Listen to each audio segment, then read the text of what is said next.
Welcome to our first viewer level stream in almost a month, I think, since we haven't been able to schedule these in lately in tandem with the 7MMC 7th Mario Maker Celebration Anniversary Project, which we are going to be running tomorrow. And speaking of which, we're going to start with a warm-up level by a recent contributor to 7MMC. This is a Japanese maker, Red Moon. And this level is fairly recent, from early September.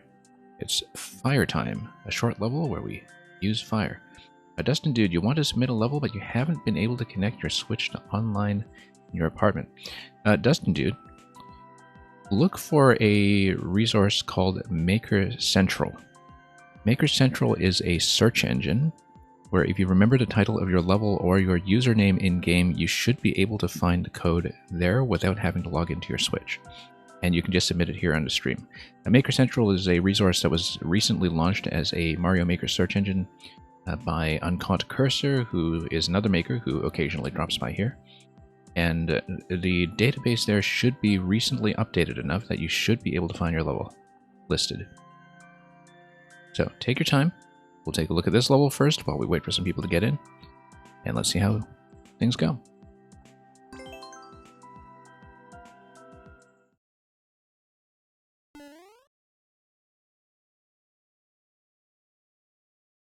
In fact, before I get into this, let me actually just dig that specific address up for you, just to make things abundantly simple.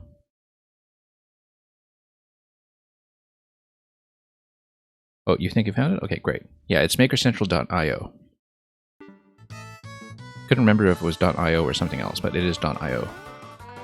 Anyway, fire, yeah, that's okay. We're grabbing the 50 coin anyway, which will need to be a little bit taller to do, I believe. Yeah, thanks for adding. We'll look at that in just a moment.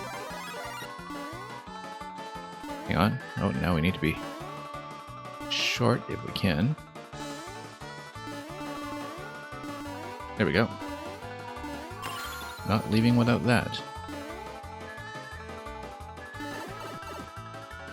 And Dustin Dude, definitely looking forward to Time Waits for No One. Whoa, Gamer Guy, welcome.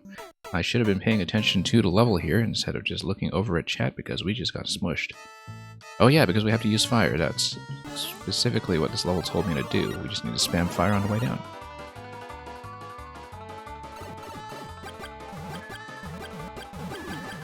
And yeah, we just need to not get crushed. That seems to be the name of the game over here. And occasionally we do need to stand out of the way. Okay, pretty good concept so far. And Will Gamer got your 15th on a weekly leaderboard. Congratulations. Looking forward to whatever it is you have in store. I guess we'll come back here through the yellow pipe at some point. Okay, and we'll nuke Bowser over here and Boom Boom on the left as well, perhaps. Interestingly enough, the Bowser projectiles, since they don't conserve momentum, they fly well out of the way. No need to mess with them too much. Ah, okay, this is just a retry pipe then, in case you fall to the bottom without having obtained the key. That's understandable. And we're out of here. And, cute little concept. Fire, of course, is doing nothing to those munchers at the end. The drop is going to be perfectly timed. And that's a nice little warm-up just to get things going. Z-Link Lario, welcome. Looking forward to what you have. We will begin the queue, however, with the first submission here from Dustin Dude. How goes tonight? It goes well so far. We just started up. It's been my first day back to running an open queue in a couple of weeks now. We used to do so on a very regular basis, but time has been a little bit difficult of late.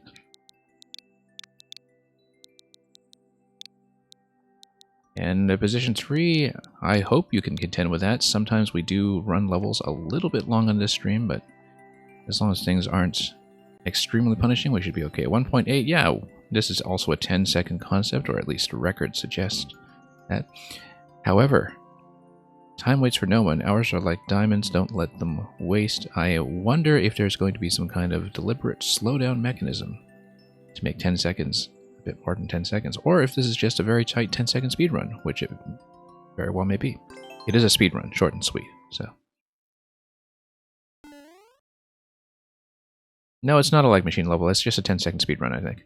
I've seen a couple of really interesting lag machine levels on the stream, but, whoops, bumping into that was a bad idea. I think we're probably going to die. Given that the record here is actually extremely tight against a 10-second mark, I think you pretty much have to be perfect.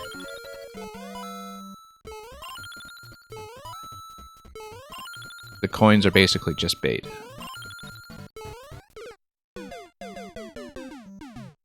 Interestingly enough... Well, I mean, the coins are basically just bait, but I kind of want to see if we can grab them anyway. I don't think we had any slowdown there, except maybe with that jump at the very end. So... interesting. So just running. I think even if you run straight, you're not actually going to make it there in time. Which makes me think that there's some trick here that we need to consider, unless we just run. Yeah, look at that. It's very, very tight up against the timer, so. Necessary corner boosts. I'm trying to remember how to do that, to be honest.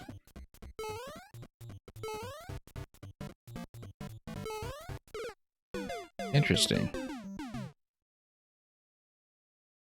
Well, there is some kind of trick. Maybe it's to jump off the start. But you may be right about the corner boost method here. It is a 1.8 level, so it shouldn't be too difficult to figure out, unless people just bailed on it, of course. This isn't Mario Kart. I think grabbing the coins here isn't really going to help me out very much in terms of acceleration. Yeah, look at that. Jumps will not really help me either. If you look at the death markers, they just surround that flag.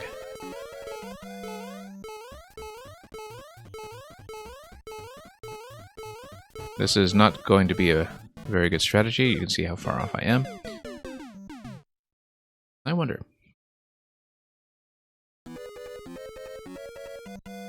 There might be something technical here that I'm missing.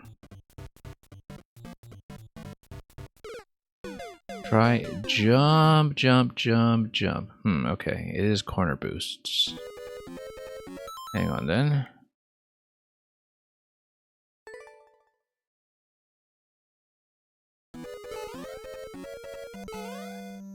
I don't know if we can actually do that, but we will see. Jump, jump, jump, jump. I think the coins might be suggesting something to me here then, when it comes to wanting to hit everything on target. What's the level code? Just type current. Let's pop that in, and it's also theoretically listed on the banner at the top of your display. Yeah, I think the coins here are telling me that the jumps will be necessary. We'll give it a go.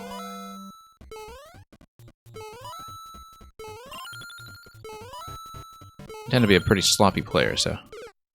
And yeah, we don't need to do the last jump, or do we? We might need to.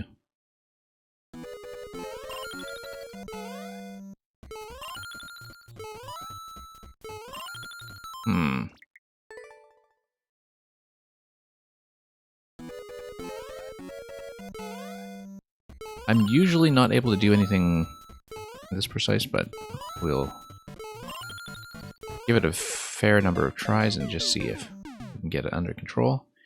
If, of course, you have any technical advice on this Dustin Dew, that's quite welcome.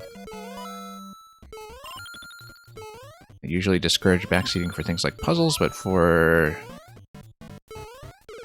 stuff that's more precision-oriented tech, or things that require that level of finesse. Any kind of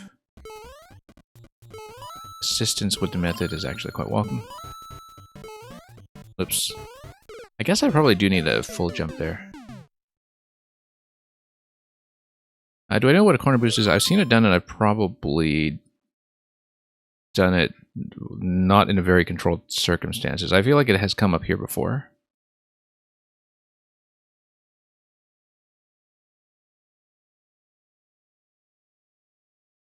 Yeah, it's you have to make contact, right? Like with that kind of being pushed down or into the ceiling, like right along here, where you kind of get pushed. When you jump into a ceiling right at its end, it will push you out of the wall and give you a boost. Yeah, so you basically have to hit this on the way down, right? Or oh, you mean clip it in the top corner, rather. Yeah, clip it on the top corner. Yeah, that's right. No, I've seen that. I don't think I can do it very reliably, but... Hang on. Yeah, totally missing it every time. Nope.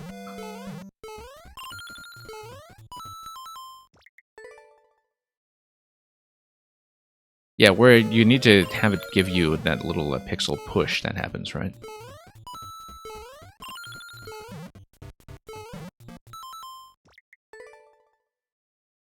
So I can miss a few. Okay. Just normal. Welcome. Hope you've been doing well. And totally missing every single one. Oh, we got one, I think.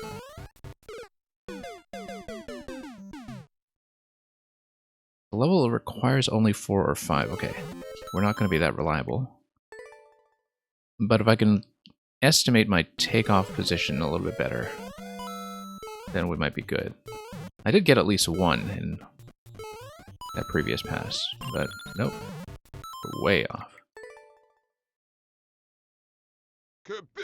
Hyperion Smokestack, that's been a long time. Thank you so much for the sub. And Astroy, welcome as well. This might be a good practice for the level of finesse we'll need for Astroy later. Hyperion Smokestack, I've been well. This is the first viewer queue I've run in a couple of weeks now. We've been busy with the 7th Mario Maker celebration that we're going to be returning to tomorrow when the Week 4 levels launch.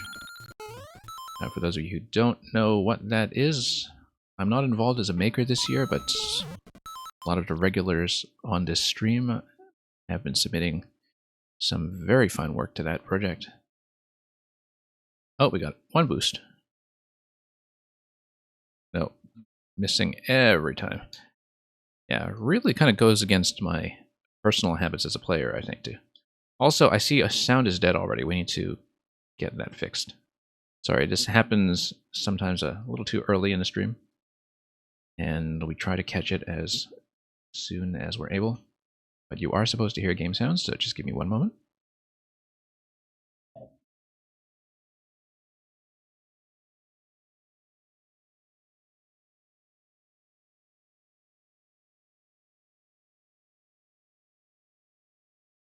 And yeah, dead sound is usually bad. It does happen surprisingly often here. Actually, it has been somewhat mitigated in recent weeks, but I think sometimes it just comes back. Yeah, the artwork for the Odyssey is actually just in the Odyssey photo mode. Most of the artwork I use for interstitial purposes on this stream is from the Odyssey photo mode, which I used to spend a lot of time in back before I was a streamer, and I thought, okay, when I started the broadcast, let's actually put some of those screenshots to good use. Gritkowski, welcome Gritkowski. I see that you've got something new as well, I believe.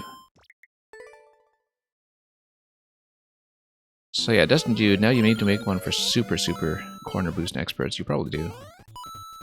As you can see, still not estimating my starting position very well here. Nope.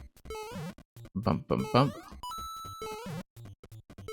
Yeah, we may need to bail on this pretty soon, to be honest. I'm nowhere near the consistency that I would need to get this done, but we'll Like I said, give it a fair shot. Whoop. You need to build a new course? It's been a long time? Yeah, well, it's still an active game. I haven't published one in about a year as well, but I've just been absolutely swamped off stream, and so I've been streaming a lot less than usual over the course of 2022, and typically have these wildly optimistic estimates of how much I'll get done when it comes to video games. We've fallen very short this year, but that's okay. The levels have remained very good. Yeah. I think if we manage to catch even just a few boosts, we can just run it from there and not take too many risks. So. Yeah, unfortunately my aim here is really not going to be adequate.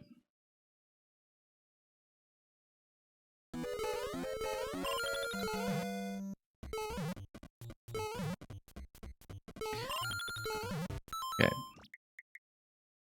Yeah, I don't know if we're going to be able to do this. Hang on, let's take a look here, because if you look at a record, it is super, super tight.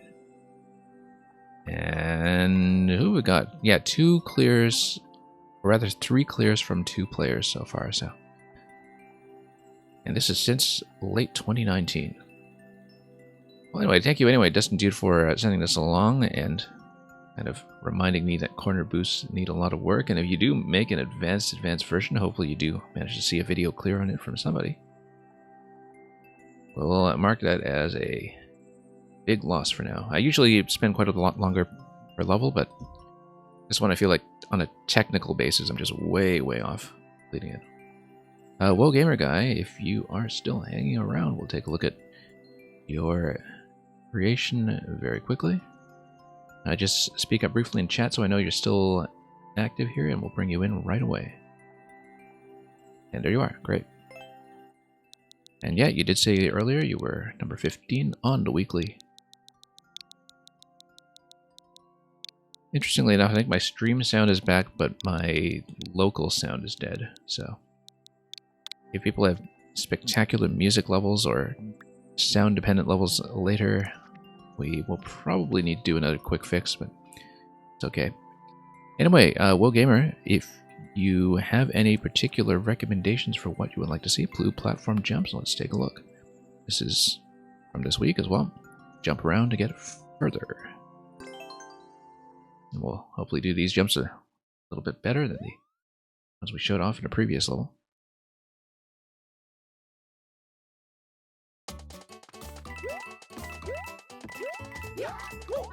Okay, here we go.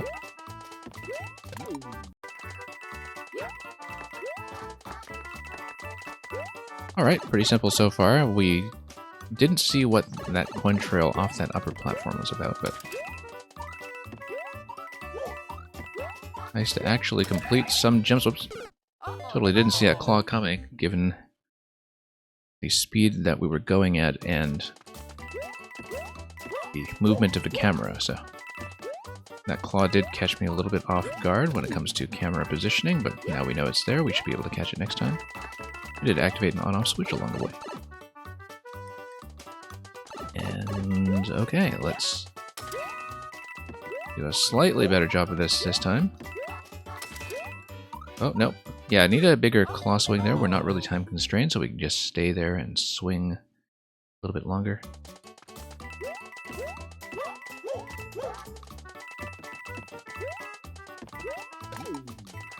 And yeah, Gregkowski, you're quite welcome to add yours. Even if we don't finish it right away in one segment, we'll make sure we take some time for it. It's been a while since I've done a dedicated puzzle day as well, and so, whoops, the twirl threw me completely off. And yeah, I know you can use that momentum as you get up to the claw. I find that the claw is a little hard to spot on the camera on my way up, just because it's scrolling in right at the top of the screen, but I do know that, you know, with the right positioning, you should be able to just sail upwards along that diagonal. And thank you for the follow, incidentally. looking forward, Eli, to your level. And yeah, Twitch has been really aggressive lately with whatever it is they've been doing with the advertising. As a small streamer, a lot of that stuff is not under my control. So, I always tell people you are absolutely welcome to use AdBlock on my stream. Do whatever is best for the convenience of your viewing experience. At my scale, Twitch ad revenue is infinitesimal and I do not care about it, so if you want to AdBlock, go right ahead.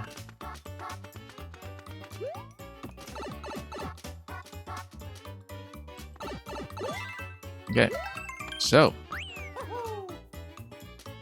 what are we doing here? We probably want this to remain in the...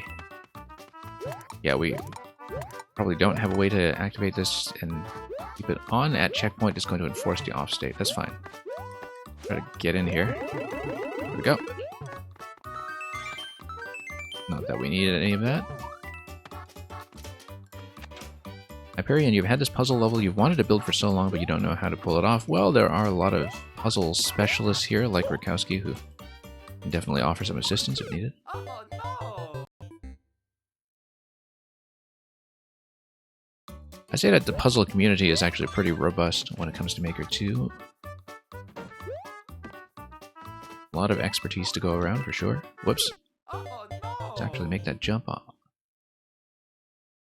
Very classic miss.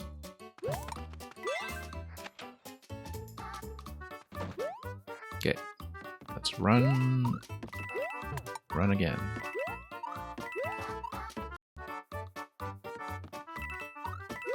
Okay. There we go.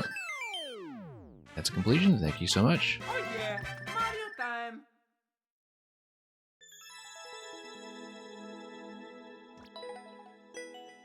That was it for blue platform jumps. Hyperion Smokestack is a square room with a door on either side, then the doors rotate the room. I have seen something similar. I'm trying to remember who that was by. Because I have seen a concept that does that, but kind of creates the illusion of a rotation when the course itself is actually relatively linear. So, I think you could definitely squeeze a lot more out of that concept for sure. And yeah, once again, thank you, WoGamerGuy, and Zlink. We will do yours in just a moment once we punch in the code.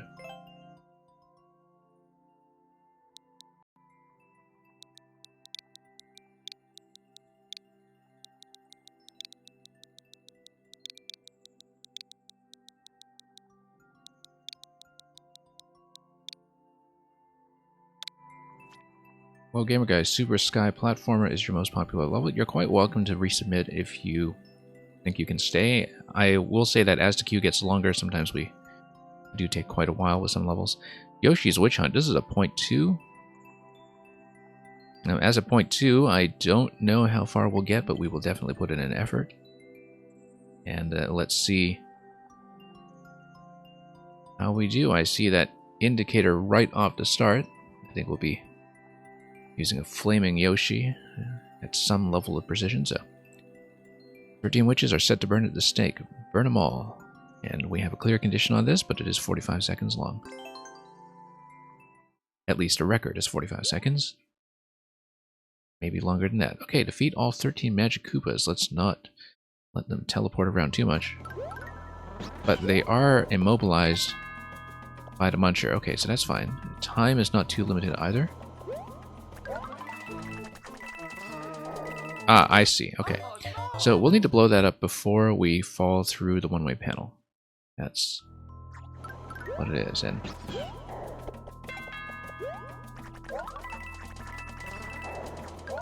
yeah, we need to actually hit and not miss. If we do miss one, though, we should go ahead and try to scout more of the level, even if we aren't filling the clear condition. As a 0.2, we probably should learn as much as we can on each successive pass. Whoops, that was a bit of a miss there. Well, it's not too bad so far, to be honest. Kind of surprised that it's that low given what we've seen so far, so maybe there's big difficulty spike later on, or we're just totally complacent about Oh no!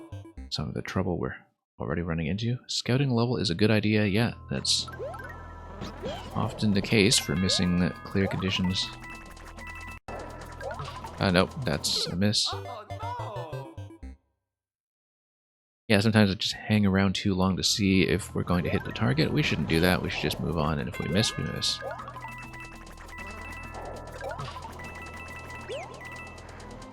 Oh no! Now, I was able to navigate this area without too much difficulty earlier, so it's just a matter of consistency, I think. Oops, nope. A total miss as we try to adjust to jump on our way down. And faced in what was completely opposite direction. Whoops. Oh no! Yeah, the boo's definitely kind of enforce that you make it over the top corners. One of the few ways to enforce that when you have Yoshi in tow, since Yoshi can't stand on top of the munchers Oh no! and the spikes.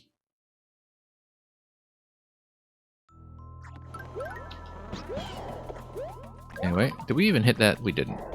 Let's let the bones come back, or of course we can just miss and start over. And yeah, Hyperion, as you know, Link of Dungeons are always welcome around here. That was a big miss. Oh no! So yeah, I got through 3 Magic Koopas and thought, okay, this does not look that bad at all. Now we're just missing everything. Yeah, you do need to hit quite precisely on some of those drops, so we just need to watch our horizontal position a little bit better as we make our way down. That was a little bit low. Oh no! Yeah, after that, you'll have a Piranha Plant to stomp.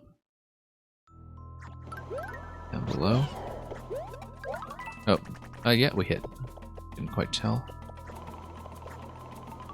But we did. Oh, and the dry bones can only be used once. That's what a double boo stack is for, instead of a single boo. It doesn't force that you do it on the first try. Can't just wait for these things to revive all day. That's way too low.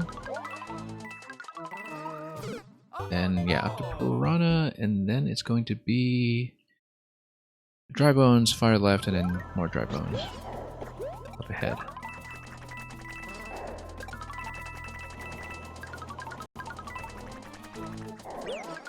Yep, came in a little bit low once again. You have to be pretty snabby about holding Yoshi's flutter right moment throughout this level so you don't lose too much height along the way, as I just did there.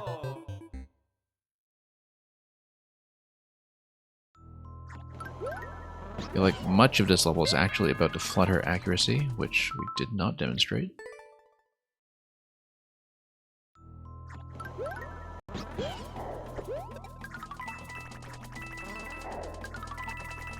And we'll scout. See what's required me and just practice some of the landings as we get further into level, because we will certainly need it.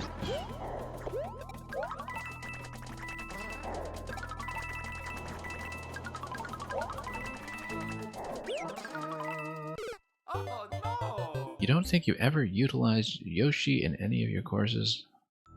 Well, that's certainly a prompt to start with if you're looking for something to explore.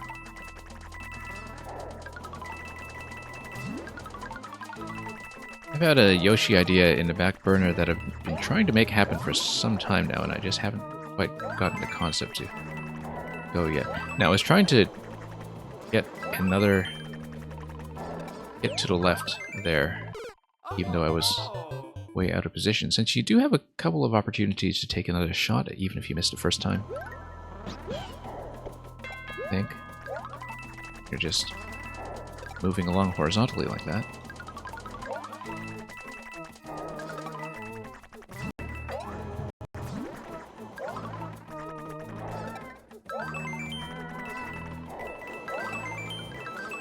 Oh, forgot the one on the left. Yeah, I totally missed this guy on the left here. Oh no! So we should have been up to 7 out of 13 at that stage.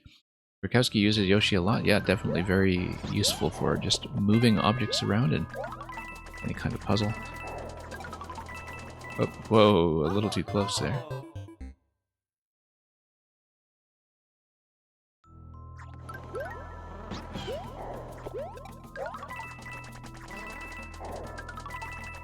Nope.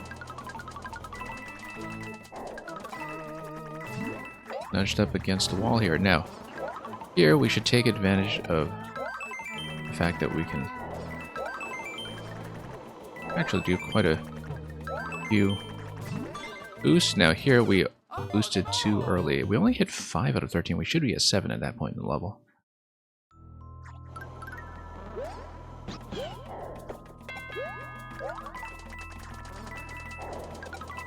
Whoa.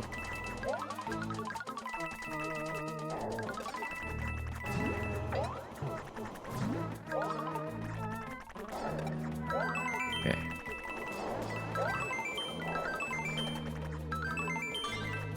Nope. Oh no! Once again, boosted too early because I was holding down the jump button to get over to Boo in the first place. That Boo is definitely a bit of a stretch to get over, but we'll figure it out, I'm sure. Okay.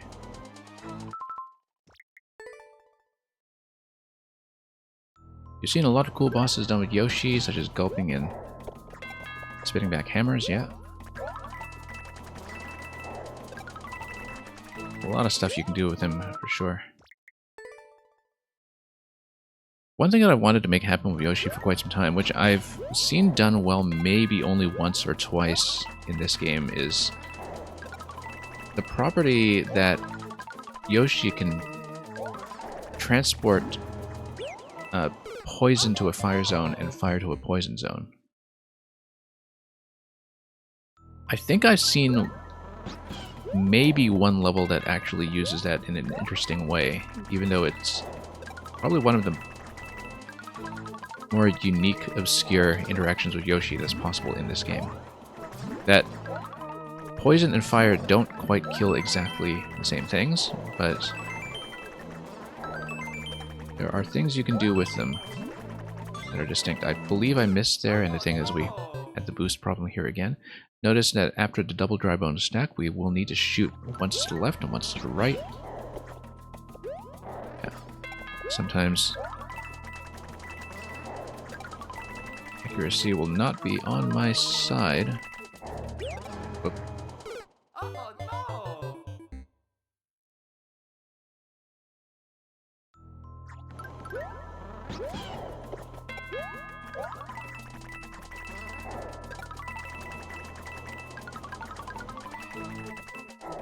Oops. Oh no! And yeah, you want to do something with that, but never found some fun things to do with only poison or only fire. And yeah, it is difficult to frame, I think, in a way that doesn't make swapping too tedious or too obvious, for that matter, as the only thing that you can do. So it's a tricky concept to design around, and it's too bad because it's such an interesting interaction in theory.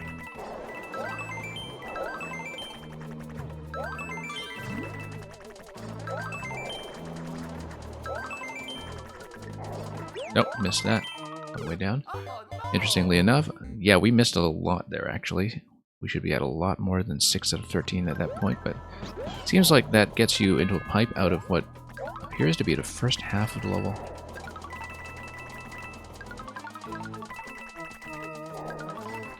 Yeah, as you can see, totally miscalculated there.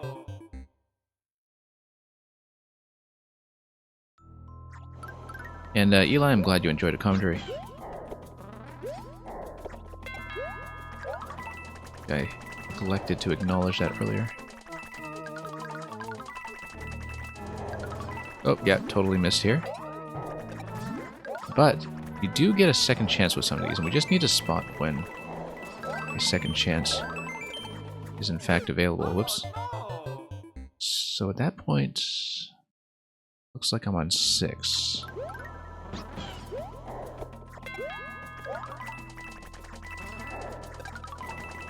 Alright, let's try it again. Nope. So we take the second chance there.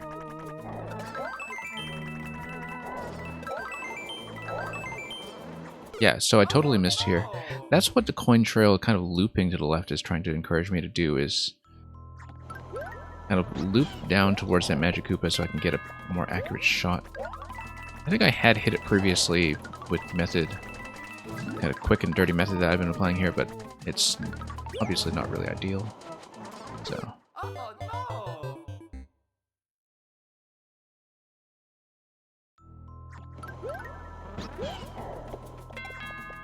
I do want to push on this one for a bit though, and we'll try to at least get the first half done. Since there's no checkpointing that we'll be trapped behind, we do progress nicely on this one, then possibly it makes sense to Oh no! take a break from it if we're taking too long and then come back here for a further run. So from what I'm seeing, you know, this is interesting enough that you're quite welcome to resubmit it if I'm not completing it right on this run, and we'll just No!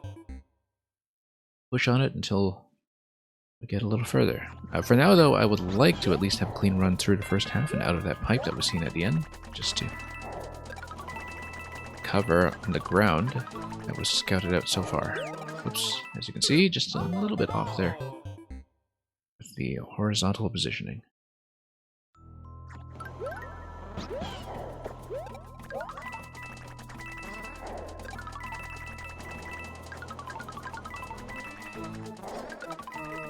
Whoa, a bit off here as well.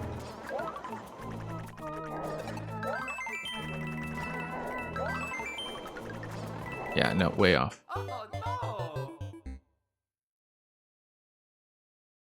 It's encouraging me to loop left and then boost to the right, and I feel like the coin trail there is going to be a bit of a difficult movement to pull off, so Oh no! make it out of here. I think we're expected to be on 8 or 9 out of 13 by the time we're out of this zone, so gonna make it happen.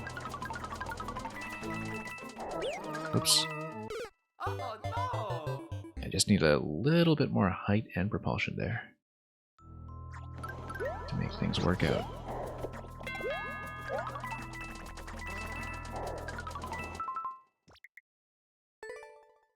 Should have 8 at the pipe. Yeah, okay.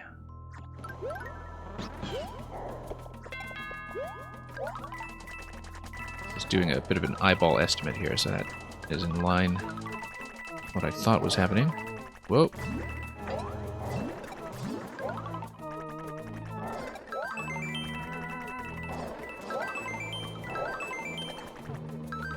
Nope, that's wrong.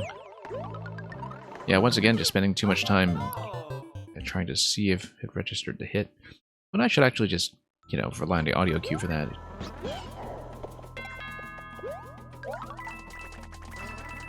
And not worry too much. If we miss, we miss. And it's not like I can do anything about it just by watching, unless there's a chance to take a second shot, like we do with some of the... Yeah, that's way too low. And of course, by then, that's too late for the third one. So you can see the P-blocks there. They actually give you a recommended order that you should go middle and then left and then right. Because if you go middle, then you're able to boost over to the Magic Koopa on the left and get a clearer shot. And I think that's what the P-blocks are doing. I just hadn't paid attention to that indication previously because I don't tend to read indications very well. Hyperion, you almost certainly won't have it ready tonight. Yeah, no worries, take your time. Polish it off. I do remember that you sent me quite a few Koopaling fights in the past. Often with a particular staircase design leading out of the checkpoint rooms. It was uniquely yours. Whoops, okay, yeah, we missed our opportunity here. Once again, we want to go middle, left, right. Because middle, you get a close shot that allows you to sink a little bit lower. Then you get a landing off the left side dry bones in that sequence. That will then carry me forward to the right. I don't know if I want to do that though, or if I just want to improve the rather more finicky method I have going already.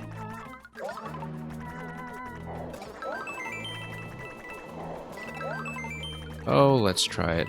That's wrong. Nope, you need to hit the first one and then go over to the left, I think. And then face right, land on number 2, then land on number 3. I don't know if I like that particular approach of doing things, though. Looking at the method there, and yeah, I should get a higher bounce off of the third dry bones over here, instead of just doing a short bounce. Got that money, welcome. Hope you've been doing well. As you can see, finally back to running the queue on the Friday night, Saturday morning stream after having been off of this slot for quite a few weeks now. Yeah, no, that's gonna miss repeatedly. Yeah, it's difficult to get that shot with the way I'm doing it because you pretty much have to take the shot right as you land on a dry bones for it to be low enough.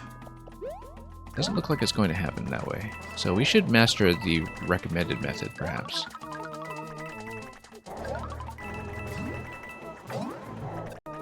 Look at that Koopa about to dunk me on the left side here. Thanks to the power of Magic Koopas. Once again, we need to go a little bit further there, follow the down arrow, do that 1, 2, 3 sequence. Enjoying Splatoon 3, yes, very much so. Had a wonderful time with it so far. It's actually made a bigger hole in my plans than I would have expected, let's say. In that I'm still not finished with Xenoblade 3 because I just got so distracted by Splatoon for dozens of hours by now. Oh. Nope, once again we watched the method that I wanted. Zlink, by Saturday morning I mean I usually run the stream late enough and long enough that by the time I'm finished with this session, it's going to be Saturday morning for people, especially if they are in the EU. I actually used to run later. This is an earlier time than I used to have. Because I used to run basically as an EU breakfast streamer. Unless people were pretty severe night owls in the North American time frame. But yeah, we definitely missed one earlier. I just wanted to see if we could progress a little further on this. And Zlink, the day after this, the Saturday night / Sunday morning, is a very regular time for me. It used to be my regular viewer level time, but we've been taking a break from it recently to do 7MMC. So, 7th year Mario Maker celebration. So the schedule's been a little bit irregular lately, but yeah, that's going to be way off target. That method is not going to work very cleanly. And yeah, I got that money. I still have to do the final post-game level in the Splatoon 3 campaign, which I didn't know existed until I got there. But it's very much my kind of thing to do the massive post-game marathon, so I'm hoping to get back to streaming that at some point. We already missed one. I am doing this run here for practice, though. So yeah, bounce to the left. Zoom up to number 2. And on right to number 3. Zlink, okay. That's what you're going for. Zlink. Oh yeah, okay, no. I know what you mean by that. Yeah, look at these hard blocks here. You can get very easily dumped by something coming in at just the wrong time. Oh, missed a method again. Oh no! Yeah, the idea here is that you want to kind of go a little bit low off the bounce in the first dry bones. low enough that you can fire and then boost back up, which we're totally not doing.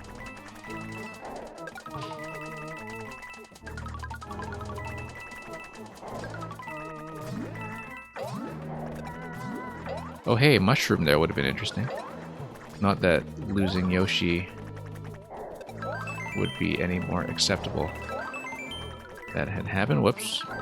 Hey, nope, this method is going to fail because we didn't drop the way I wanted to. However, we're going to be out of here having missed one of them, so we'll be able to scout the next area at least and see what happens. So yeah, some of the Magikoopa variants here can cause some problems, I think, if you're dunked by a hard block. If the mushroom drops, I don't think that affects anything because losing Yoshi is still losing Yoshi. It might affect the height in some circumstances, where if you're just too tall to do what you need. Whoops. Oh no! Trying to shoot him on the left, but we should probably shoot him on the right instead. No, because on the right side we'll need another nice high bounce above a boost stack.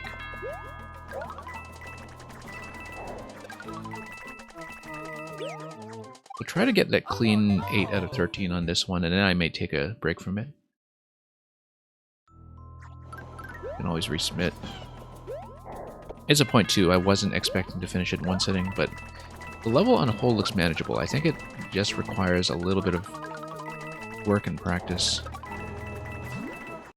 I feel like it has a clear rate that's as low as it is because people realize that they can do it and that it's sort of worth it to push away at it rather than give up.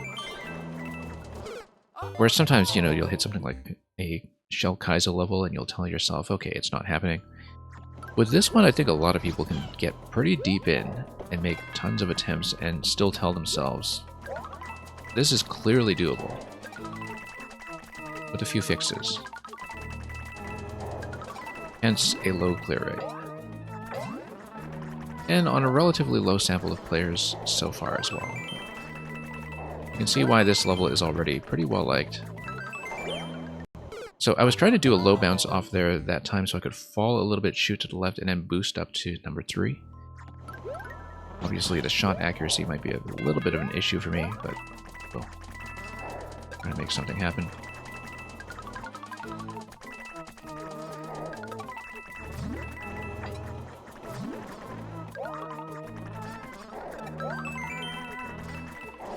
Oh yeah, once again failing this method.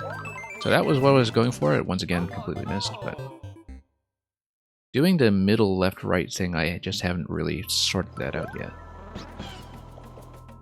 You think the low clear rate comes from Dino Kaizo and controlled flutter kicks are just not common? Yeah, I don't know about that. It's pretty standard fare for NSMBU, although I say that as somebody who actually has a lot of trouble with some really standard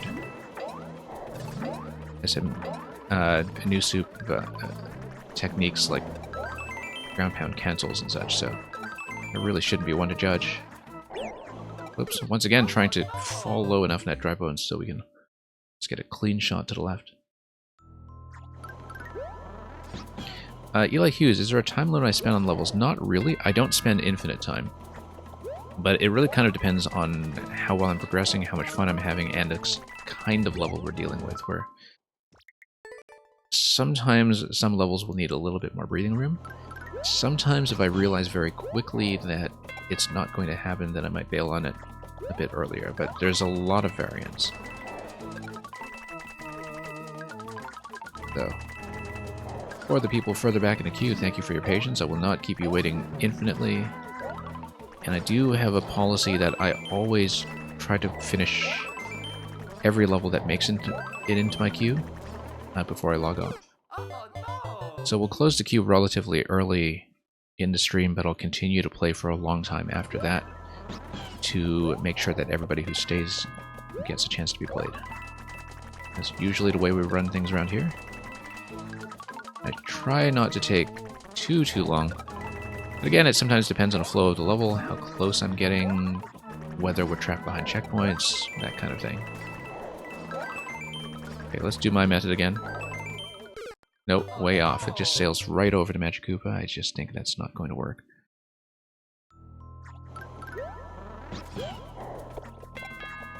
Well, the best attempt got me out of here was 7 out of 13, having missed 1, so... We'll make a few more attempts at this to see if we can get out of this room with the elusive 8 out of 13, and we'll probably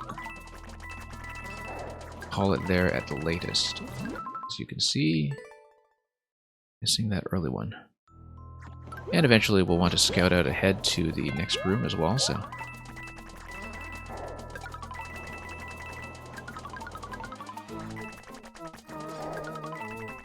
No, missing this one, but at least we do get that second chance.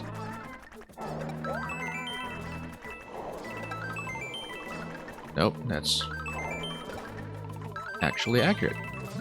And then I missed a boost. Yeah, the thing is, I don't want to hold too long when I'm going over that boo, because that would activate the flutter much too early. But it does mean there's a very narrow window going on. When you have to go over a very high location, you don't want to activate the flutter right away, but you also need to hold long enough to make it over in the first place. And so, let's take a very precise estimate of when that's going to be safe. Oh, once again, trying to bounce off, fire, and then boost. That's not happening. I did manage to finally do the middle left-right method successfully once, though, so it did feel relatively clean. So we should have been practicing that to begin with, but we'll see if it works out.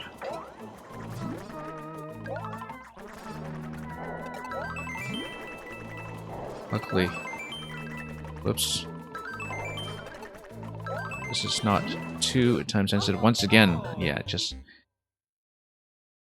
letting go and trying to flutter, but not realizing that I had already by that point activated the flutter, which...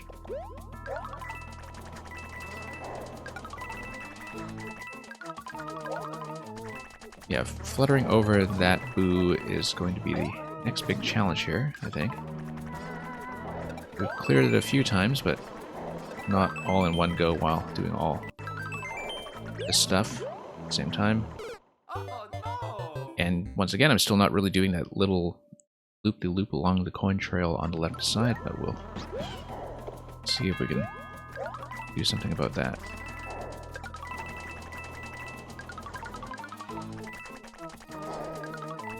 Nope.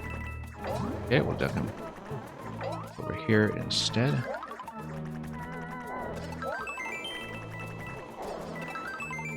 Whoops. Yeah, once again, I want to skip over number 2 when I hit number 1 in the middle, but we've not made it happen as indicated even once, I think. So, just need to find a comfortable method that will allow me to dip down low enough without running into so much trouble.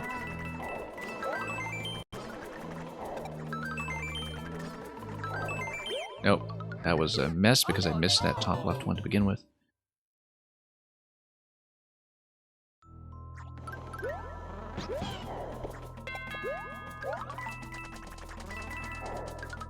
Nope. We'll give it a few more times, and then we might bail for now, but like I was saying, absolutely willing to go back to this one to learn it a little bit further.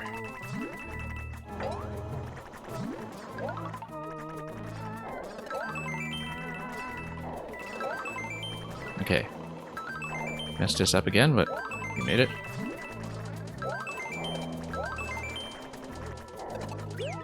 Nope. Well, we blew it. But I got 8 out of 13, so we really just missed the bounce at the very end there. I think, even though I didn't make it through the pipe that time, that is actually reasonable progress. So, we'll battle for now.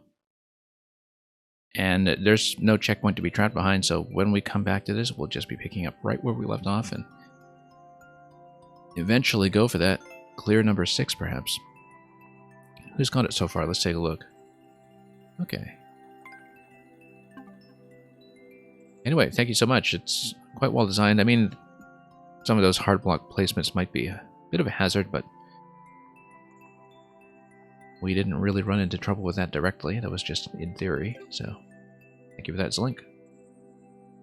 Yeah, on a limited number of attempts, I felt like we made decent progress. Bang, welcome. No, that's not a win, that's a loss, but that's okay. It doesn't matter, I don't track those stats anyway. This is just a way of clearing it out from the bot. Just normal. You are still here, please check in. Let's see how you're doing.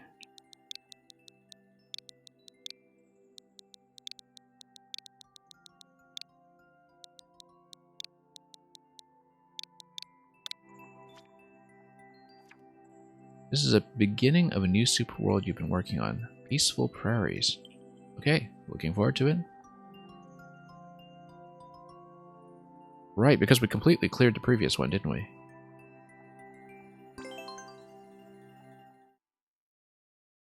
And, Zlink. Ipona's Moly Massacre, looking forward to that. Guess that's what horses are for.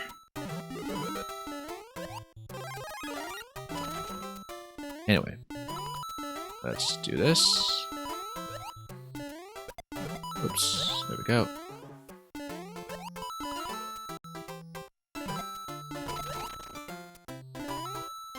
Whoop, no. Rushing through this a little more than usual here, but we'll definitely do some of that necessary secrets inspection as we go. Yeah, I quite like the way the ground is decorated here, by the way. Blends in quite nicely. This totally tells me that we're meant to keep an eye out for some kind of secrets placement. This is a new Maker 2 account too. Yes, of course, so you can accommodate an additional super world.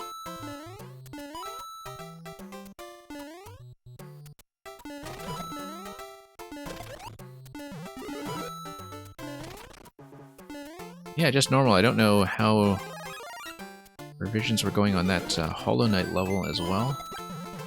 I guess it's been some time since I played that, in fact.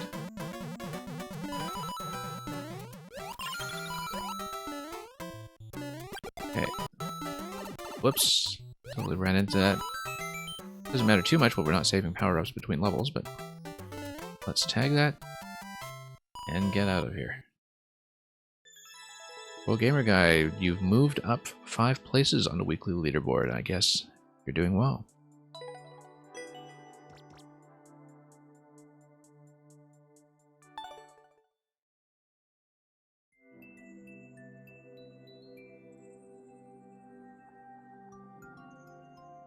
Thank you for the GGs.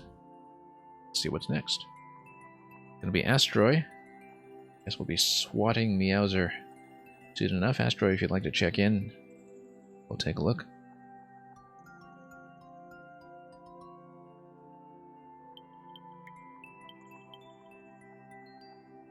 And if Asteroid does not check in, we will get over to Eli Hughes first.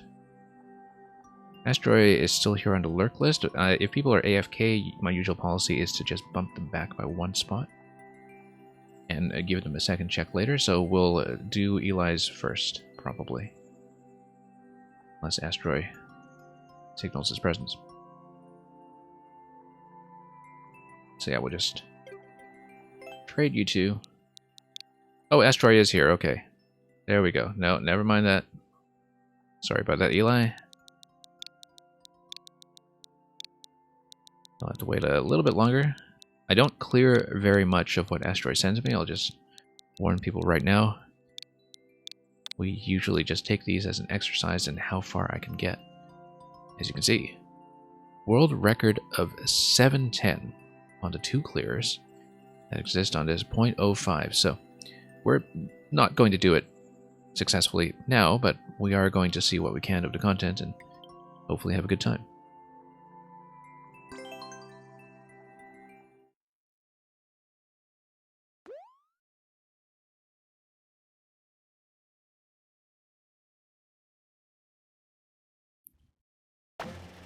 And yes, Link, well before I was ever a streamer myself, I was often submitting levels to other people's viewer level broadcasts, so kind of developed a bit of a feel for what I was okay with as a maker.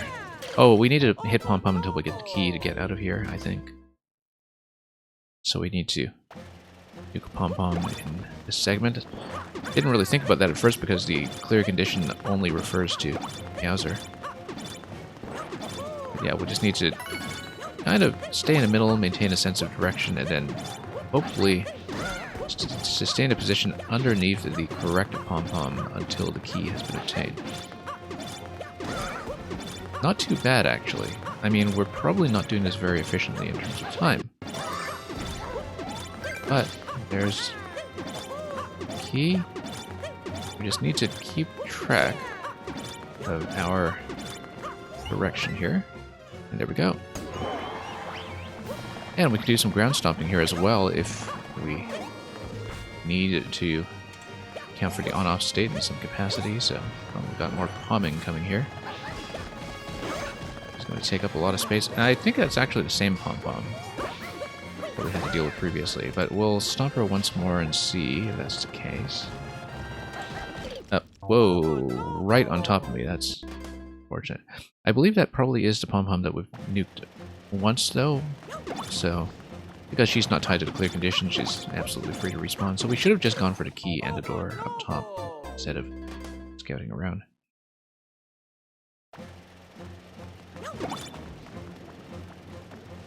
And... whoops. We have a decent method for this, so I think just trying to maintain central position and chasing her down accordingly. There we go.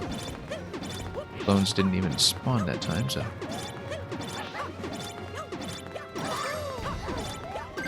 okay. There we go. Let's just make a run for it now. Yep, because Pom-Pom spawns down below. It is the same Pom-Pom as earlier, so we'll get right through. No, I'm not beating this one. It's not going to happen given the clear statistics and the clear time and the fact that 2 people have cleared this in the very long time that's been up. I'm not clearing this one. But we're going to see how well we progress until we really hit a wall with it. So... and Eli, like I was saying, if you are an AFK, we'll just be bumping you back 1 spot. But since you're next, we'll hopefully get to you without too much trouble. I feel like I was supposed to kill Boom Boom here, but I'm not entirely certain. We have an extra key, though, so did I swim already? Maybe I did. She just got dumped.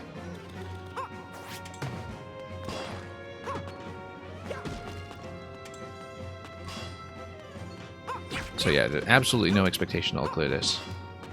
I will assume that the cat is required, continues to be required through all of these segments here, though.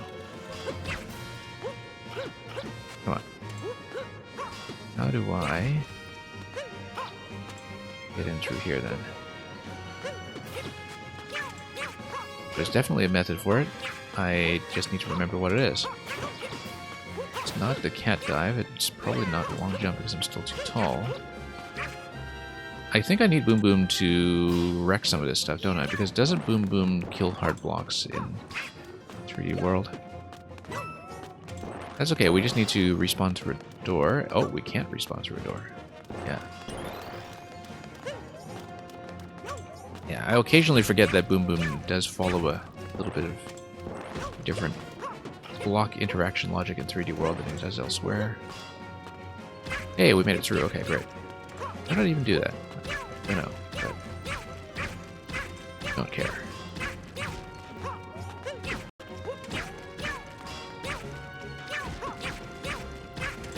Oh, we managed to slip through a crack. That certainly helps. Somewhat precise crouch jump, yeah. Yeah, those single block entries, they catch me often, shall we say. Anyway, this is going to slow me down quite a bit. Here's the mysterious Murasame Castle. And this is another series of crouch interactions that we'll need to deal with here. Okay, mostly there to slow you down, I think. And oh, never mind, we do need to boom. Okay. You have to quickly get to the Grey Walls where Boom Boom can break it, then get the Keeping Boom Boom. Okay, that's maybe not really signaled. I feel like if there's a requirement for keeping the Boom Boom or something, then best practice would be to have something like a reset door, but maybe you're just out of doors. You know, so it's not something that just kind of surprises you by being missable. You get to the end of this and think you've done everything right, but the level just says, whoops, I guess you didn't predict this thing. Anyway, Pom Pom's way out of position this time, so we'll dance around and just take another crack at it.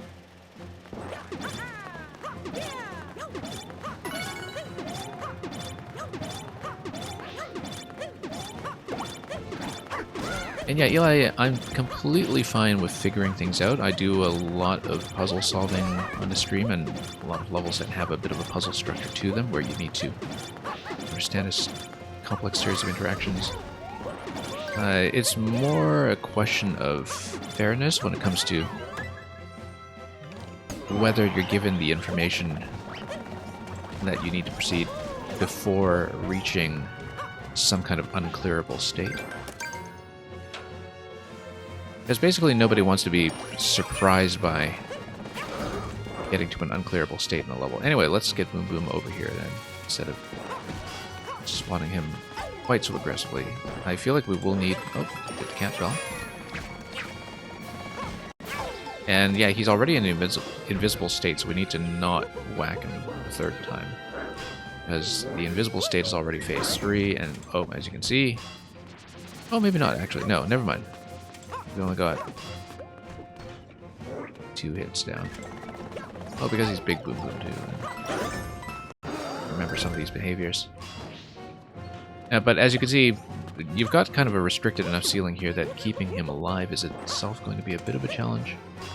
So, we'll try to make it happen. As Link, would I rather solve a puzzle than ride a horse? Why not both? No, no preference.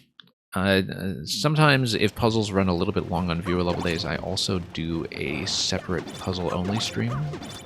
We haven't really found a time to do that recently, but for a while it was kind of the main program here that we would just have a puzzle fest every week or two. I haven't done it lately because we've just had too many other streaming activities going on. And a much more limited schedule than I used to have when it comes to being online at all, so... Oh, whoops. Totally flubbed that at the very end there. This is probably your only level without an indicator of needing a character. Yeah, the rest is just Meowsers. Oops. Yeah, pretty obvious what to do with Pom Pom here, though, so that's... And it's a good Pom Pom concept. I find that Pom Pom is probably one of the more difficult enemies to build well around.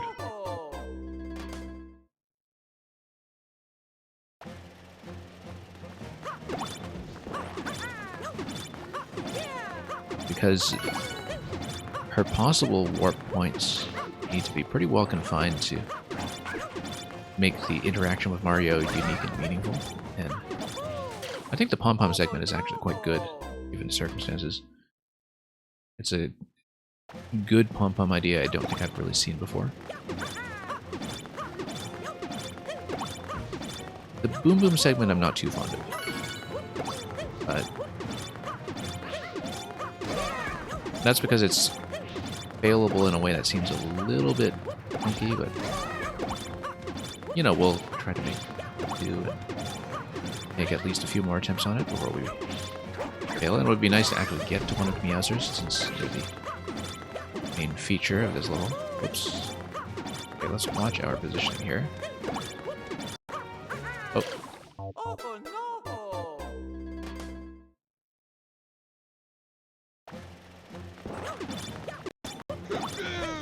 And Grakowski, thank you for the sub. Feel free to re-queue if you want to sub privilege. But you're pretty soon anyway, I think. I should actually look at who's... Yeah, Eli is next after this one, currently, so...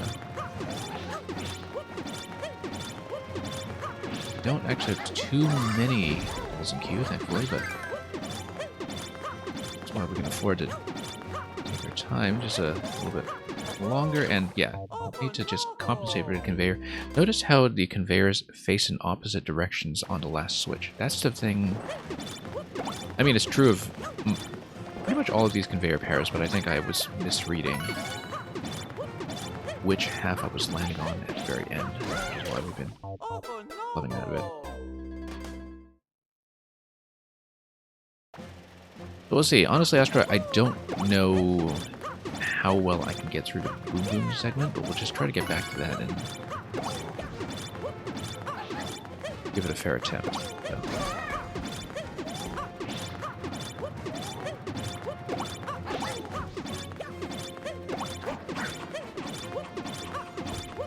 Okay.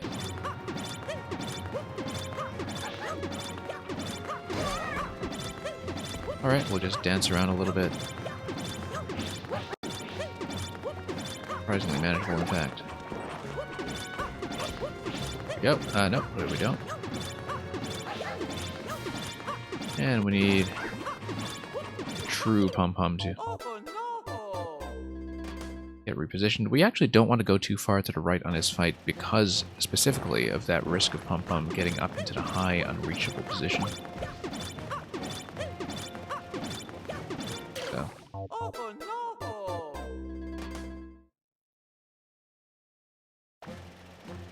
We'll see what we can do with it.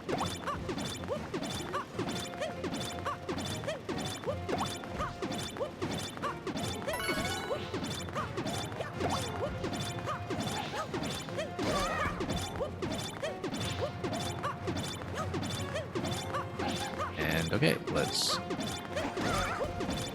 this out again.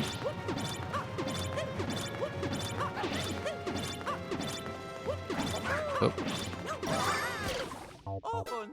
We'll try to do the Boom Boom Room at least once more, so we can have a fair crack at it. Seems like I've started to do a bit worse at the pom-pom segment than I did previously.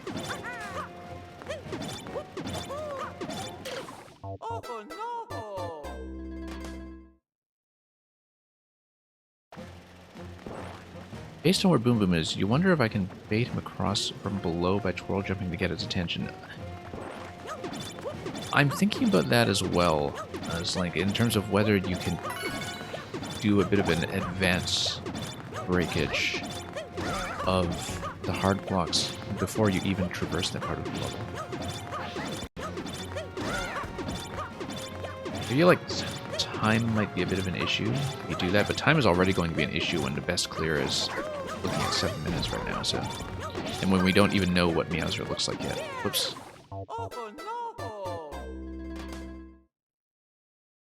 It's not a matter of the despawning, actually. It's... I mean...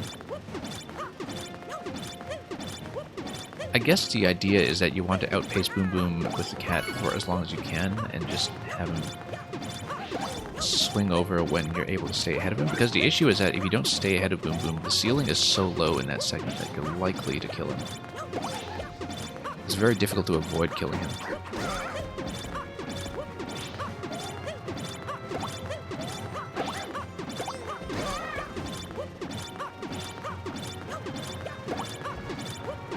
We'll just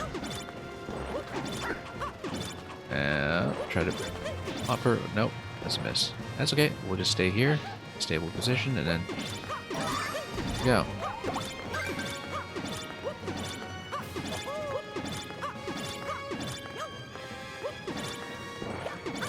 Here we go. Okay. Now let's not die to Goombas or Skip Squeaks. That would be pretty bad. And yeah, as you can see, Boom Boom Well, you have to deal with pom-pom if you want to deal with that, but... Or you can use the pom-pom projectiles to reposition yourself as much as you want, even if you do kill off the Skip Squeaks. Yeah, Boom Boom's going to be way out of position for me at this point, though, so I feel like that's not really going to happen. He's going to exhaust himself up top. Let's try to lead him over, though. I feel like it is doable, given that up to a point. As you can see, once you get to this point, you can't continue with Boom Boom, so you can't actually break the rightmost wall that you need him for. Yeah, the issue here is that Boom Boom will almost certainly take a first hit. But that's okay, because we have another Catsuit here, so we actually want to take damage with the Cat up front, because otherwise we'll be dealing damage to Boom Boom instead. So let's break out everything we can, and then we bait Boom Boom over by staying to the right once we've opened up as much space as possible.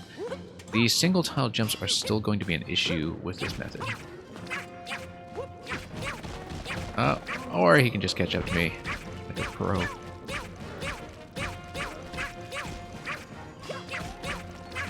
Document, you had no idea you could jump on Pom-Pom Shurikens, rather. I feel like I've used that as a player on many occasions.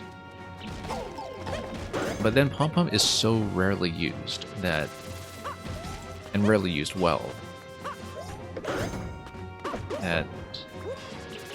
perhaps it's not surprising to me that even somebody of Donkeyman's experience in this game would have a bit of a surprise there. So the clear check time is 6:55, world record time is 7:10. I was wondering about a clear check time in terms of how much better it was. So yeah, I don't think we're going to get to Meowser. The Boom Boom passage is going to take a lot more work here, so. That's an old clear check time. Yeah, but it's, I mean, it's from 2019, I guess. Asteroid, I know you record a lot of your own clear videos of your own material, so perhaps you've got it down to something a lot more efficient at this point. Anyway, Eli, you'll be next. Thank you for that. Asteroid. Fortunate that we did not even make it to Meowser, but the Pom-Pom segment worked reasonably well, I think.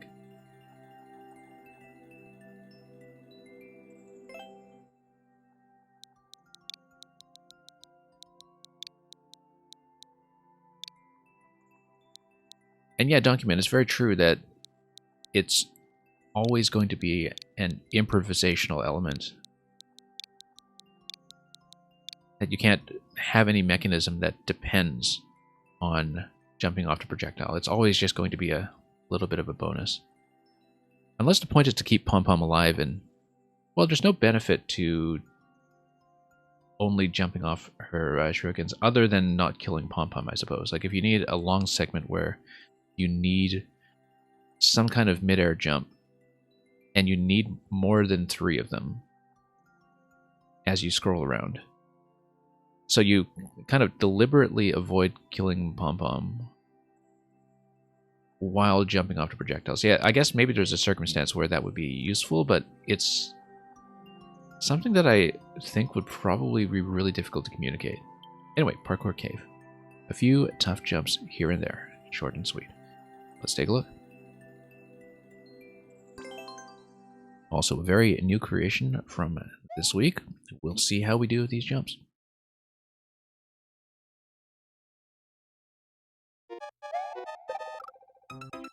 Yeah, we're going to have... I mean, I looked at the clear rate and the length, and I thought, okay, some things are going to be a little tight in terms of spacing, but we'll see if we can do something about that.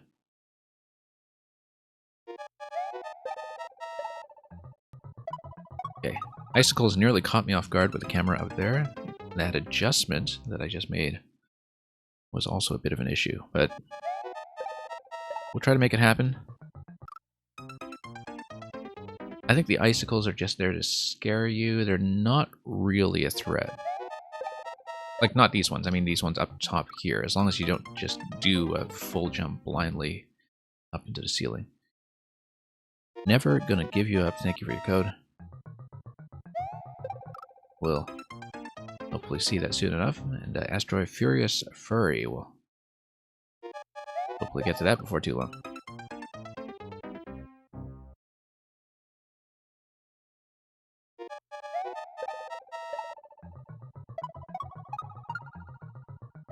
Yeah, queue closing today is probably going to depend on how we do on the Grikowski puzzle, because Grikowski did warn me that is potentially a long one from how other players have been doing previously.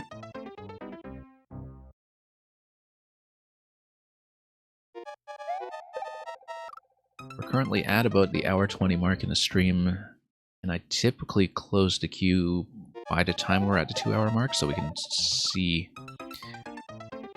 every submission that has made it in. But, you know, we're pretty flexible about that, so we'll see how things develop today. Okay, let's focus on this first jump here and try to get it down again. We've made it much further before, and do it again. Notice the 40-second time limit as well. I was not paying attention to the time limit previously. And record is 26 though, so it's not really a threat. I can't imagine that the time check is going to be too much of an issue relative to just clearing the thing straight up. Whoops.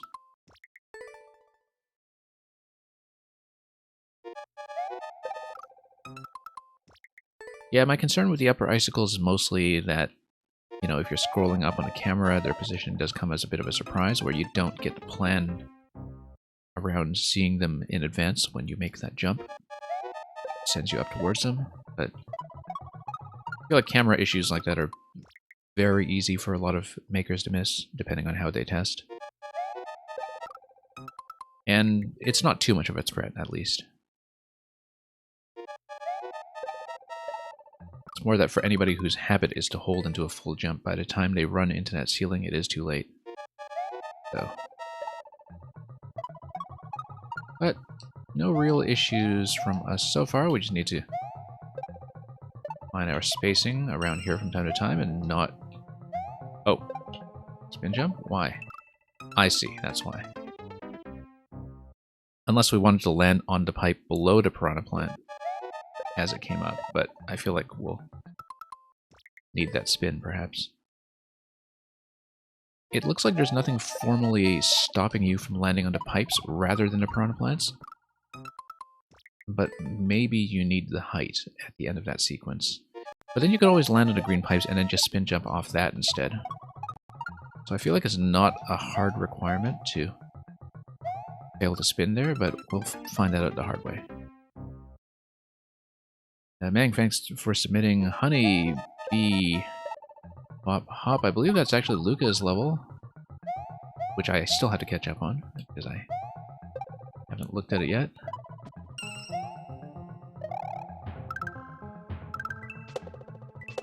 Okay, so what am I falling down towards? Yeah, so it looks like the spin jump was actually optional there.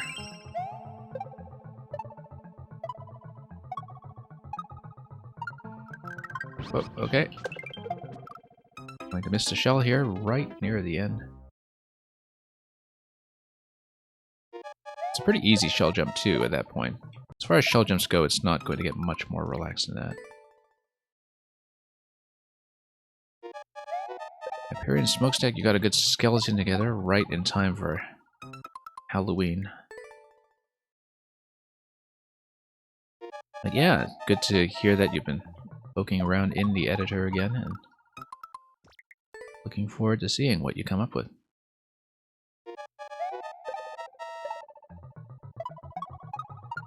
Okay, there we go.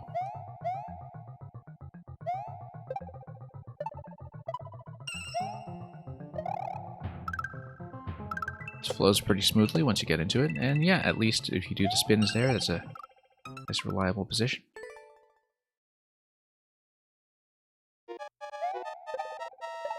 Yeah, Hyperion, I guess you've got a huge stash of points sitting around. I haven't revised my channel point rewards or my emotes or any of that stream-related stuff in an eternity. I just haven't had time to even look at that this year, so Should actually do some stream management at some point, but this has been a bit of a difficult streaming year for me in some ways. Just haven't been able to find a time to do much, which is why I also haven't been making. Okay, a little low on that shell jump, as you can see there. And you got that Yoshi cage right at the end, like we're about to dunk them. Thank you so much for the cheers. Always appreciated. And for the resub much earlier, Korean Smokestack. And Grakowski, did I thank you for the resub as well? I can't remember if I actually said that earlier, but thank you.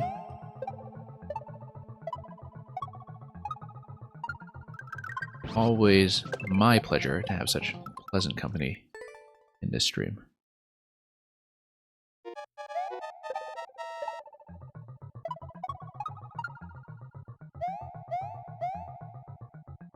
Okay, up we go. Flows pretty well once you get into it, actually.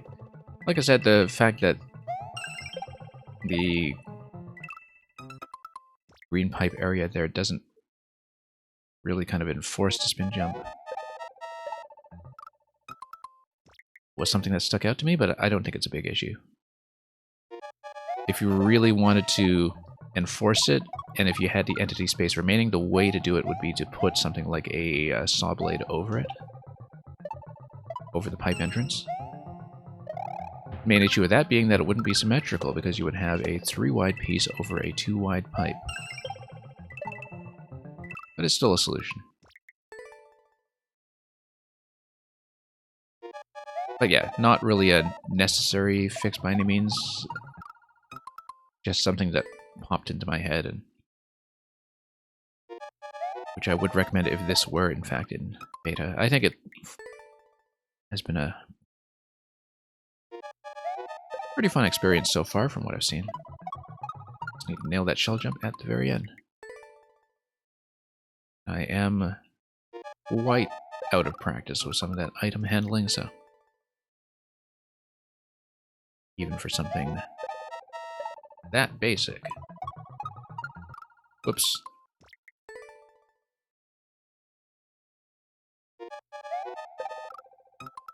Okay. We do need to center ourselves pretty well over the first mole in order to make it over. First mole is actually one of the tighter ones in the level overall. And once again, we'll just go for the coins, and I'm not going for world record, so we don't really need to tighten up stuff like that just yet. Let's go for that shell jump once again. There we go. And so long, Yoshi. Luca, welcome. Now, Luca, I believe Meng has already queued your honeybee level, which also implies that Meng has not queued a Meng level. Not that I'm suggesting anything. And thank you so much for that one, Eli Hughes.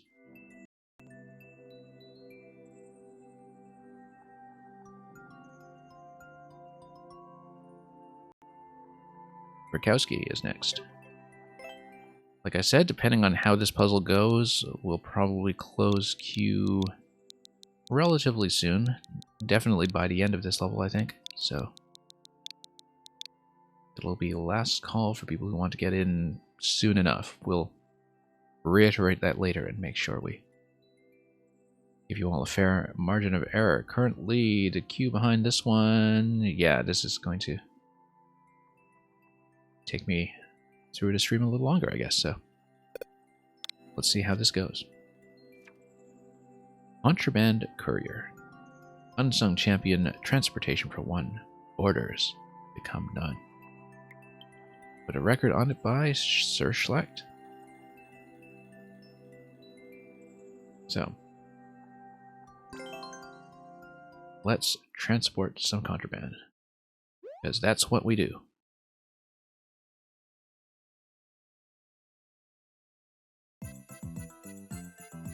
Feels like ages since I've really kind of talked through a puzzle here on a stream. Some of the recent 7MMC material notwithstanding, including Grikowski's own level, which was pretty introductory by Grikowski standards. Anyway. Alright. So, there will be a checkpoint after we obtain the Fire Flower and manage to get it back. I wonder if these diagonal tracks are just aesthetic, whether they enforce a climb as opposed to a jump. If they do, that's okay. We just need to reset out of that. I think it's probably the same over here as well. We can take a bit of a damage boost and check that. It's true.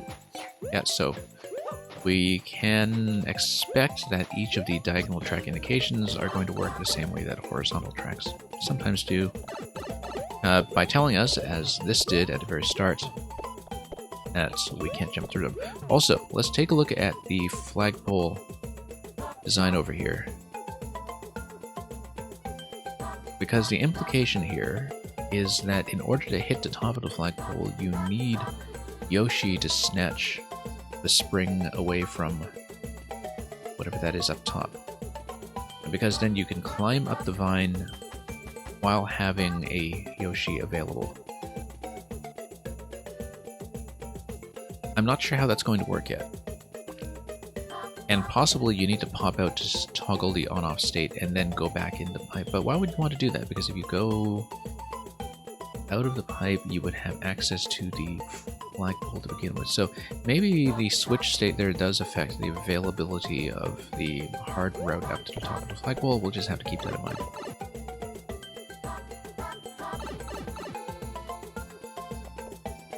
Okay. And okay, snowballs will be available from the pipe. We'll keep that in mind. So, the ceiling, let's just scout that out for a moment here. The ceiling is just going to be that. We also don't want to drop on top of the platform. That's okay, because it just means that Snowball is able to hit the on-off switches from the side without activating anything. I actually can't tell from the shading if that's one of the droppable icicles. Because usually I just kind of determine that by contrast with the other icicles. But it looks like we need a remote activation of an on-off switch in order to drop through the vine and have the green pipe on the right side available. And I believe green pipe is the exit, right? Let's take a look again, just to be absolutely sure. Green pipe is the exit. So the point of the puzzle then is to do a remote activation of an on-off switch when you are already on the right side of the level. Either that, or you find a way to activate this on-off switch from below once you are on the right side. And you need to do so in a way that, first of all, bypasses the invisible block that is going to be placed there, and also doesn't trap you. I mean, you'd be breaking the icicle anyway, but I think if you are...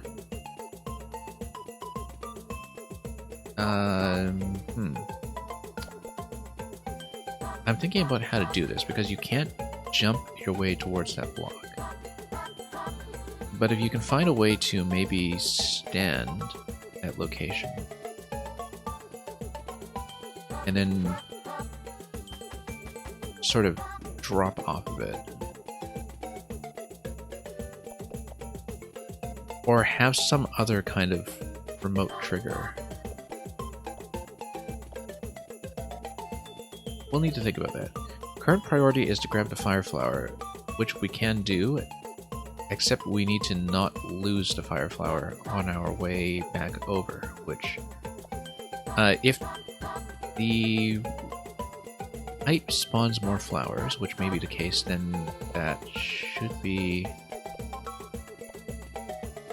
not simple, but, you know, we need to figure out a way to get through this potential block here.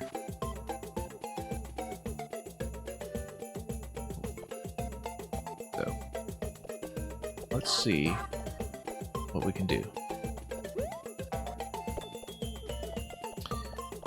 The spring is actually going to be pretty useful here. I think maybe we need to carry that up somehow. Also notice this block here. This block looks like it's going to be partly used as a crushing block if you need to either get a running Yoshi going or get yourself crushed out of a fire flower in the event that you need to be small. Which may be the case, given how this is going to work, because there's this one tile entry that's in this location. Because of the requirement to climb up the vine, you can't really crouch into this with the fire flower if you want to get fire over to this side. Potentially, though, what you can do is find a way to do a Yoshi drop on top of a spring, which I feel like is a method that we'll want to use anyway in certain locations in order to transport Yoshi accordingly. Now, we need to test one thing, which is the spring and bridge overlap in terms of what takes collision priority.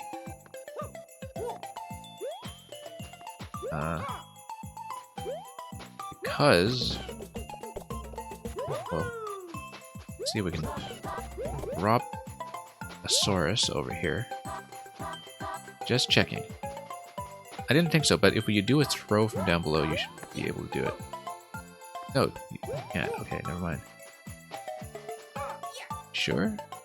I feel like we can probably do something.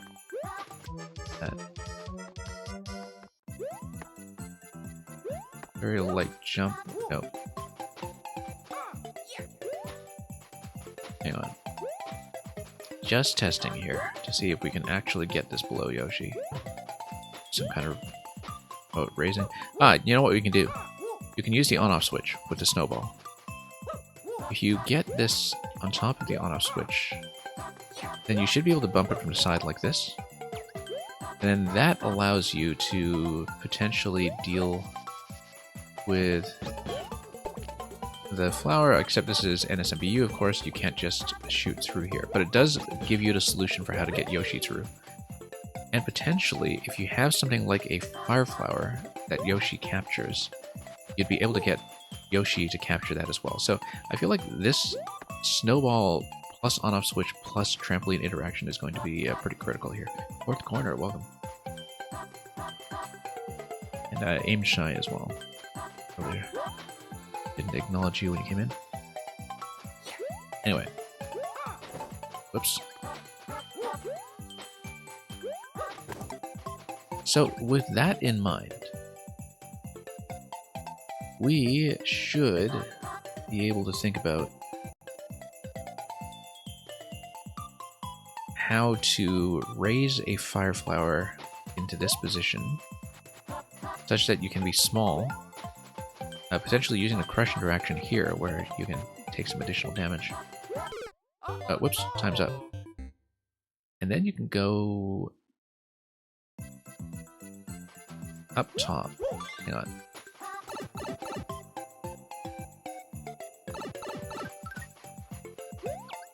So I think the point is, so I've been practicing this with raising Yoshi, but what we actually want to do is either A, raise a fire flower, or B, raise Yoshi holding a fire flower.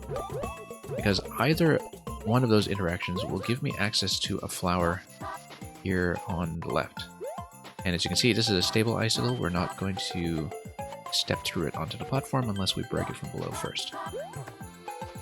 And we'd need to break it from below first quickly and get back in before to respawn and drop on top in order to avoid activating walk across this track. Fourth corner, thank you for Clinking Cavern. Probably get to you a little bit late-ish today, but hopefully you're able to stay.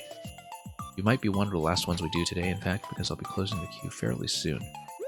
Anyway, on-off switch. Do.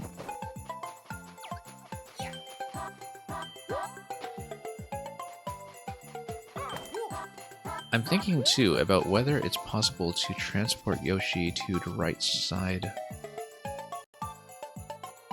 for the purposes of grabbing something like a flower. But I think what we want to do is just test out this interaction first. First of all, Fire Flower should respawn in this location. That's important to know because, yeah, in order to jump up to the icicle though, we do lose access to all of that. And we do not want to jump up towards the on-off switch because that will block me off. So, what we actually want to do is climb and discover that that will be a problem.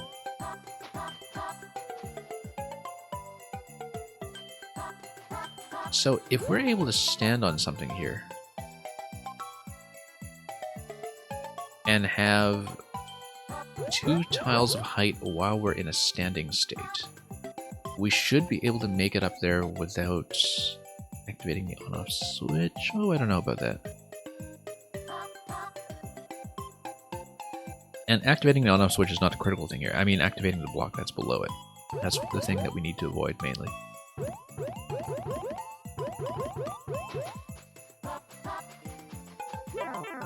Yeah, because main thing we want to avoid is hitting this thing. Even though it does give you a vine, which doesn't matter because we have no way to smash that block. I think the main thing we want to do here is think about this as an item gate, such that if you have a horizontal spring, place it here. You want to find some way to transport a flower into this location such that you are able to toss it afterwards. Now, one way we can do that is by placing a spring here, such that a flower that comes out of a pipe lands on top of it and is able to bounce up, and would from there be repositioned. So we want to reposition the flower. One other thing we can do is an object push with it. So our first priority, once we've reset this room, stand here and reset. Oh, we can wall jump because it's NSMBU. I should not forget that. In fact, the intro room even reminds me of that.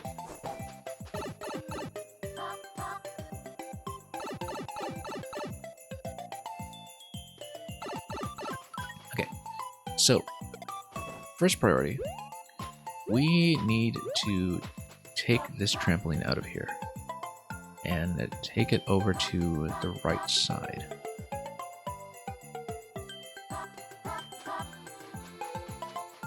Let's think about that for a moment.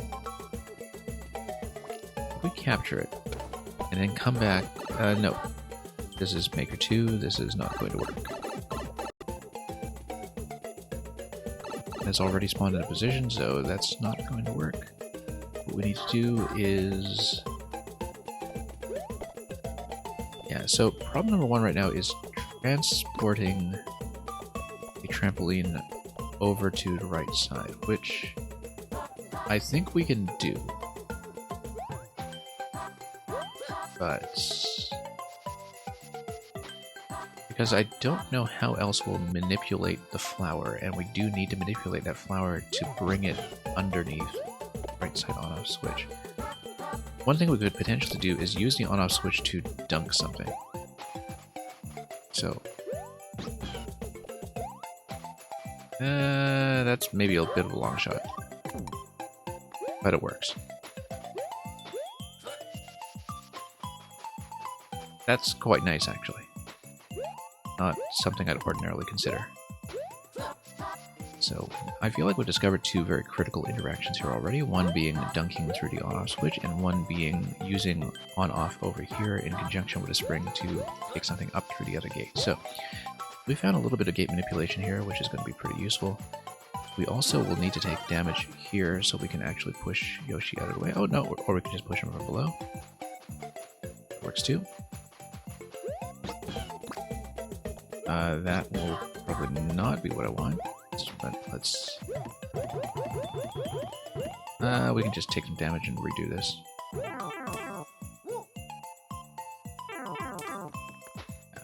Because I want to carry it with me and then probably do a bump down here.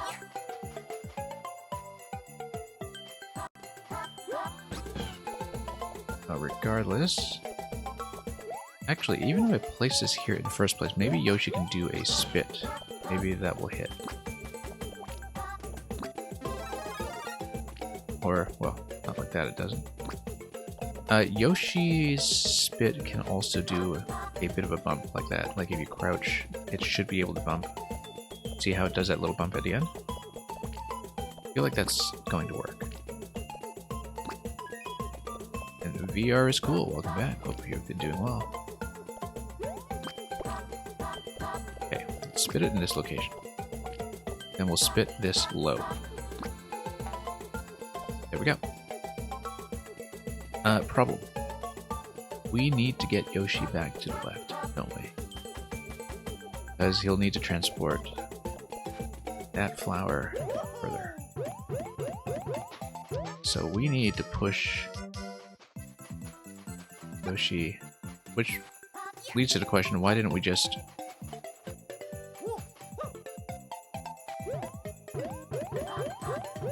take Yoshi with a flower in his mouth there in the first place?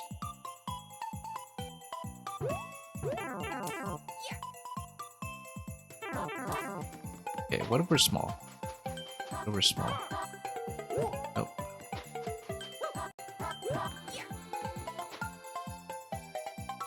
I'm trying to think about how we picked up Yoshi to begin with to see if we can load him back in somehow, because this is the main issue that I'm facing right now is how does Yoshi get out of here? Presuming that we are finished with this spring over here.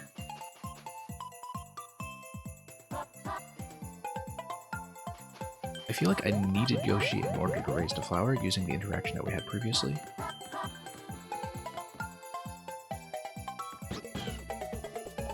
So we will see. And yeah, VR is cool. We'll hopefully be able to get to you today. I'll be closing the queue pretty soon, so you might be one of the last ones here. So you might be a fair ways back in the queue, depending on how long we take on a puzzle, but instead we'll try to make it happen. Maybe if you do some kind of dump over here, that creates some kind of displacement. Anyway, time's up, so we'll need to rethink this on the next pass. But notice that. Wait, if Yoshi's on the right side, what's stopping me from just...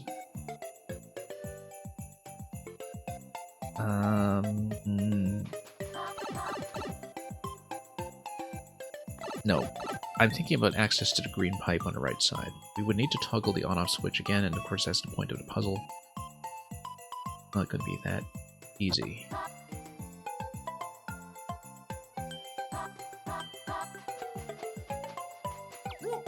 Yeah, because after you hit checkpoint, the main thing that you're dealing with is that it gives you access to the sideways trampoline.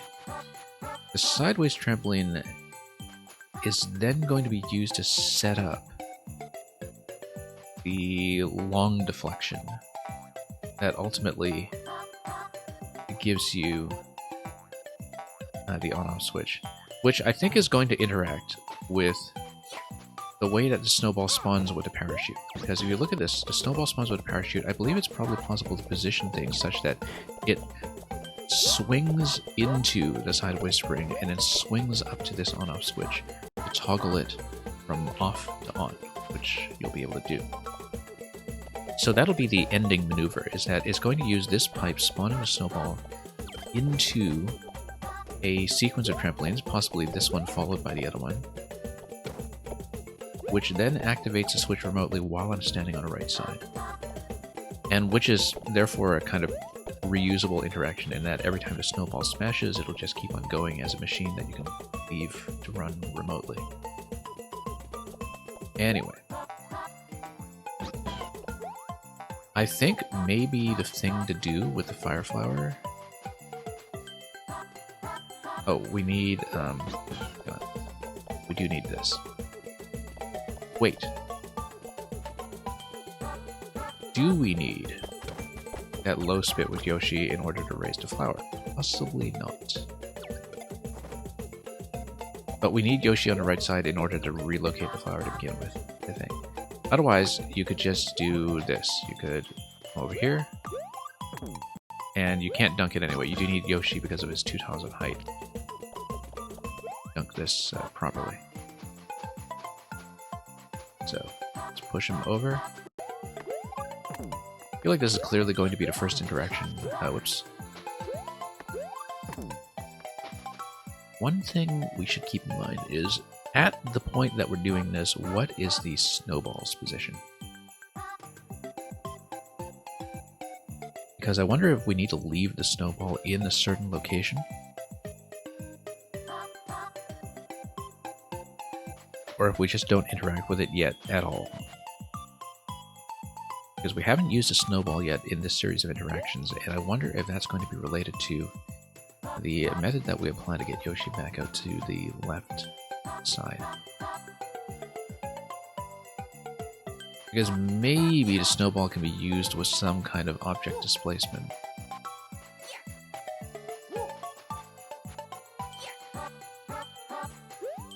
Particularly with that flower. But I feel like regardless, we're going to need Yoshi there. And Yoshi spitting out a snowball isn't going to do a very good job of sustaining its position, so...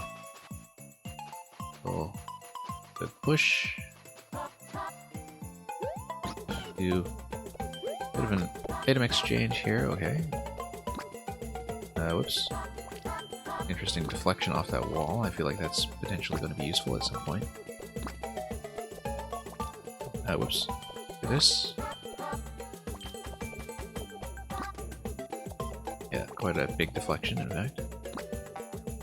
Do this.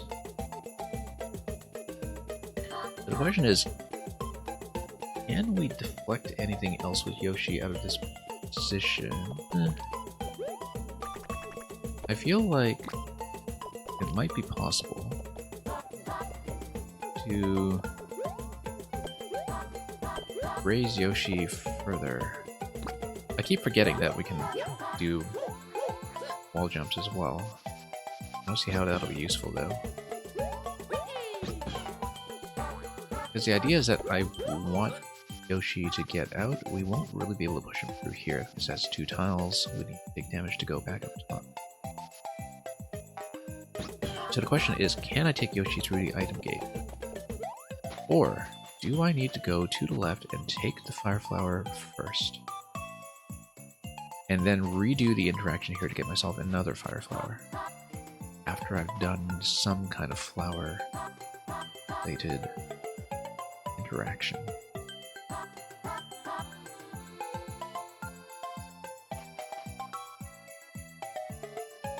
I feel like there's some kind of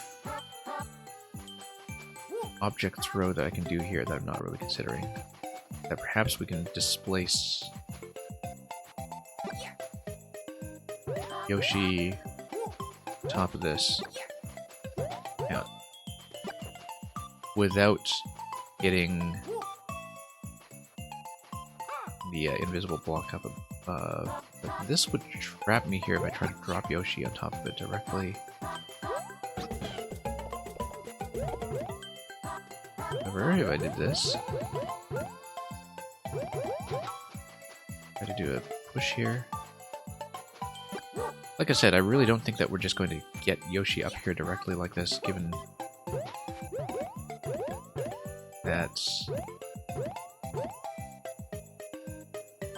that would just present a solution of having Yoshi hang on to the flower in his mouth as it goes out. Which might be the case, but who knows?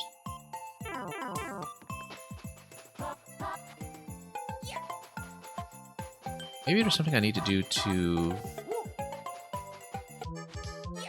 displace spring, kind of like how Yoshi's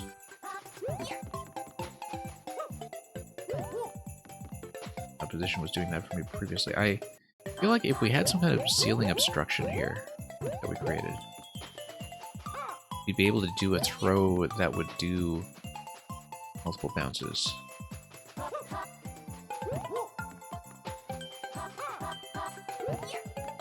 But this is the step that we're missing, is how do we get Yoshi back to the left? Or the spring back to the left, for that matter.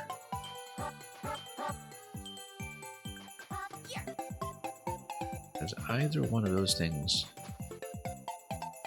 need to happen.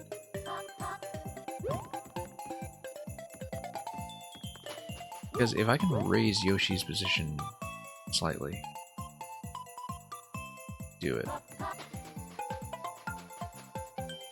I think what's going to happen is... I'll go back up. Also, let's see what happens if I just do a dunk here. It does send a flower back down. Okay, so if we need access to a flower or something additional, it is possible to reverse out of that. We have 20 seconds remaining on this attempt. Yeah, there's no way to just drop Yoshi on top of the spring here without activating this thing. Mr. Greggy Spike, welcome.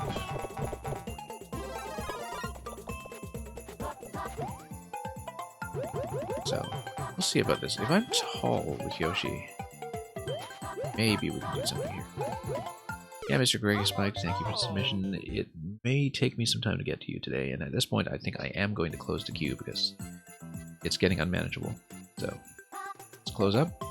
Let's try to get through everybody as we usually do. I'll try to give everybody a fair chance. Give me one moment here to edit my stream title and reflect the fact that the queue is now closed. But yeah, good to see you, Mr. Greggy Spike. I hope the making has been coming along well. Grakowski, we'll try to push on it further. We'll try to at least get to the midpoint. And it would definitely be a good excuse to just run a puzzle day or a backlog day again. So the alternative here is to think about maybe something that we can do using the snowball. Because, let's say I just place this location. Can a snowball get dunked without being destroyed? We're going to find that out, because if I have access to this snowball, that might resolve some issues. We do. And in fact, I can get down there and place it out of the way. So this is inherently a more powerful position than what we had previously. And that I feel like if we can use the snowball to do some kind of object displacement on the spring, then we're in good shape. But, does that happen? Let's take a look at what happens if we do some kind of object displacement with the snowball. Nothing. However, if you send a snowball down towards it, we'll see.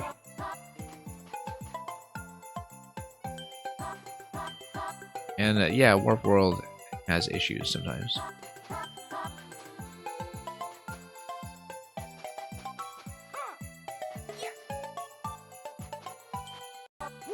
Also, here's the other thing. We've been dunking these objects from above. Notice that doesn't work with the trampoline here. Let's prepare the snowball over here just in case we need it, because we might. So if we can get either the flower or Yoshi in this position, we know what to do to get it upstairs. To complete the interaction that gives me access to the checkpoint. The missing step currently is, how do we either A, move the flower all the way to this location, or B, get Yoshi back up to the top level, which we should be able to do, otherwise we would... You need to think about the kind of checkpoint equivalence here, where if you respawn from checkpoint, Yoshi respawns in this position. It implies that Yoshi must be available on the left side by the time you hit the checkpoint in order for that interaction to be available. Indeed, I think Yoshi is who you need to bump up here for flower access. So the question is, how do you get Yoshi through the middle gate? That's the missing step. How do you get him from the right side? But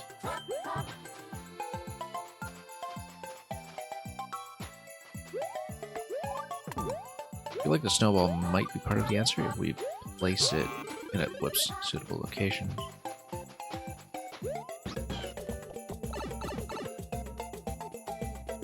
And also the crush block strongly implies that I might make it out of the left side while tall. Also notice... Yeah, if I'm just passively bouncing off this, I think I do still activate the block, but... And test this, in fact. I believe it does, though. Otherwise, we'll just bounce from down below and hope for the best. No, I think it always does bounce you into the block and activate it, because it is something that will put you into a jump state. Anyway. Let's get out of here for a moment. Whoops. I don't know what I'd be doing with a snowball in that position yet, but it does make my position on the right side of the level inherently more powerful, so we should definitely give it due consideration.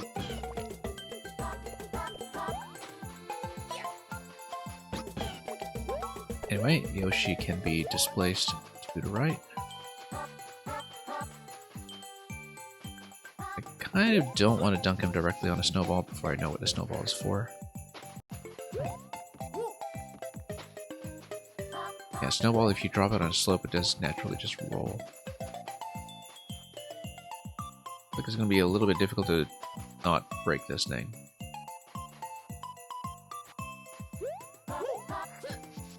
Try to make something happen here.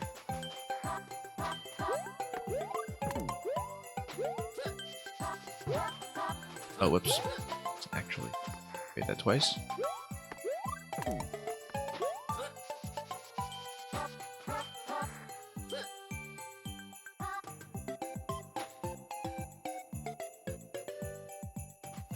Now, let's see. I wonder, actually, if Yoshi being put into a running state might be useful. Here's something to test. If Yoshi is in a damaged running state, does he stop at a snowball? We're going to find this out.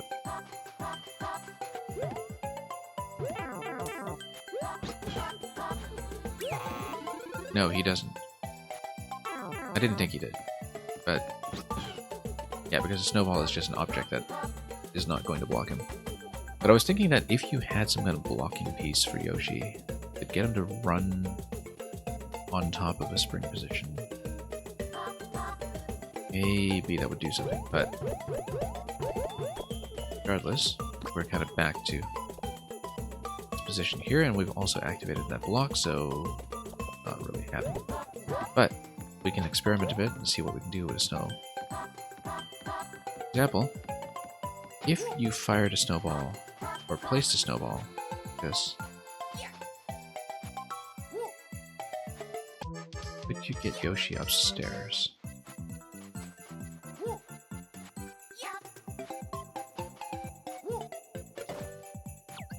Yeah, I need something that gives me some sort of displacement.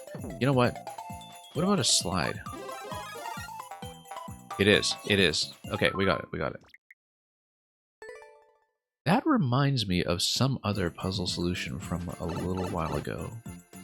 Using the slide to raise an object. I feel like we had a one-screen puzzle that used that extensively. Where that was kind of the ooh as well. Okay, we're in great shape now. We'll leave the snowball to the left. We're in great shape. Solving puzzles is your butt. I mean, how else would you do it? How else would you do it? Seriously. Okay. Hey, feeling good about this. We'll definitely try it past checkpoint, in fact. Yeah, because this slope here, I mean, there's a reason it's a slope rather than just a hard junction, right? So, we found out what that reason is.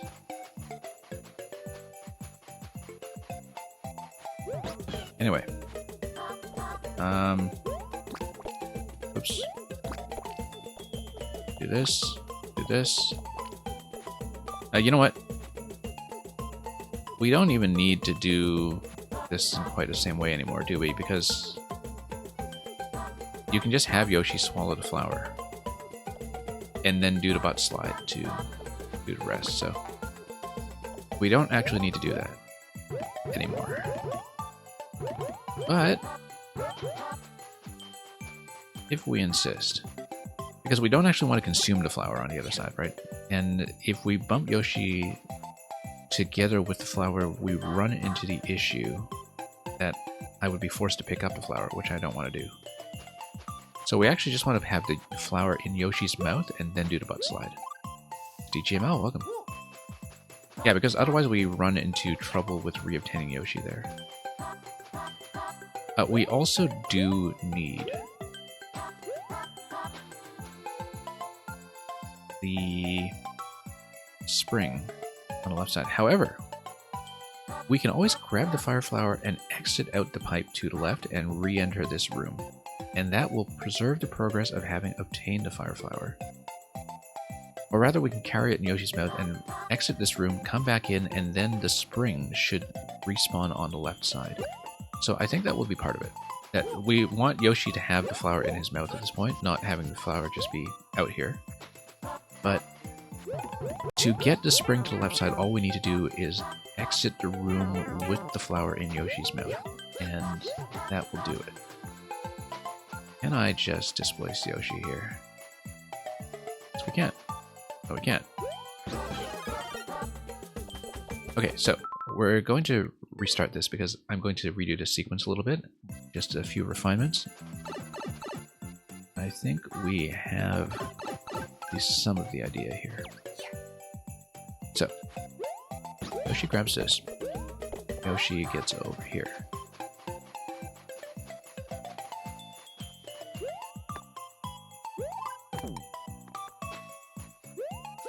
We then move over here and we swap over to Yoshi having the flower be captured instead. You know, in spite of the fact that we're not actually using the interaction with Yoshi doing the low spit to get that bounce, I'm glad we discovered it. I feel like that's going to be useful some other time, if not in this puzzle.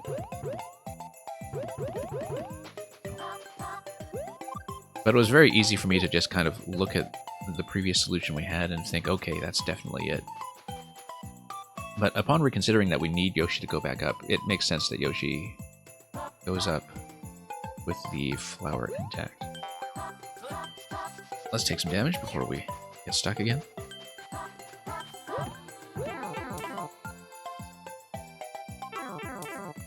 Nice little item gate. And we'll just walk into Yoshi to push him out, as before. And then we get out of here to transport the spring back to the left side, just teleport it back to its original spawning position. As Link, you are not changing colors or anything, at least in my view. So hopefully your chat connection doesn't get too spotty. But yeah, we'll play whatever level is appropriate when we get to you. Okay, so we've put this back on the side, which is great, as we know how to get Yoshi up top already. So we've mapped this out at this point. I said we've mapped this out. There we go. We bump this. And then spit the flower. Grab checkpoint. Now, next thing, Yoshi's able to grab this. And we're able to do a displacement on the snowball. The question is, where does the snowball spawn and how shall we position it? It can bump up here and then up here, potentially. I feel like that's actually going to be it, because it'll come up here, bounce, deflect. So, we want to place this guy over here. We'll need to be small again. We can't keep the fire flower, unfortunately. And the displacement should work. Let's just watch the positioning first. Ooh, maybe not. I do need to do this. I need it to happen automatically. Possibly. Well, let's see here. Because I need to be standing on the right side of the level when it comes down. He's bumping into me.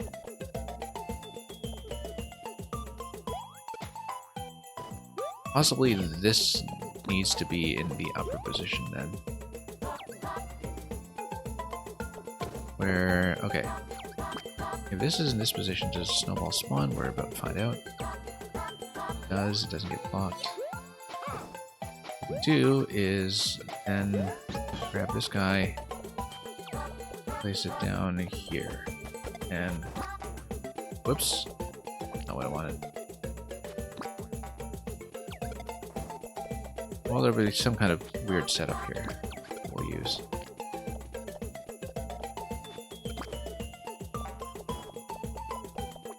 To position this.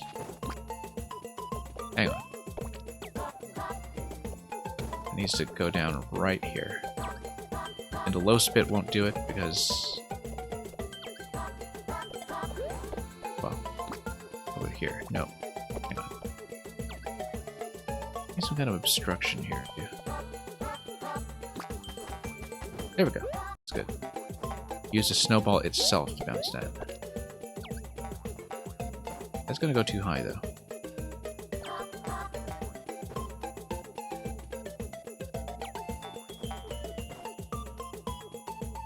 So we actually need to place this a little further over here. Oh. Might be a little bit finicky. Like, we just need to find something that will hit this on-off switch. Right now it's going too high. Which perhaps indicates to me that maybe this thing's just not involved. We'll take a look here.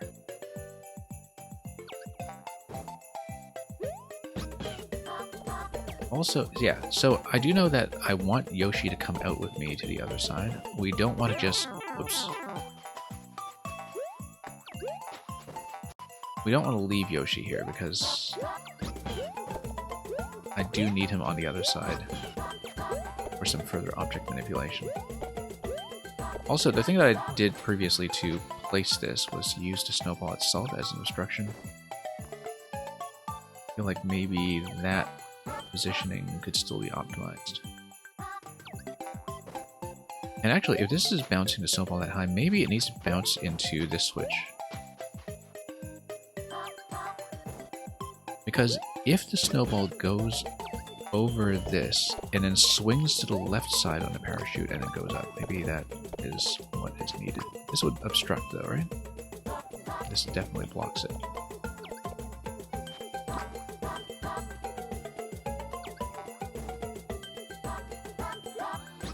Okay. Let's do some more item placement. Okay, we're going to place it here. Going to place it here. No. That's going to be way too close.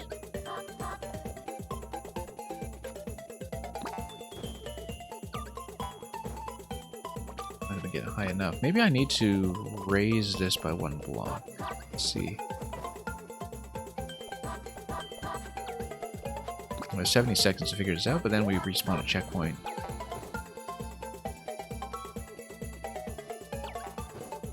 I wonder, in fact... I need to rethink the item stacking logic here, because I actually wonder if maybe taking a fire flower onto the left side might resolve this issue with some kind of weird collision. And maybe we're overthinking this step, and maybe we don't need the interaction to be quite this remote. We just need to be able to ensure that this takes some time to activate.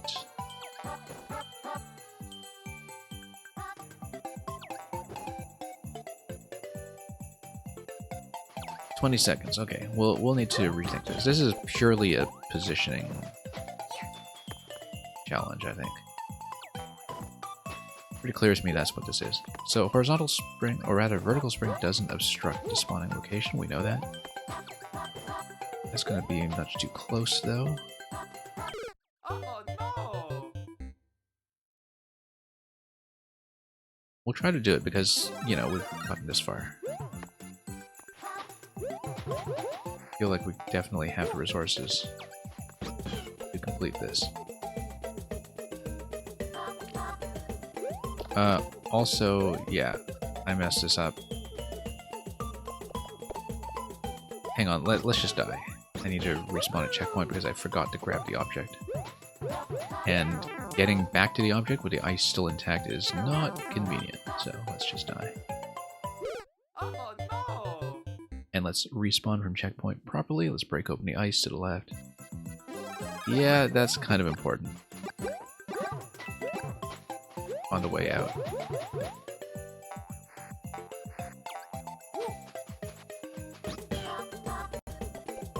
And yeah, we can just grab Yoshi and get him back upstairs. We do need to redo this when we are respawning from checkpoint.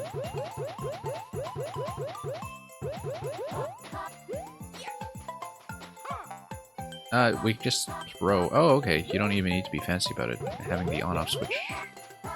So we didn't need to do that snowball thing in the first place. This just bumps him easily. Okay.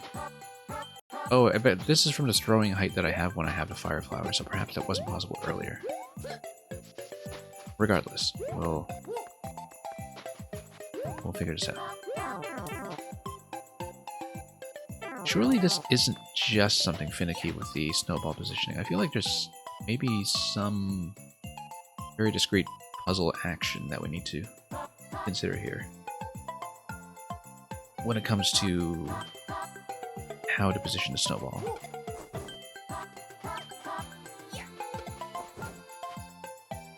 Surely it can't just be something like that, because when it spawns, it's not going to swing left. It's always going to land before it's able to reposition. So let's get up there first. I feel like if the snowball hits while the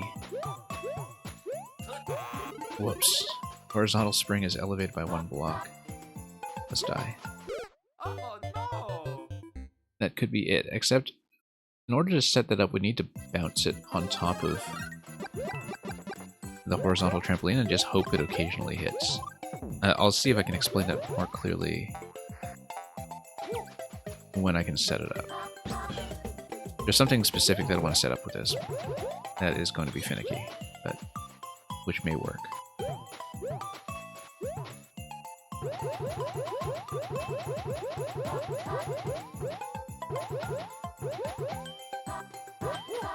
We'll probably not do the top of the flagpole hard mode today, even if I do solve it, but that will be something I'll have to remember to come back to do then.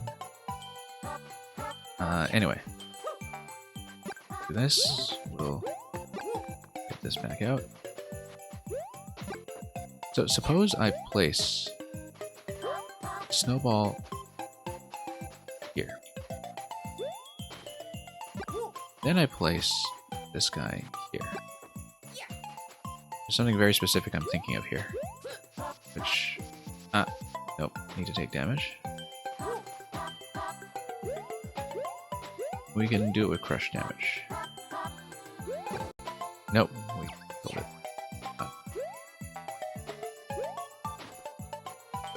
Nope.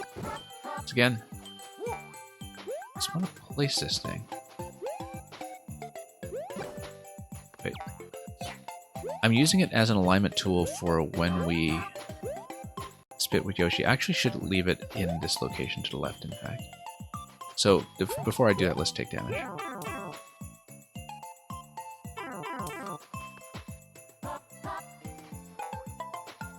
Okay. Let's drop this on the left side. No, a little further. Go.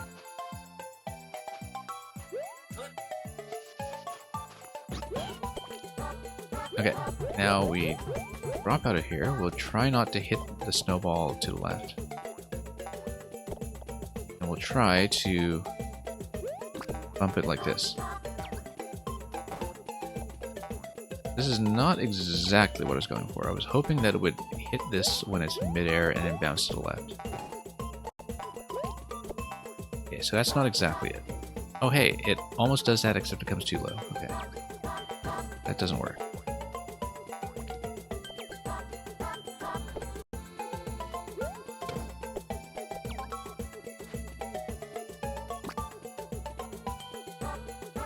I wonder if we need to leave Yoshi... So, let's say we leave Yoshi in this position. What does the snowball collision look like? Nothing. Okay.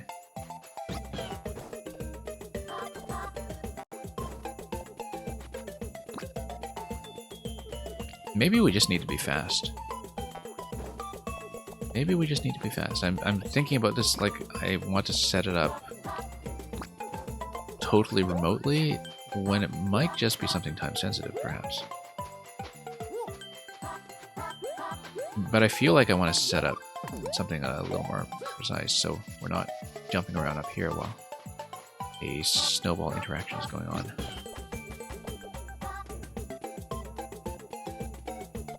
Snowball is over here. Yeah, because how do we make this take as long as possible is the question that I'm wondering. So let's say we spit like this. Then potentially you could bounce it back over. So let's say we, for example, do this. And then you have a snowball. Oops, come on. And then you have a snowball. Let's just figure out the positioning here. And the timing. You should be able to bounce this down below.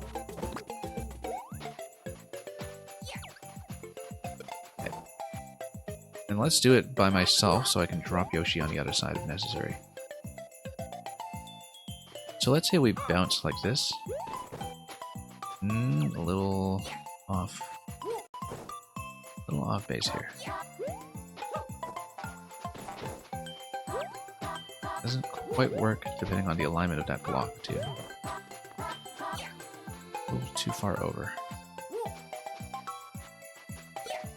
Hang on. So many accidental kicks. Okay, try this. Oh, it totally gets caught on the top corner here.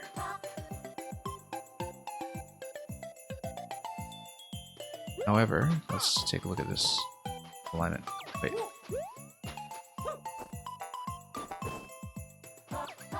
If it catches, say, in this location. Because I'm wondering if I can do some kind of throw over here and have it bounce with enough time for me to get over to the right side. I don't think so. I feel like it has to be something that's on spawn. The whole point of the parachute spawn is to set up some kind of initial position that's going to work.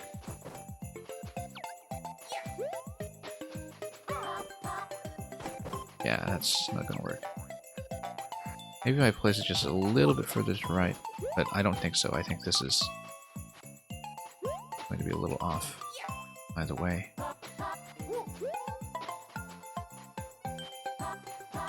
So let's say we do that. Nope.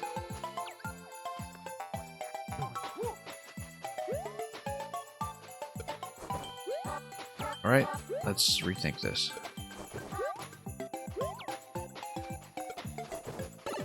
Oh, nope. Oh, that's bad. Don't want to do that. Well, we have 119 seconds. This is basically equivalent to respawning from checkpoints, except minus the flower. And given that it's minus the flower, we do need to a bit of a dunk. We might just do one more timeout Grikowski, and then I did say earlier that I would maybe stop at a midpoint so we can get through more of the queue.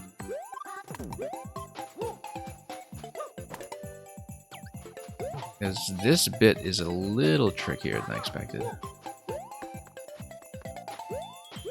So I thought it would just be a matter of finding a good spring position that needs to be done. I think it's clearly a little more involved than that.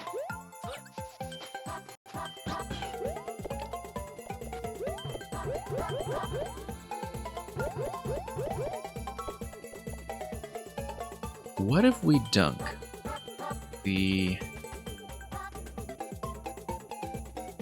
lower spring?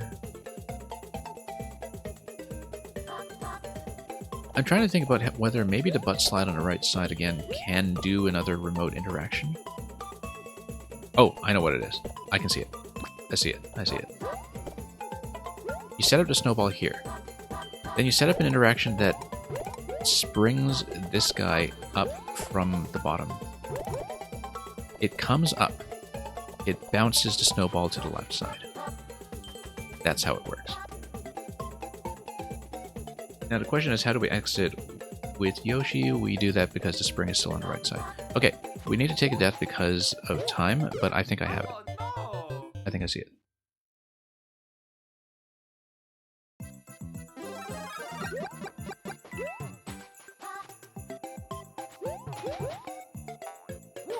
Now let's not get too impatient about the setup, but I'm pretty sure I see how it's going to work.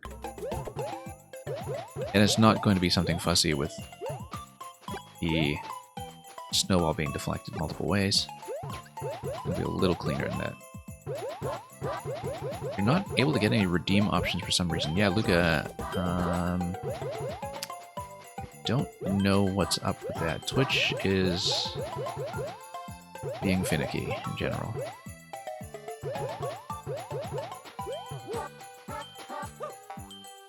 That's okay, Luca. It's the thought that counts. Whoa, no. Hang on. That's inconvenient. Let's just get back out. You can't follow channels either. Are you on mobile or are you using the web interface?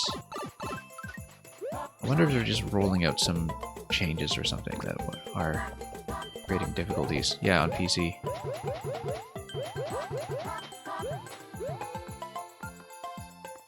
Yeah, probably just some temporary bugginess. As far as I can tell. Oh, you know what? I could have just thrown the spring. That's okay. We'll this way. Well, then, whoops. I don't think I need the flower. Okay. We will then do this. So first of all, I want to see if this will go down by itself. No, I do need Yoshi to swallow it. It's fine.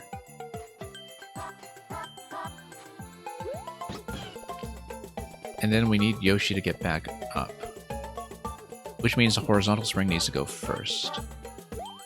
Yeah, horizontal spring needs to go back up first. Sorry, vertical spring needs to go back first. Here's how we're going to do it. We redo the same interaction that we had earlier to get Yoshi to the right side and to get the spring to that side. Wait a minute. Why are you not working? There we go. Nope.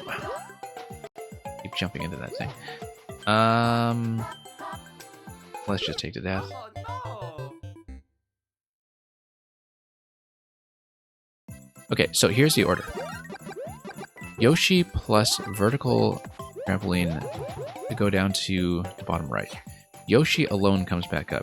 Yoshi grabs the horizontal trampoline and then goes back down to the bottom right. No. Horizontal trampoline needs to be in this position, so Yoshi doesn't grab that. Yoshi would need to place it here. But then if Yoshi places that here, how does Yoshi follow me over to the right side afterwards? I haven't established that yet.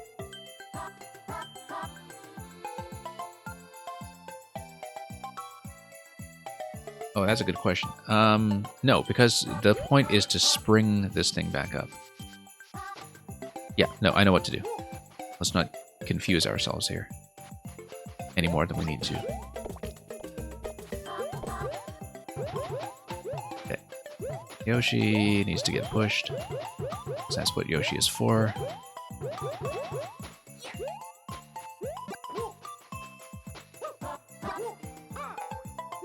Okay, that's good. Let's not just jump wildly into this spot like we've been doing every single attempt. Also, I can use the crush block to simplify what I've just done there. It's okay. Grab Yoshi. Fall back down.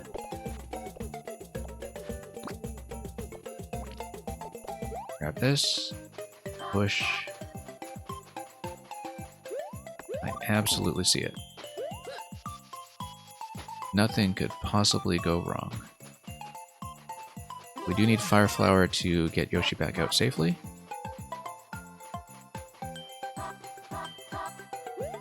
It's not really that complicated. You just need to see a few specific actions that are very critical. There are a few specific interactions that you need to understand, but I really don't feel like I've been hitting a wall with this one or feeling very stuck. It's just a matter of just finding the right thing. Anyway, let's get rid of this. Rather, we need to get rid of it down low. And then we send Yoshi back upstairs.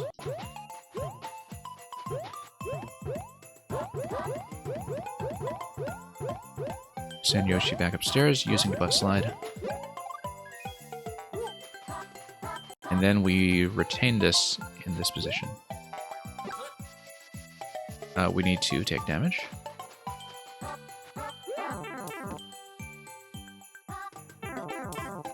You can only follow 2,000 channels. I didn't know that, actually. That seems completely unmanageable. But what do I know about Twitch? Let's see. I'm going to grab this. I'm going to... Whoops. Well, it doesn't matter. On-off state does not matter for our purposes. As long as we don't dunk it too many times. We leave the snowball here. Now watch this. Watch what?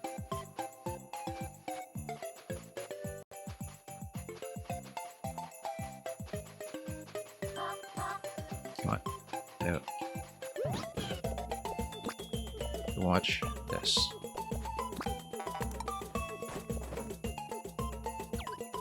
And we didn't even need to hit the switch on the left. We just needed to raise it like that, and that's done. Now the question is, which object do I want Yoshi to be holding going into the next room? I feel like I would have remembered that if I were paying attention to what the setup was in the first place.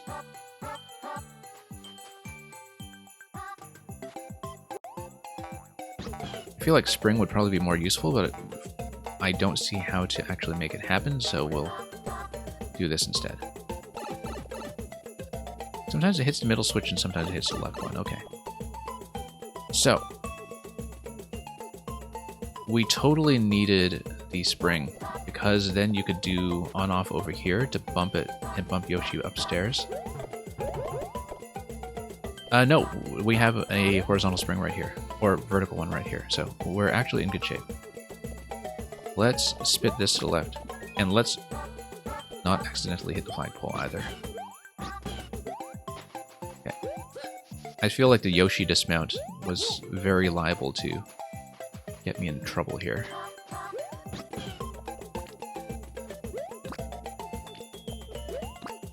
Okay, go. Through ending, here we come. Should be able to do it.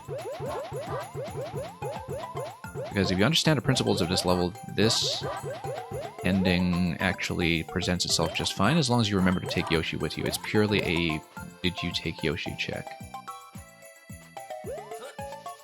Let's not hit this block at the very end. That would be embarrassing. Here we are. Oh yeah, Mario time. A guy named Eli who made a level bedtime story at the fourth corner gave you permission to make a part 2. We had an Eli here earlier in the stream. Wonder if it's the same fellow. Anyway, Rakowski. Always give bonuses for taking Yoshi. Yeah, very sound principle. We had a bit of a lengthy clear on this one, but I felt Like, that was extremely satisfying to get through, with just one or two really critical moments in there. Also, Centrix, I completely forgot to greet you earlier, even though I read your message in chat about 2,000 channels. Thank you for the patience, the extreme patience of everybody who has remained here. We'll go through the list, and 10 levels, okay. Let's see if we can do it. Maybe there have been some dropouts, maybe not. But I, once again, try to stay to finish everybody. We'll attempt it. Yeah, big queue today.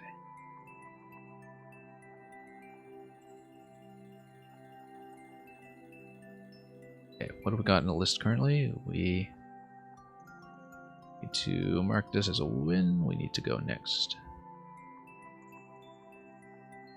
So yeah, for people who have sent me maker codes, I will probably pick things on the easier or shorter side in the interest of getting through the queue, just so people are aware.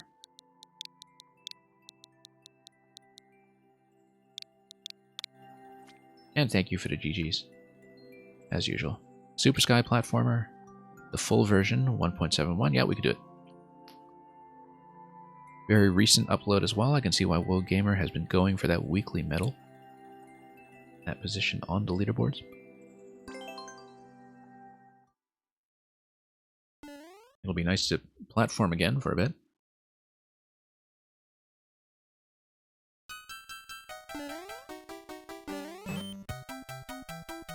Oh, we are a little slow on that. I did see the whole interaction at the beginning. We were just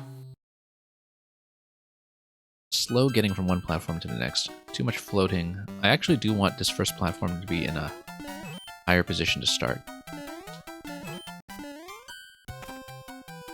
Because given the choice, if it's floating up and down, we'll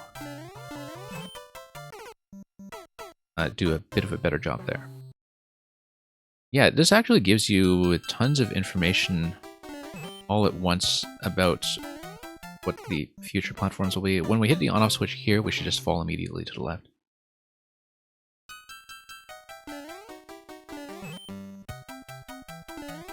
Yeah, SDGML, the thing is, I found that with time, more and more of the people in my queue have elected to stay online. I guess partly because they know how late I run things, and partly because gradually my audience has whittled down to the true hardcore, perhaps. We have some pretty die-hard makers on the stream at this point. I overshot a little bit. I do want this swamp to hit in time for me to land below. It will do so, I just need to pull back a little bit. Whoops. There's one blind fall. Yeah, we'll see. But going around a loop is pretty visible in general, so... people know what to expect from the stream. Well, we also do have a good amount of newcomers here today, actually, because I haven't been running Friday, Saturday in so long.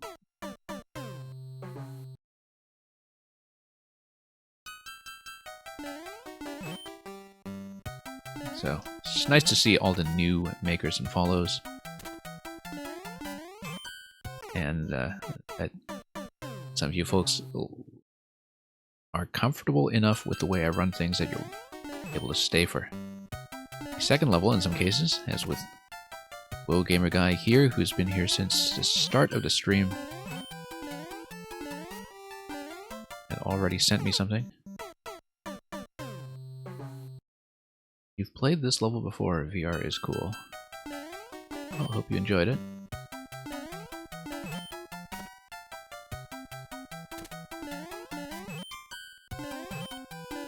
Pretty reasonable so far. We just need to, whoops, pull back a bit without getting out of the crouch before I've actually cleared the piranha plants. Yeah. Zelinked, I think that's true, that a lot of the people who are following Mario Maker closely and making levels actively and submitting to viewer levels at this point do have a pretty good sense of the lay of the land. The main issue that my stream presents is that it is usually at a pretty inconvenient time where people on one side of the Atlantic are going to bed, and people on the other side are scrambling to get up in the morning. And so it's pretty understandable that we do have some dropouts from time to time simply because I run way past a lot of people's bedtimes. Especially with how long I take on certain levels. I see what you mean about the fall there, actually, because if you decided to hold right, you would just fall off the platform entirely, but if you don't hold right, you're not going to be prepared for that pipe. Just as a matter of timing. In fact, I don't know how even something like Coin Indication would particularly help you on that drop. Because it is a don't hold right until the last moment check, and I don't know that there's a particularly clean way to do that apart from just having a right arrow close to bottom but not quite there, like a series of right pointing arrows that are almost in place, perhaps. It feels like a difficult drop to indicate, actually. It's not something simple. Not just a matter of adding arrows and coins there, so...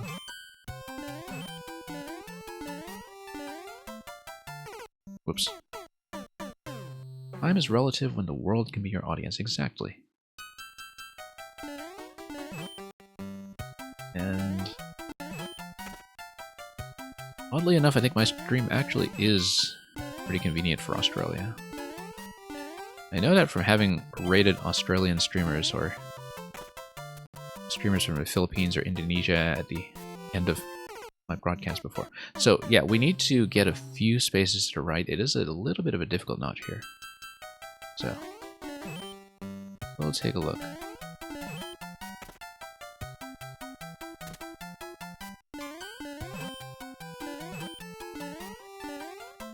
And down we go.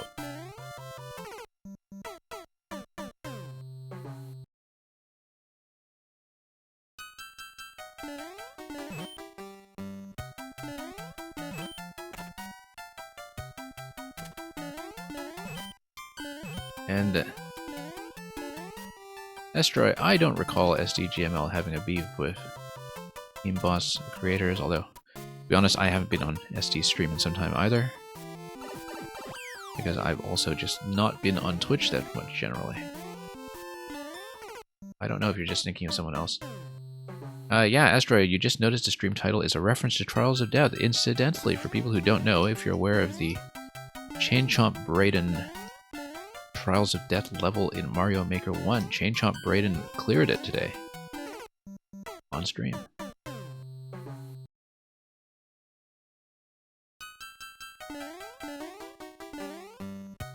SDGML has mocked boss creators on different Twitch channel before. Well, it's not SD's fault that you're all a little bit funny looking.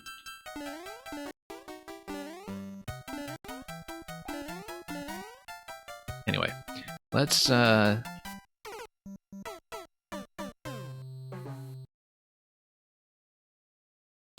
get back to the platform here for a moment.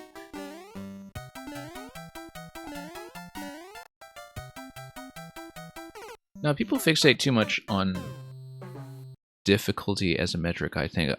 Oftentimes, I say this a lot, that one of the hardest things to do in Mario Maker is to make something that is still enjoyable for people who can't beat it. I feel like that's kind of the holy grail in some ways, is that if you're able to make something really difficult that people who are out of their depth are still willing to enjoy, you've found something there. Zypher, thank you so much for the raid. Good to have you here. And I hope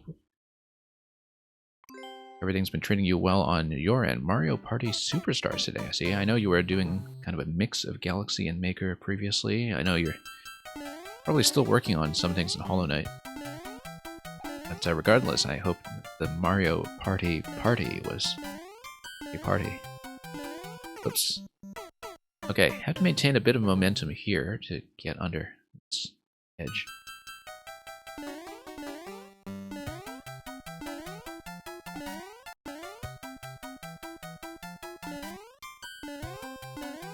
Because the kind of reaction I think you often want makers to have, if you like to make things with super, super low clear percentages, is that you still want to give them a sense that they have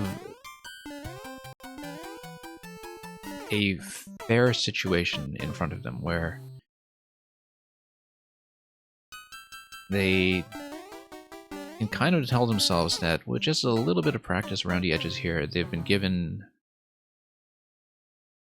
a level that treats them fairly and signals things well and kind of gives them a certain amount of pleasure in a learning experience. When you have things that are very heavily dependent on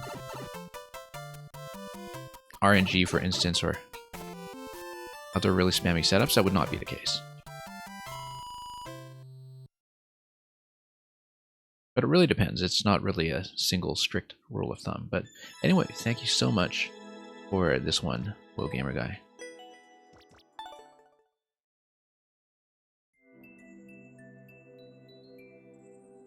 And as Zypher, you're not ready for Final Pantheon yet. Yeah, you just need to pace yourself and take the content that you're able to at any given time.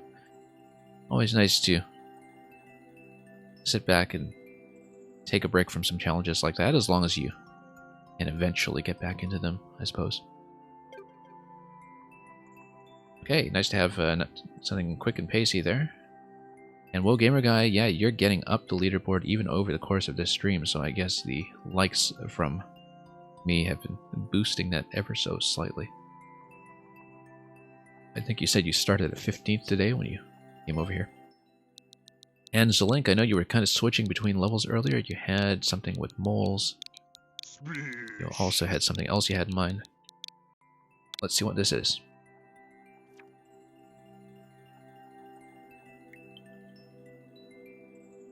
And thank you for the follow. Epona's Mole Massacre, equestrian archery at its finest.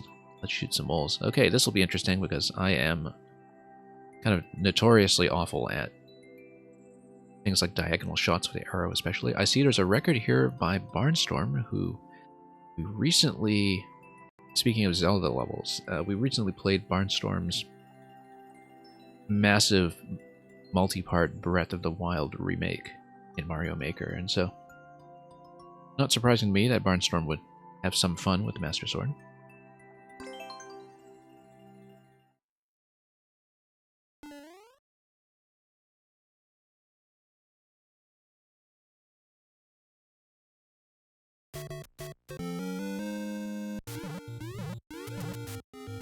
Okay, we've got a reset door over here. We've also got this thing over here, which I... Oh, whoops. Okay, there we go. I was hoping to tap that so we can wear it. There we go. Unless, of course, we needed to bomb any of this. No, I mean, it's just... bit of a nose, I suppose.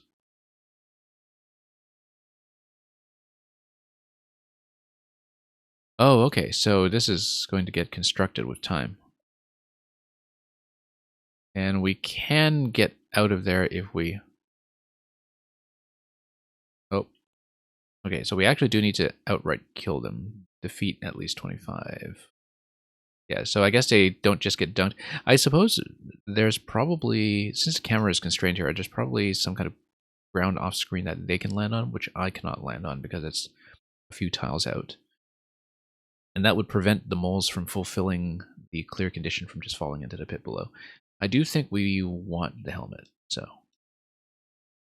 that's what this is for. Game sound is gone. Okay, we've been fine with game sound for a while. We'll just fix it up again. And maybe my local sound will return as well. Just give me one moment. This does happen.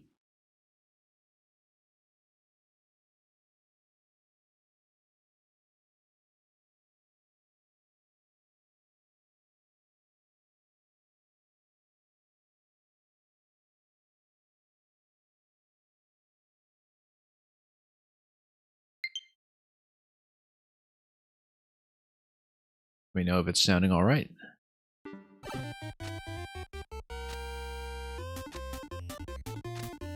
Okay. So we can zap this. I don't know about that Buzzy Beetle. I guess it's maybe a pacing tool or something. Oh yeah, no, we don't want to bump like that with the helmet. That actually creates problems. And then there are 3 pink coins here as well. And thank you so much for the gift sub, Cypher. Much appreciated.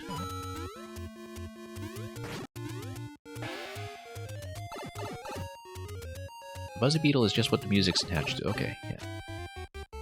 That makes a lot of sense.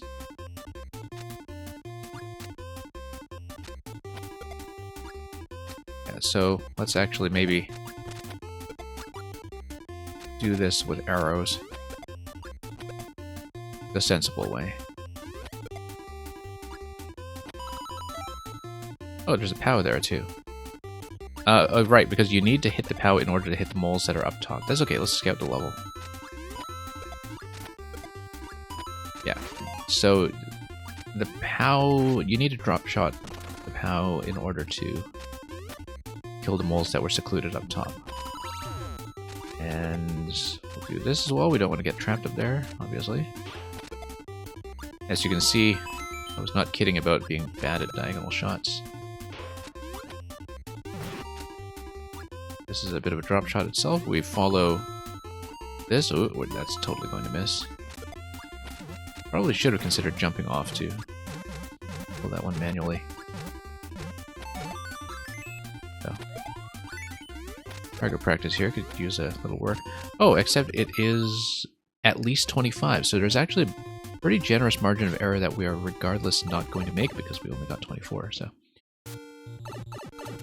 Meng, you will be next in queue. Let me make sure I've made the correct rearrangement on the back end, and I'll make sure we cache that in for you properly. I also didn't type win earlier when I finished Will Gamer Guy's level, did I? Yeah, so I'll make sure I clear that, and we'll just take a moment here to make sure things are in the correct order.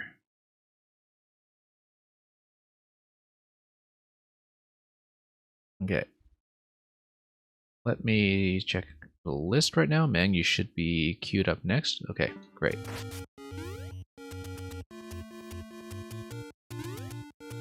We have this. It's a key. What does this give me? The opening door just resets. Okay, that makes sense. And then these doors also have some kind of reset attached to them. But we can also just go back here and go back this way. Now, because of a clear condition. Oh, okay. This takes you back to the beginning. Well, this is very generous. Obviously, with a clear condition in place, anything that we've already defeated, I believe, stays defeated. So we actually just need that shot on the POW. And we're fine. No wonder there's a high clear rate. It gives you a very generous experience as long as you're not going for speed.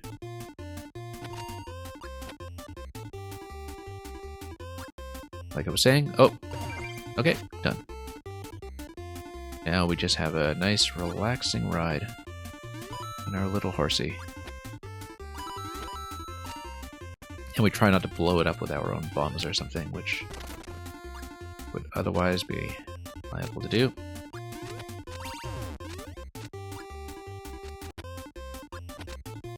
Yeah, let's not mess around too much. I'm likeliest not to jump off of this thing.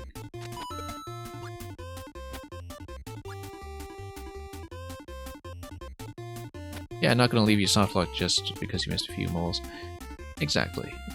And I'm glad that you take that into account even when designing a clear condition level, because there are a lot of makers out there that will just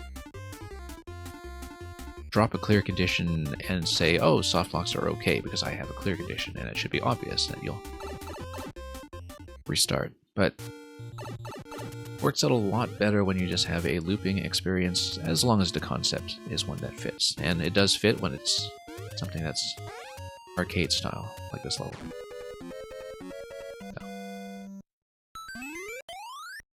So. That worked out pretty well, so. Now we'll actually remember to mark things as a win. We're going to be way off the record. That's okay. Yeah, I guess Barnstorm would have gotten it in the single run. Thank you for all the GGs. Let's see what's next.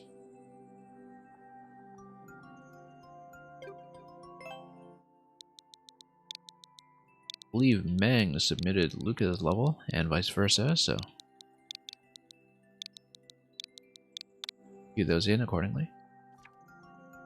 Honey Bee Bop Hop. Happy birthday to my magnificent, amazing, mangical Mangy. Happy.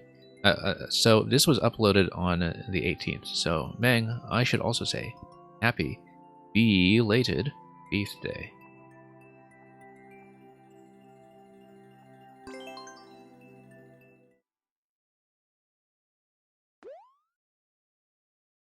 Are there 69 bees?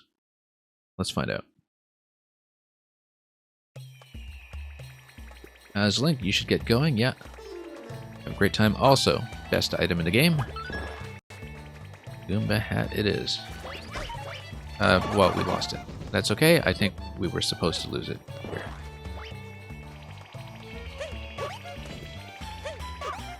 I should probably be able to long jump this. Except, let's see if we can set that up. I might need dash panel and momentum to do it. How am I missing? Okay. I feel like I will need dash panel and momentum. Let's do it. It's totally doable. It's not going to be able to roll, though.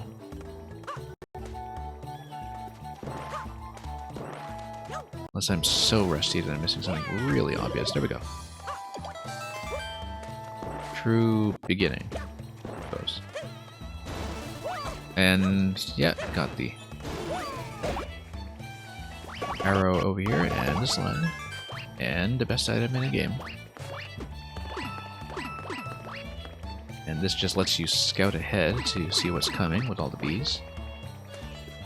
Yeah, the Goomba hat stabilizes the bees until such time as you take a point of damage off of them, as we're going to do when we get up to the bully for that bounce. That is clearly coming. Very good. What's up here? Nothing. Okay, that's fine. Decorative corner.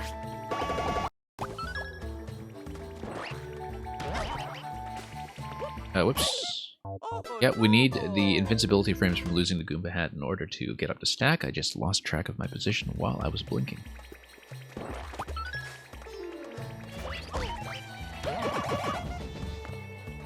And we've seen that thing on the left side, so we'll just keep things as is and go for speed. Yeah, I can see that you're meant to kind of do everything in one continuous flowing motion, as is very often the case for Luca's levels.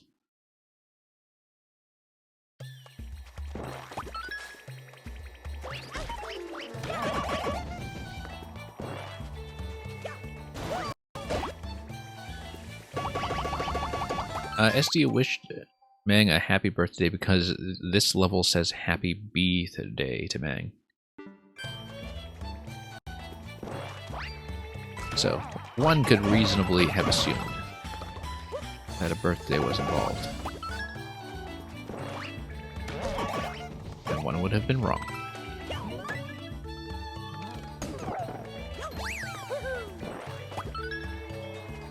Okay.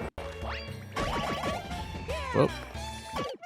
Okay, I actually did have the invincibility frames to survive that spike. We just didn't make use of that very well.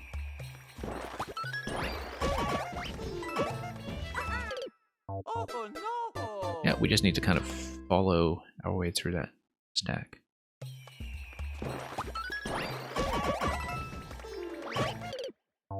And we need to bop those accordingly. Well, or just work our way straight through. We'll see. We'll see how we're doing with these damage frames. Oops, came in a bit low. Always impressed with how much there is still left to explore in this game when it comes to using invincibility frames. We've seen things like that done with things like swamp stacks before, but not so often with bee stacks, I would say. Then we got another birthday shroom, I'm sure. Love the beehive look to this as well. Seen a lot of people try it, trying to create that beehive aesthetic in the desert theme, but this one I think has worked pretty successfully. Wall jump, damage boost, and up the mushroom.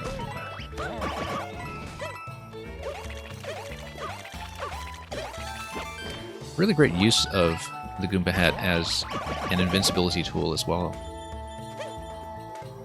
Definitely appreciate that. Supernova, welcome.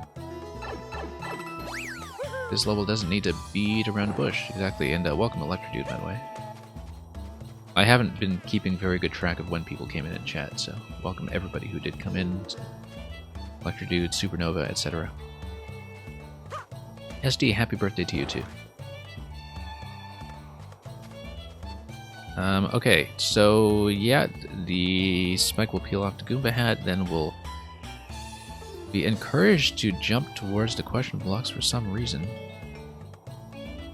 Oh, because that'll give me the dash panel timing for the bounce, yep. Okay. We've seen that before. And then long jump, which is, of course, amply indicated. You needed to make the stacks the way they are or it wouldn't work. Yeah. Big Bs and with that little bit of a sway or offset to them. Because otherwise they track your position when they get too close, right? So you need that Goomba hat to maintain a regular position on them initially, perhaps. Plus giving you the damage boost. It's a great Goomba hat concept. I'm always looking for great Goomba hat concepts, as you know, because there are just too few of them in this game given just how powerful an item it is.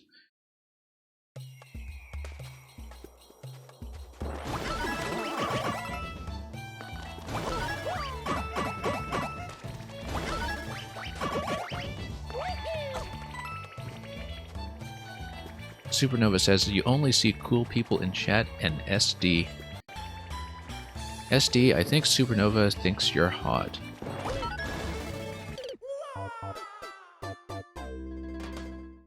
Not going to presume anything here, but that would be a reasonable inference.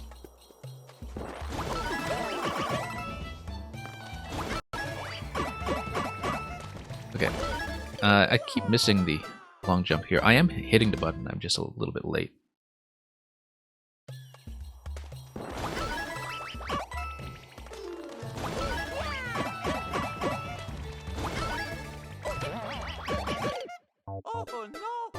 Okay, we were a little bit late on the invincibility frames on that stack there. Took a bit of damage up top, so we'll see if there's anything I can do to fix that up. I just needed to do this really smoothly. Down a stack we go. And, oh, let's check the right side. It's the heart here. Which side is the optional path and which side is the non-optional path? I feel like we want to go up here. Because that gives you the heart. The heart of the hive. Heart of the swarm for those of you who are StarCraft players in here. And thank you so much for the gift sub.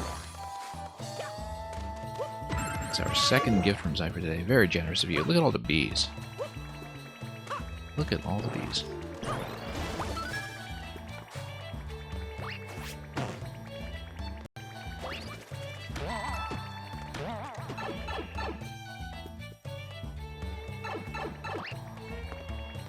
And, oh, this just sends you back up to where we were before. That's fine then. We probably don't want to go down because that's where we came from originally.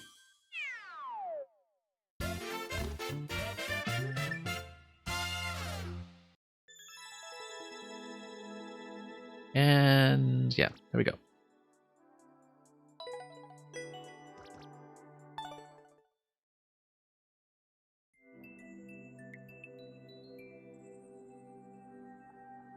And yeah, normally, Luca, I'd let you requeue for the sub-queue skip, but I think it's not going to take too long to get to you anyway, and we're currently closed. Electrodude, I think there's maybe a general cloud of misinformation here about whose birthday it is or isn't, so just assume that it's everybody's and we'll all have some cake, or this year, because it's 7MMC, we'll all have some balloons. We are obviously looking at the comment art. I have to remember to do that when it's a Luca level, in case there is something. And there isn't, so.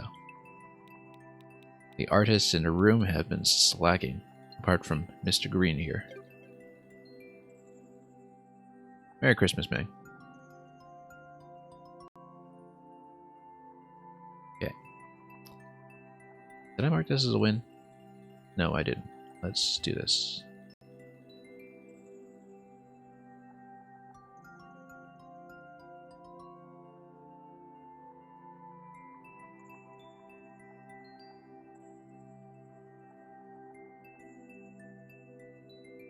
Okay.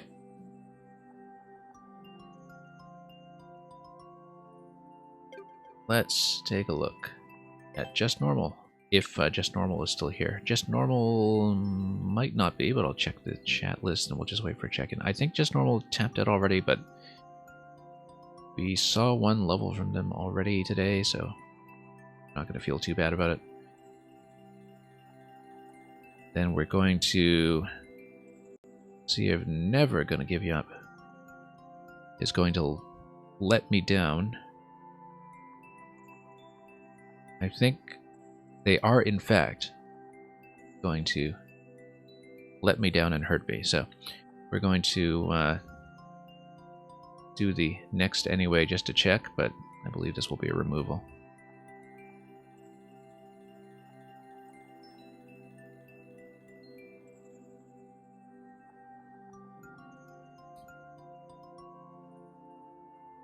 And yeah, we were deserted.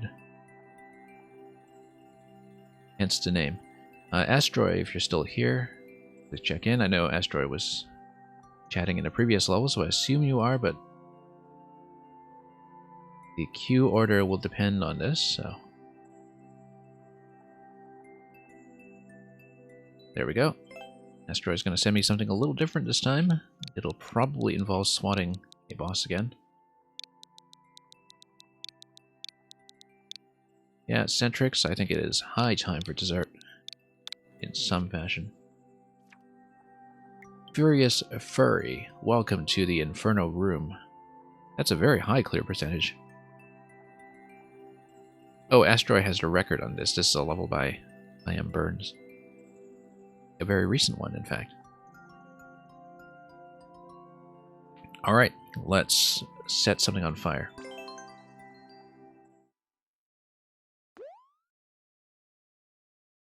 Two Meowsers. Both alike in dignity. Record on this of 48 seconds.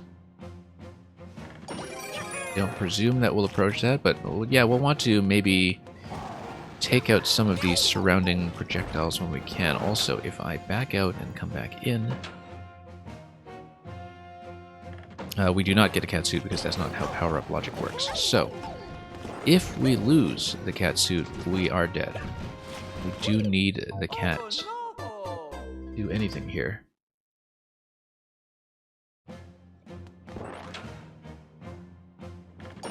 So it's just a matter of swatting everything and avoiding fire. But if I can get up there with a wall jump to swat some of those, that would be great, but we can't. We can't.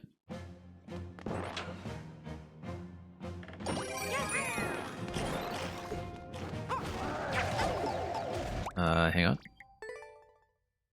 Now, I don't know what levels like this, by the way, have against scroll locking either wall, so you're not staring at so much blank space on the left or right side. I suppose if that allows you to maneuver some of the Bowsers off screen, the Meowsers rather. Perhaps there's a purpose to that, but I guess I just see scroll stop as so critical to the Maker 2 aesthetic in some ways. It's one of the things that defines the game. that it's always a little bit surprising to me to get into circumstances where the Maker 2 exclusive 3D world theme especially, you... Whoops. You have the camera panning this way and that. Luigi, yes, we'll switch. According to the request from VR is cool. Yeah, we'll put in some effort. Let's see how long it takes me to cleanly get rid of one answer. There's going to be a certain amount of RNG to play reactively around, and we'll occasionally do a cat dive to do some repositioning. It's the forward prowl from Meowser that I need to look for, which in general suggests that I should be attacking from the back, wherever possible. We should pretty much always be attacking from the back, in fact, otherwise I'm going to get in major trouble. And we also need to not get cornered by the Piranha Plant projectiles. Yeah, I'm not going to fight the Piranha Plants. Theoretically it's possible, but I guess the spikes are there to constrain wall jumps up to the ceiling. So you don't really have the opportunity to get a clean shot on any of them, not even one that's hanging off the wall, so...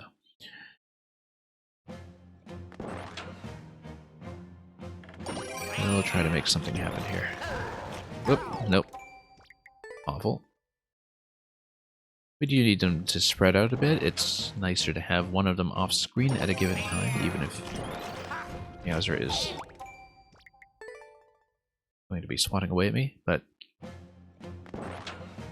yeah, we definitely always want to hit from the back. Nope, and we need better jumps.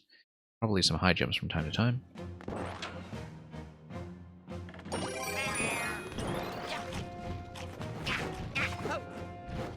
Okay.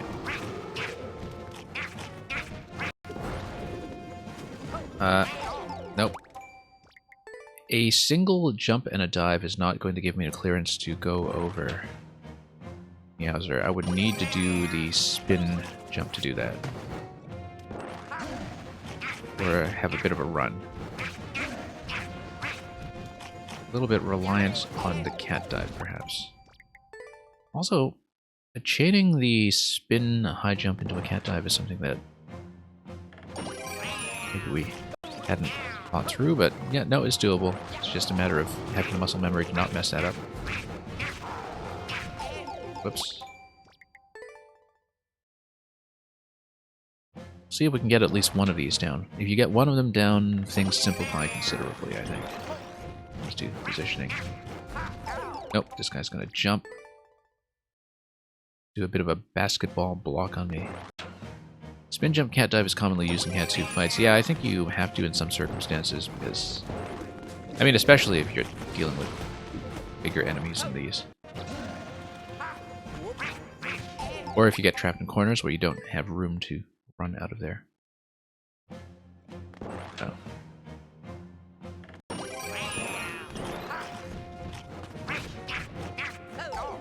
Nope.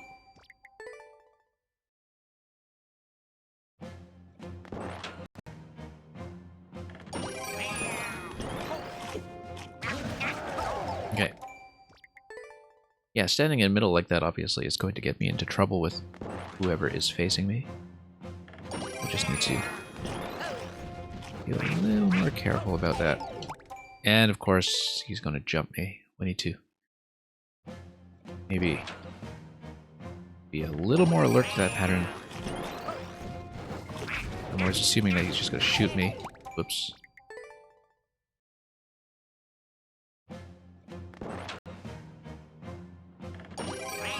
In general, I feel like levels like these can be significantly improved by having a reloadable power-up that you still need to earn your way to retrieve. And I know that, you know, would massively throw off the difficulty tuning to something completely different.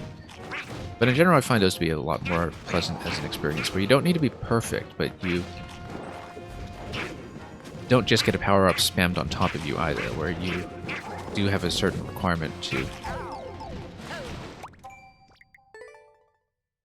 either have a finite number of catsuits to just give you a bit of a safety net, or to have a spawning catsuit that is difficult to get to safely, where you kind of need to fight your way towards sustaining yourself further in a fight.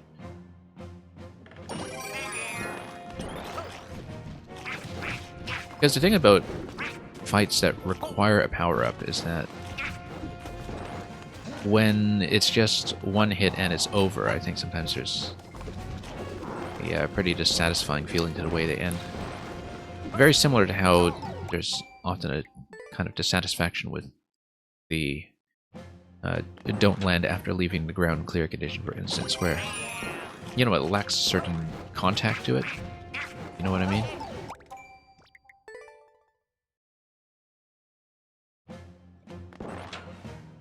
Because it is essentially one big fat SD lock.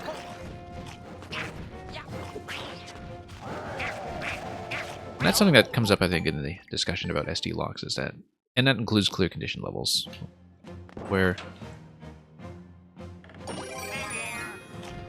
there is a bit of a kind of tactile sensation to actively failing at something rather than passively in a video game. It's kind of hard to describe, but I think as people who are experienced with playing video games, you probably understand what I'm getting at.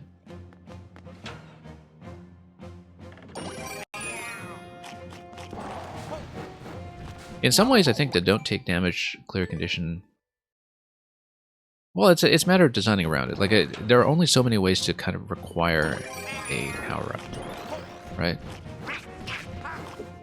And the fact that you can only have one condition at a time definitely constrains that when you are thinking about the clarity of the requirement.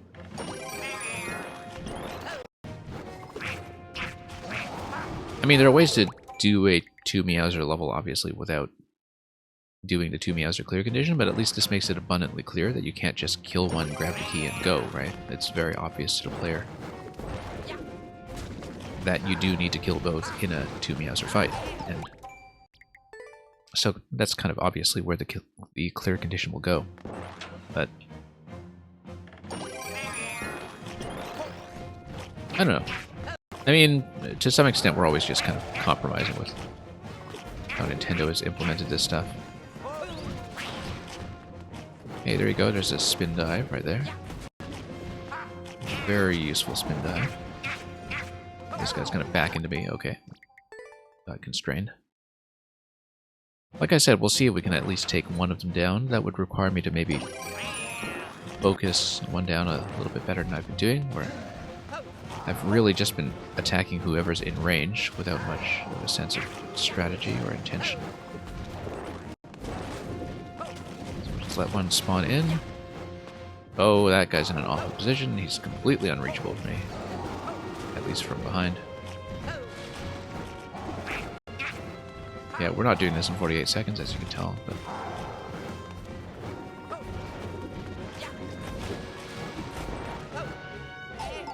Oops. I think it is Astroy, you yourself, who have a record on this, which does not surprise me. Given that you've had plenty of experience doing this kind of thing in your own clear checks by now. Oops. Maybe possible to do it in less than 40? Well, we're not going to find out.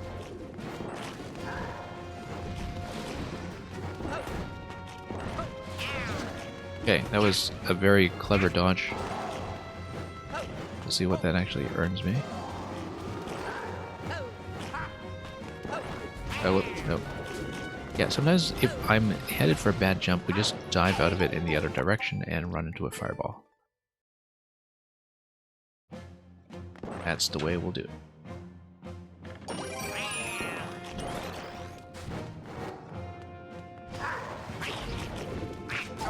Nope, just ran right into him. Yeah, you have to get really close to these guys. Quite risky, given the way they hop around.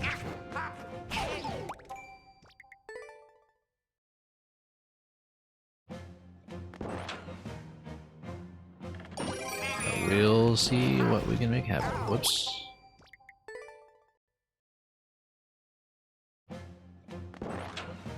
Probably shouldn't be taking this quite so aggressively. We do have the full 500 seconds. There's no particular pressure to nail them down that quickly, apart from, of course, just simplifying the fight by taking out one of the pair.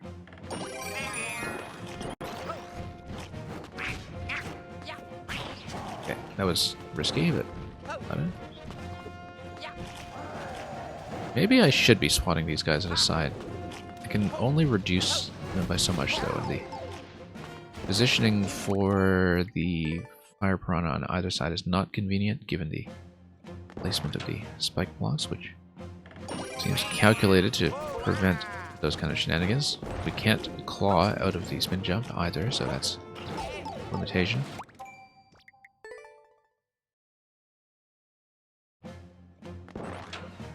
I suppose we can always do the Vega thing. And, you know, do more of a wall climb from time to time, but as you can tell, I'm from a Street Fighter region where Vega is the claw. I know it kind of rotates between different regions, the original naming scheme for Balrog, Bison, Vega, etc. I can never remember what it is in different configurations.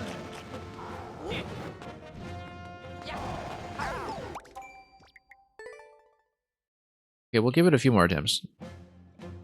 I feel like I'm not really making progress. And that we need to be quite a lot more cautious here to really make it. We're having some close shaves already on this attempt. But yeah, it's mostly just the kind of one-hit thing that I think makes this very unforgiving.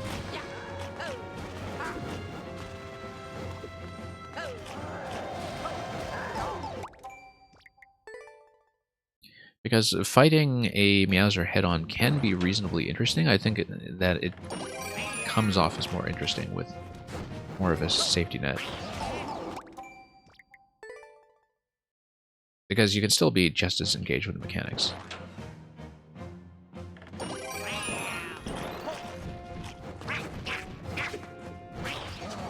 But anyway. I guess maybe the same thing I feel about things like precision levels, where, you know, sometimes it doesn't add that much to a level to require you to be perfect. And of course, that's partly because I'm just a habitually sloppy player myself, and I like to have a certain margin of error.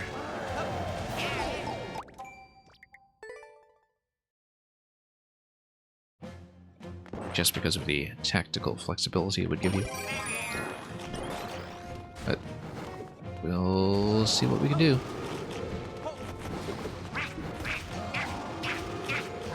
Okay, getting a good amount of SWAT in on that guy this time.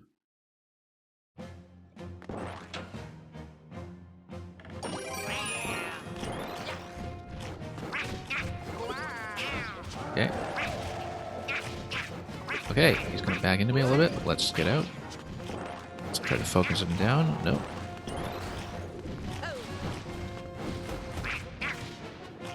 Yeah, that's standing too close. Got one little spot in there, though.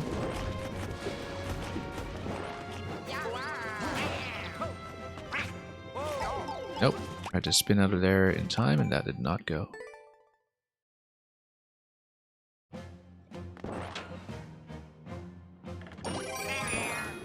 Now let me make sure I know how much we have left, so I can make sure we get through people before they have to drop off.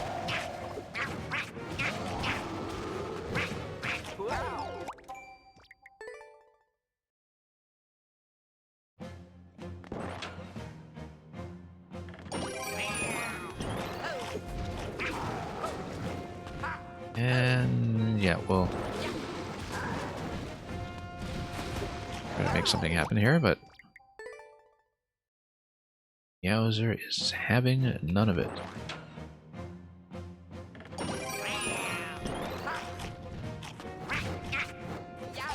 Nope. Too slow on a spin. Hopping into the middle of those two is probably not a good idea. I should get behind the second one as well.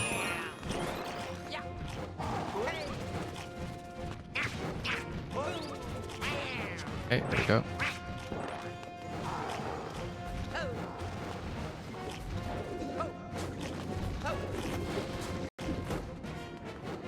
Yeah, this guy is going to be a problem.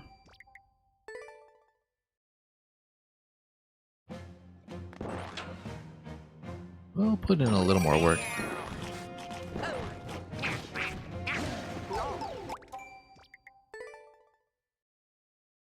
I actually get the sense that the clear rate for this one is massively inflated by having existing clears by people like Asteroid sitting with a record, who would not have too much trouble with it.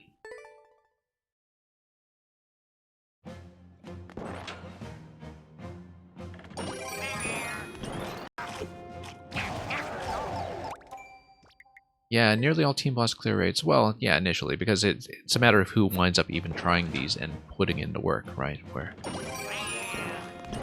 sometimes clear rates get inflated by a level appealing very much to its target audience, but other people not really giving it a handful of tries, if that. Okay.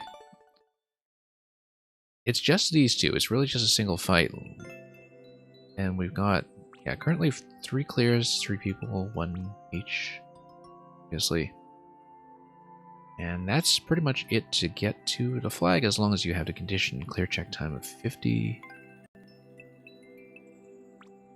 Yeah, I don't feel like I'm making too much of an improvement. I think I have a general sense of the principle of how to do it, having done Meowser SWAT fights before, but the positioning eludes me. So yeah, congratulations to Deadfly here. This latest clear. It's going to take me a lot more practice, but thank you for that, Asteroid. Let's be honest about the loss. Let's move on to Luca. Yeah, thanks for suggesting it. Luca is definitely here. Luca has submitted something else.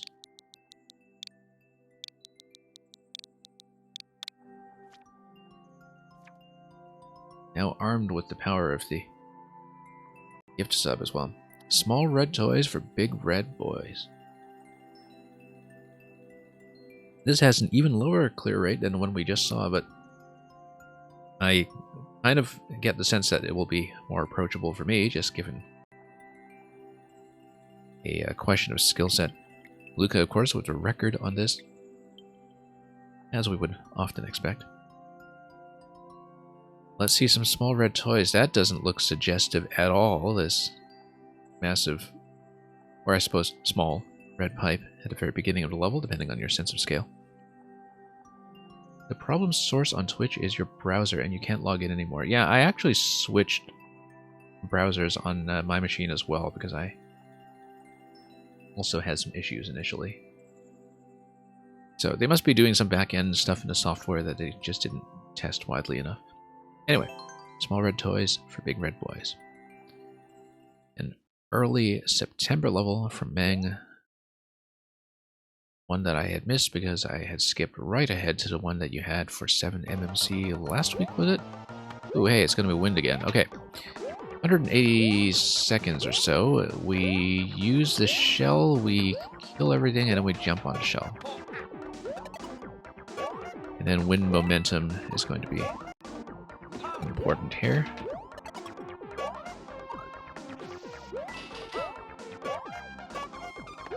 Okay. Oh.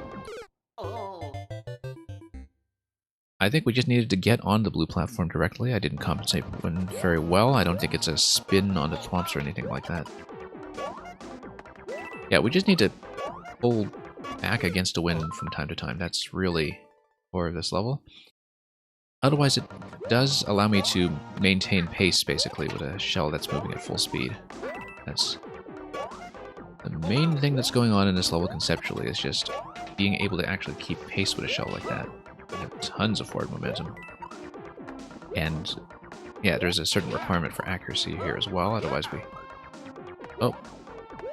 are reminded that this is a red Koopa and will kindly come back. They always come back. Spin jump off of this onto the thwomps, and then we continue to the piranhas afterwards. With the spin, we just didn't come off the edge of that platform very cleanly. Can't log in on Opera GX, yeah. Wonder what's going on there.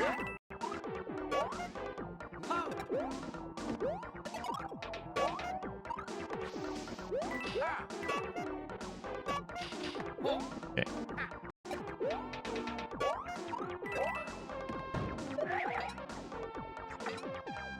No, we don't want to spin on top of that guy because we need to shell. That's what this landing is for.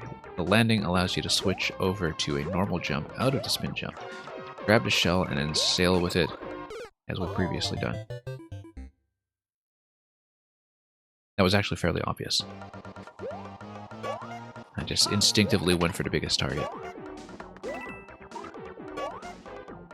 In spite of the fact that I was already thinking that was wrong by the time I approached that shell. That did not carry me quite as far as I would have liked. Whoops. Seems like the speed record here is all about doing clean shell pickups.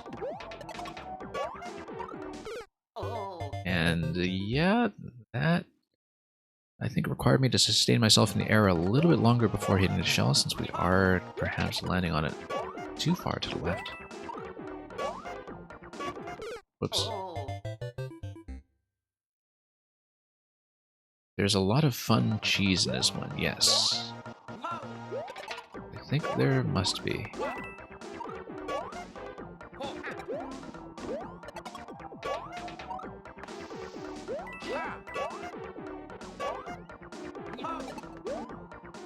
I'm not really visualizing it myself at the moment, but that's because we're a little busy trying to play this thing. Whoops. Yeah, so we do need to catch that in midair on the way down without hitting the boo. And then take it down to the snake block pretty much immediately.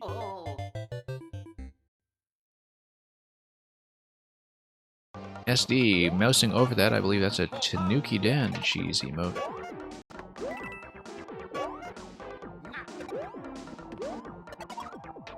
Whoops.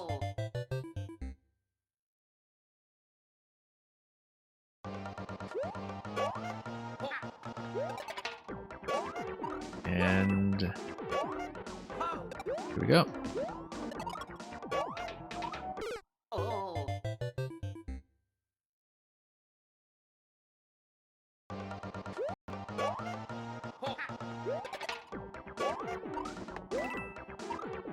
Well, all about positioning myself relative to the shell and occasionally understanding where to twirl and where not to. Now here, just ducking in like that will not quite suffice for getting underneath the piranha plants. We need to correct that as well. Yeah, we need to spin before we hit the shell that time, I think, just to get more airtime in both directions. And yeah, Supernova, you can probably recognize the identity of this maker on site without too much trouble giving ourselves a reminder of how much mileage Aang has managed to squeeze out of NSMBU Desert Wind. And yet every concept brings a little special of its own to the table.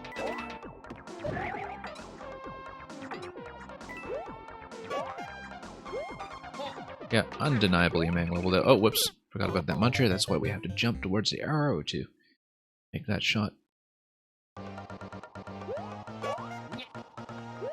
Oh, whoops. Too busy reading comments here. Nova left some great art on this one. Looking forward to it. I'll have to remember that afterwards.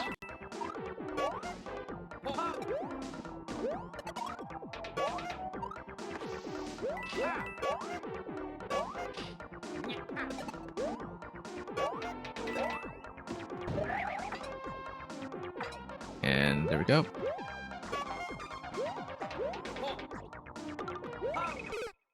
No, we do the shot first, we land back on a snake block, and then we jump after it, perhaps. I'm not sure about that, in fact.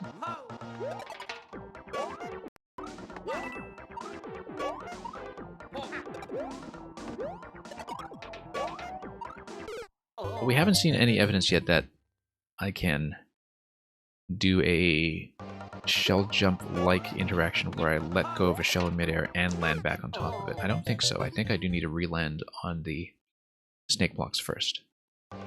And reposition myself by taking advantage of the fact that in that segment after the blue snake block, the shell is going to deflect back at me after a muncher. So.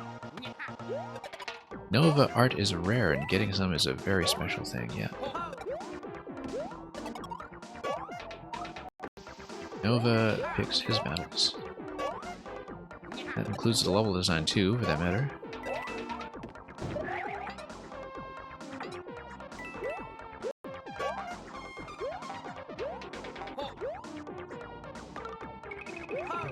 Nope, I was trying to throw that to the right and then back out to cut momentum, and we let go of the shell just a moment too late.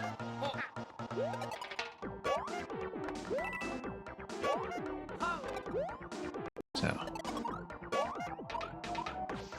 Hey. Was a bit of a tense moment there to see if we would actually make it across, but we did. Nope, that's a mistake. And that obviously doesn't work. The Z looks like Harry Potter's scar. Does it really? Let's take a look at that. Whoops.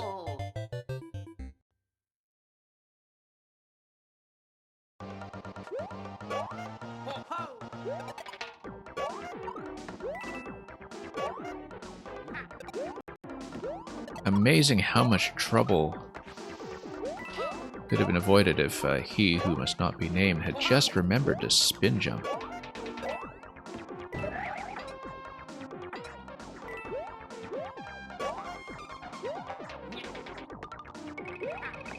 Whoops. Awful shot there. I always appreciate art of any kind because you know it takes a lot of effort. Yes. And I'm somebody of very little skill in that department, so certainly appreciate quite a lot of that myself. I was just at a huge independent animation festival last week, in fact. I was thinking about something similar. That's one of the art forms that I get a chance to appreciate as a non-practitioner.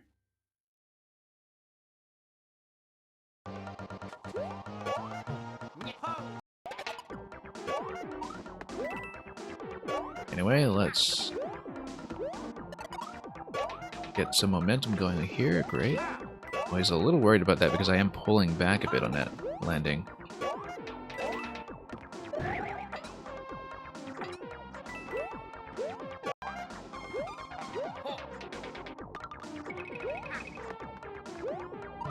Nope. I do have enough room there to twirl and kind of time that landing though, so. Try jumping and throwing the shell at the peak of your jump at the start.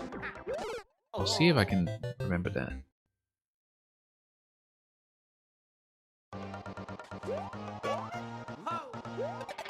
But I feel like if that is the suggested method, it's going to be something that's bound to be tested again later in the level. as an alignment of momentum that will come in handy.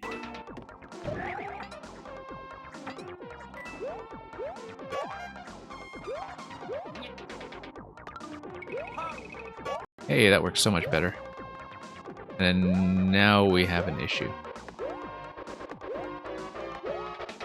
Was I supposed to get into some kind of sliding state? Oh no, we have the lightning scar. And I actually should have just been able to spin jump into that. Yeah, that's right. We were just talking about the Harry Potter lightning scar. That's what it is.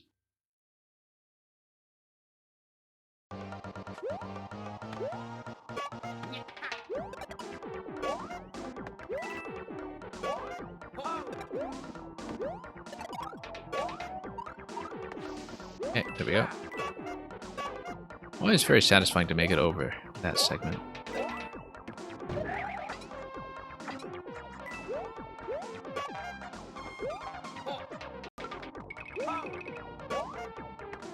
Oh, yeah, we need momentum here. I missed. And here we throw and jump after it. Lightning Scar, because you've got to be lightning quick. It looks so much better than the usual track design, though. So much better.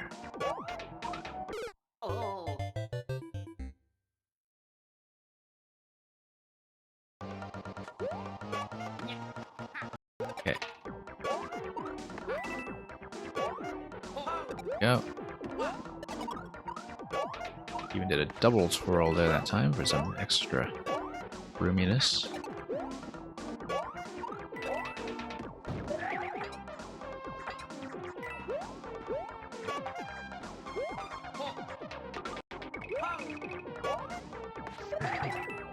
Nope, missed. Yeah, I just need a bit more of a pullback there, and then the shell takes me up to the exit pipe. Notice the hard blocks there on the right side beyond the red pipe that strongly suggests rather some kind of scroll break that will take you back there. Unless it's just decorative, but we never assume that. Things in levels like this are usually deliberate enough that scroll breaks are hardly innocuous.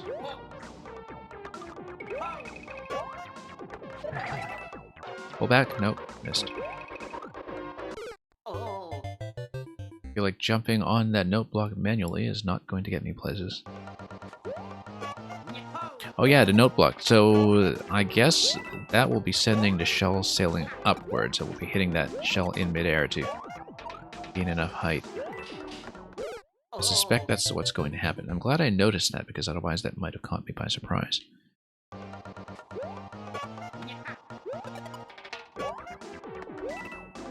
Oh, nope. You have to land cleanly.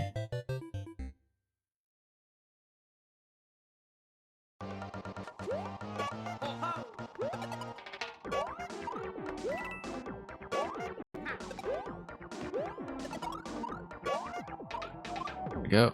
Oop.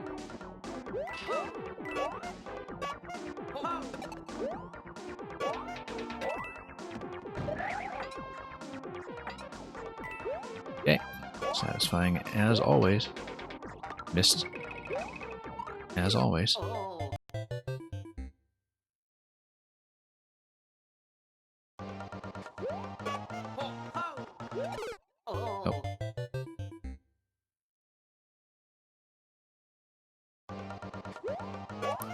Okay, up we go.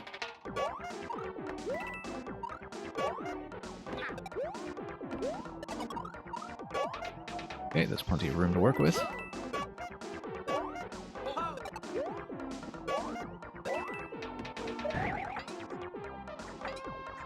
We'll try to do a better shell catch this time.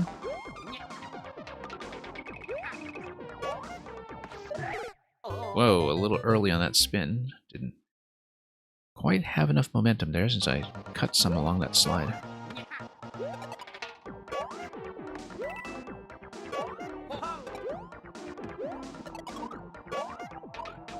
Nope, not quite. The double twirl there was working out pretty well earlier. We'll Try to keep something like that. This was a fairly consistent method. Yeah, double twirl and then single. Ooh, how did I get out of the crouch over there? Could have been input error on my part, perhaps.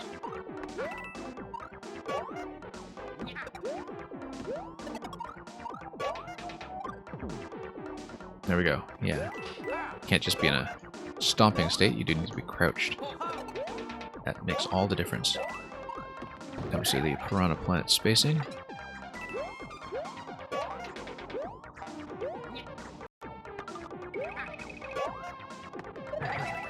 Nope, pull back. I think I need to wall jump. I keep thinking I need to pull back towards the Koopa when what I actually need is a wall jump.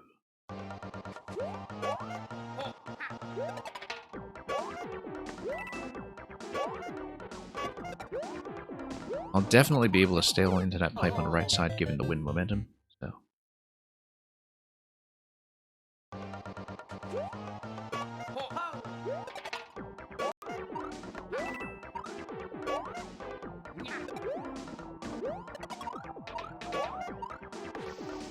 Okay, here we are.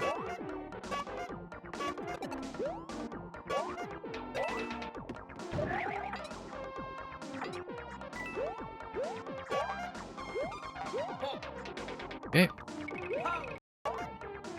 Whoop. Undershot that. Or what?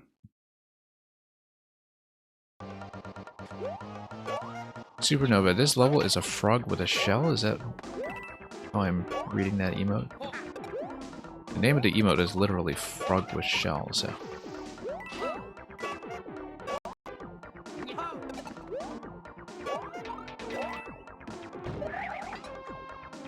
Suppose you're also saying this level is very animated, which it is.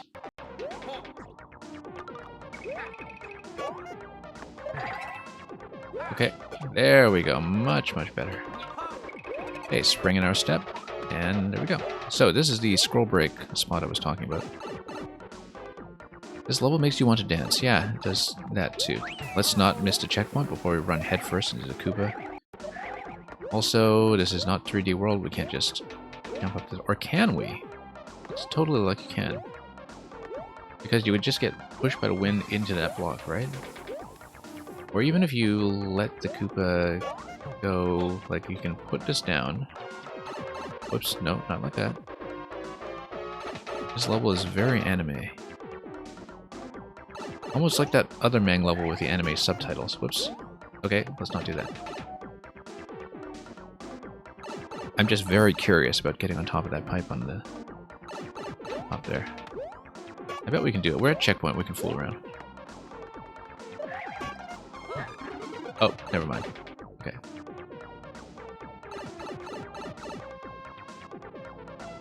Well, I'm glad we checked. Nope, that was not far enough.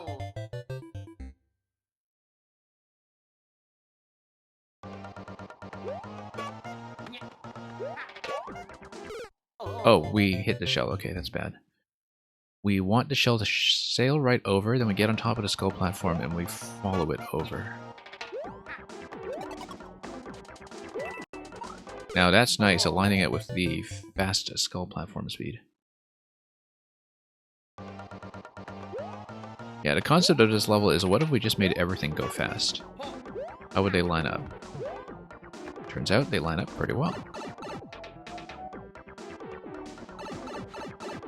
There's one up in that hidden block. Well, we hit the block. That's acquiring it on principle. We keep missing this thing. Hang on. I feel like I do need to jump after the shell, in fact, to maintain speed.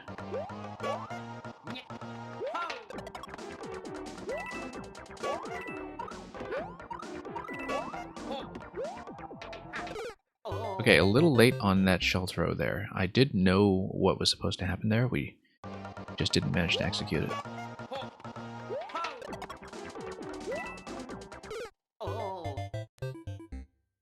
You'd rather have an ice flower than a one-way pipe. Yeah, the thing is, one-way pipes were already in Maker 1, technically. And it was really interesting to go back to 123 YMM earlier this year and see one-way pipe trickery all over the place.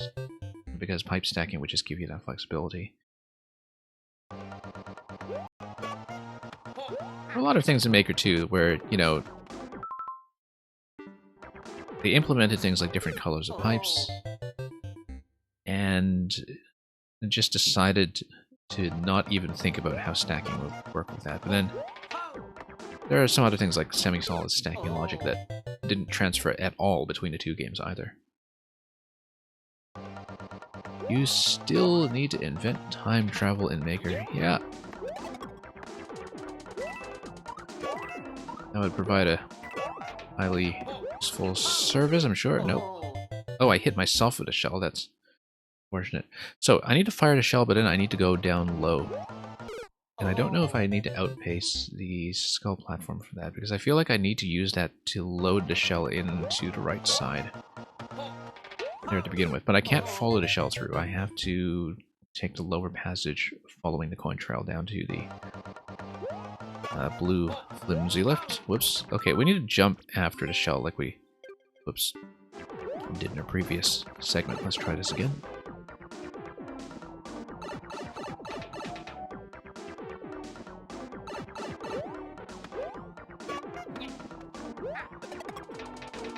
Just need a flux capacitor. Yeah, because levels like this already show that you can go at 88 miles an hour.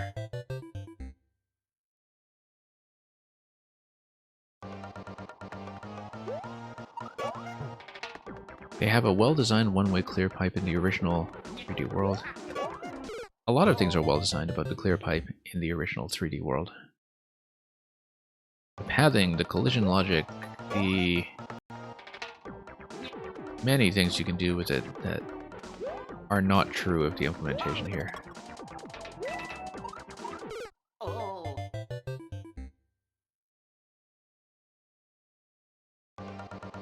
Although, to be fair, the Maker logic for 3D World clear pipes, where things that are trapped in them are just invincibly and globally loaded, is kind of neat. I've seen that used in some pretty interesting, sprawling puzzle concepts and other things. Oops.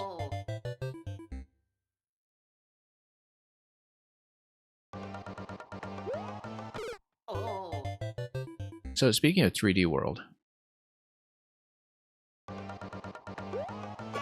we still have some unfinished business in Splatoon 3, which we were streaming a little bit of in previous weeks. Because I didn't realize that Splatoon 3 has a post-game. This isn't really a spoiler. It was to me, but because I didn't know about it. But it has a post-game that is kind of like 3D World in terms of being a super marathon that exploits the most advanced mechanics available to the player. And so we need to go back and stream that at some point. It'll be a little bit of time before I can get back to it, because we are concurrently running Return to Monkey Island right now, which we started yesterday. But I am a big fan of marathon finales. I very often attest on this stream. We're losing too much momentum on the skull platform here. SDGML returned to Monkey Island. So I don't know if you know about The Secret of Monkey Island, which is a very notable and historically important comedy adventure game that was released back in 1990. And yeah, Street Rat's been playing a number of games by that designer in that style. I saw Street Rat play Thimbleweed Park a couple weeks back. It was Ron Gilbert's previous game. But yeah, the LucasArts Puzzle Adventure was one of the great highlights of the PC scene in the early 90s, and The Secret of Monkey Island was one of the most important games in that crop. And it was followed by Monkey Island 2, and then the original designer, Ron Gilbert, left the company, and then there were some additional Monkey Island sequels that were done without him. The third one, The Curse of Monkey Island, Had a very memorable animated art style, and was a pretty notable game in its own right. But anyway, Ron Gilbert finally went back to do his own sequel to his original Monkey Island games. It took a long time for things like the rights to get worked out, but he finally did it. So basically, over 30 years after the original Monkey Island games, we got a new one this month.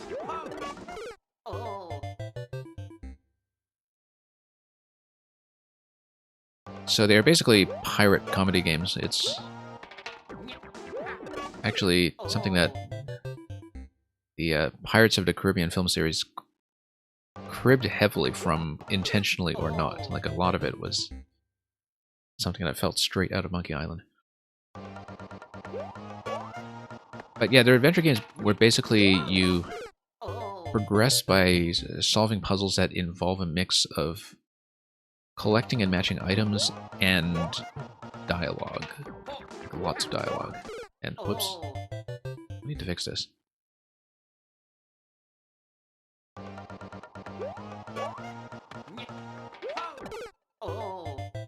Where you basically have all these different locks and keys that you need to put together in creative ways, using clues that you pick up when you run around and explore and talk to people. So yeah, the original Monkey Island was historically one of the most important games in that format. It was... You play Return to Monkey Island. If you haven't played Secret of Monkey Island, yes, you can. It does give you a...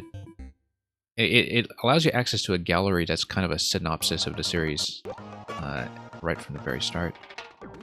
It's more rewarding if you play the original, though, because there are a lot of things about the setting and a lot of the in-jokes and such that are definitely references for returning players. You can still totally understand it without the original game, and honestly, the interface in the new game is much cleaner than the adventure classics of old. We need to figure this out. I keep bouncing my own shell here, and we've kind of been on autopilot. I need to throw the shell and have a little bit more lag time before I jump onto the skull platform. After it... Nope. I just don't have a really good, clean, reliable method for this one yet. Too good at mid-airing. Yeah, exactly. We've had practice. Okay, let's follow the shell. And let's not cut too much momentum on the skull platform because I've been pulling back excessively. Nope. That was a good throw, just a bad follow-up. Hippity hoppity, Luigi's shell goes stoppity. Yep. That's pretty much the kind of day that Luigi is having, so...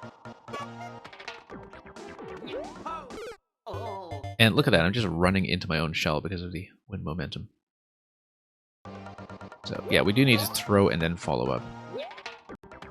Nice high toss. Nope. I just haven't found a good, reliable sequence for this shell yet. Like some kind of timing and spacing that's going to work for me all the time. That worked that time. And luckily, the placement of the next platform after that is actually fairly generous. You don't need to go too long in this shell. Oops. And yeah, actually, given that the shell was previously a little too far to the left, I think I should toss first and then follow, as long as I don't do that.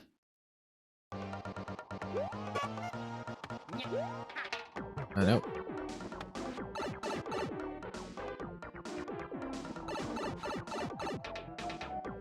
I feel like this specific throw has been harder on me than the entire first half of the level.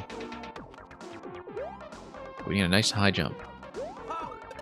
And then a jump and then a spin to stall a little bit. I think that's actually the way to do it. Because then you have a little bit more space after you let go. Yeah, I like that. I like that a lot.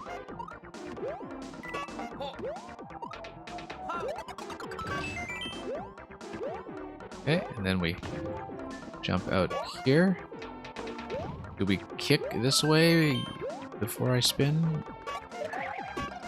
I don't want to kill it. I needed to kick it to the left because then it bounces back. Because then I can spin on top of the big piranha first. Yeah, throw and then spin. That's great. Actually works so much better than whatever it was I was trying to do beforehand. In fact, it works fantastically. So, throw and twirl. It gives me exactly the spacing I want.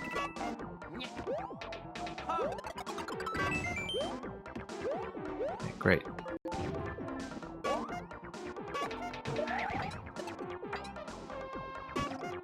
And I need to stall a little bit longer on those piranhas until the shell is further over, because I do kill it. Okay, lots of progress finally after being a little bit stuck for a while. Yeah, that one-way panel is quite nice in terms of constraining my space a bit. Wow, completely missed that block. Now I am getting it consistently? Yeah, I certainly hope so. Solved a lot of problems with the timing.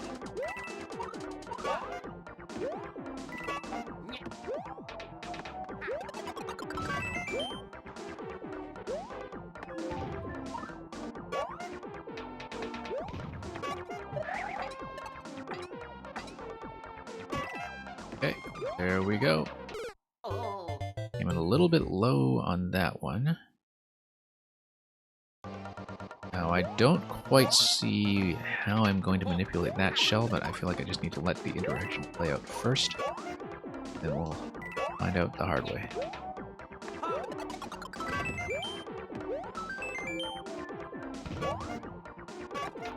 Nope, spin. Completely flip that jump.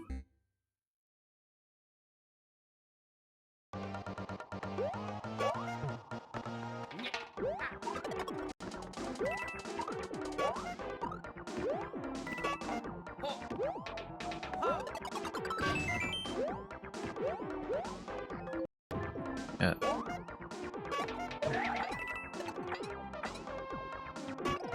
Nope. We probably could have afforded to do an additional bounce on the piranhas. You can log in on Twitch using an anonymous tab. Huh. Yeah, might be some kind of cookie issue. Clear cookies, perhaps. I keep kissing the Koopas, I know. Appropriately so for a level big red boys. Oops. And yeah, taking advantage of the hard block wall here, constraining my drop down to the skull platform is probably something I should be a little more mindful of. There we go.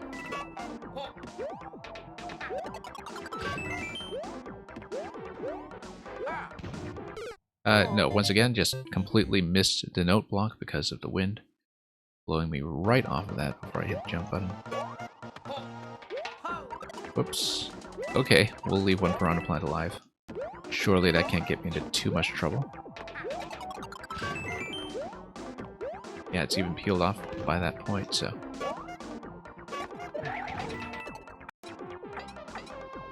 Nope, 3 bounces is a little too much. I just need 2 high bounces, I think. Chess Bunzo, we were just talking about Return to Monkey Island.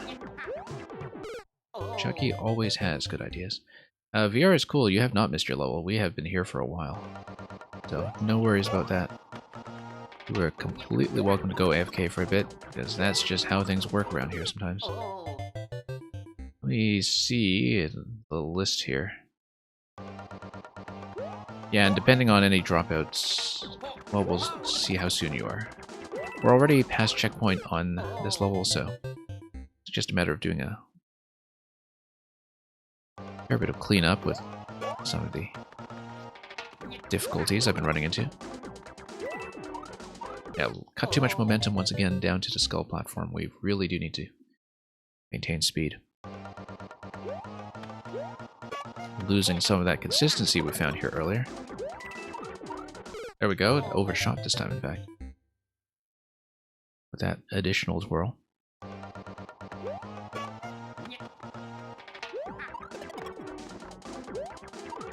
Okay, there we go. Actually got a bit of a run into that this time.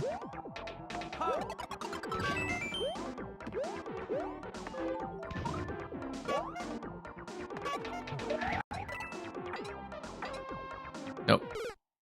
2 high bounces is actually still too much. I do need to react to that dynamically, and I do need more than just 1 bounce, though, I think.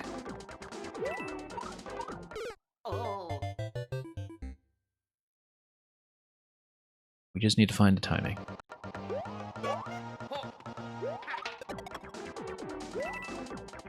Okay, here we go. That went well. And, whoa, that did not go well. Didn't account for the wind that time, blowing me into that single tile slot. Yeah, giving myself a bit of running distance once I wrote a shell is highly useful. Whoa.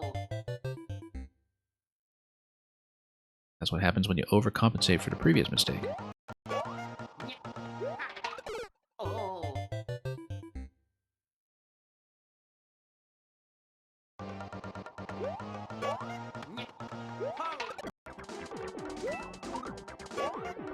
Then, down we go.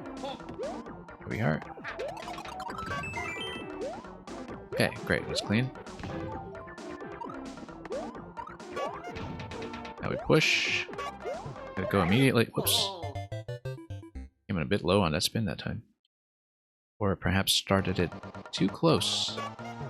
Once again, not compensating for wind. When it comes to just mentally calculating distance.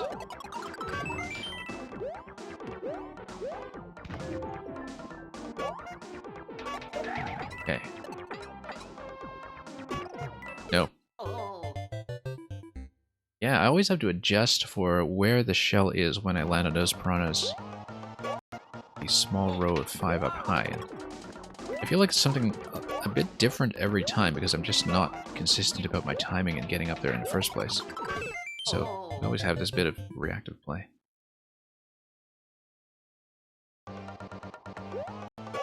Luca, removing cookies didn't work, yeah. Fortunately, a bit difficult for me to troubleshoot your web browser while I'm also playing this, so I'll have to see if I can suggest anything else.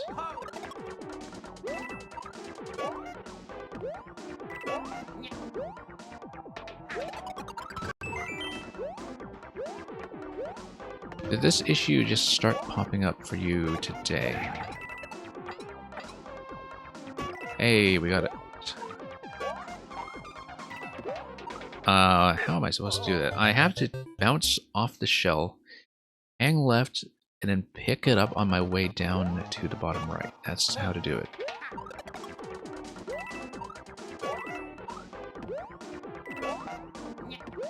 Wasn't sure what the follow-up to bouncing on a shell was going to be. I needed to see that at least once just to get the nature of the next interaction. Happened some days ago, I see.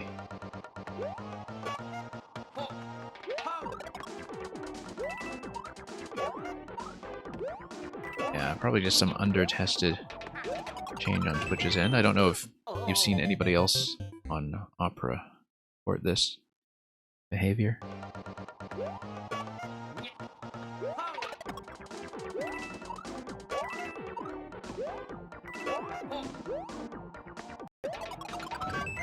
Nope, once again, just pulling back a little too hard.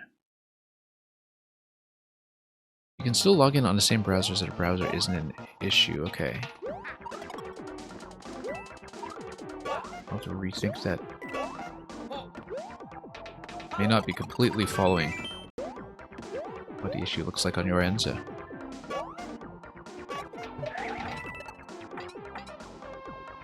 Okay, short bounce and then high bounce. That's how to do it.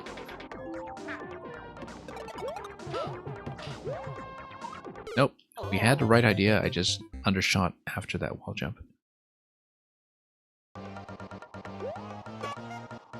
Always very satisfying though to just read a big chunk of that level at once.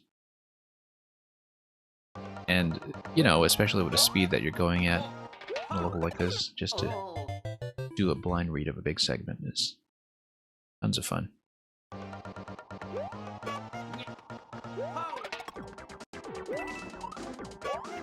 Okay, here we go.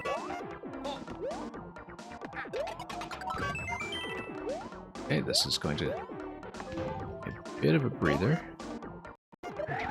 Less time sensitive. Okay, not quite. I was getting ahead of the shell a little bit this time. Yeah, Luca, hopefully you get that sorted out in case I don't get to say so if you still have login trouble. Thank you for the level earlier as well as queuing this one by Mang.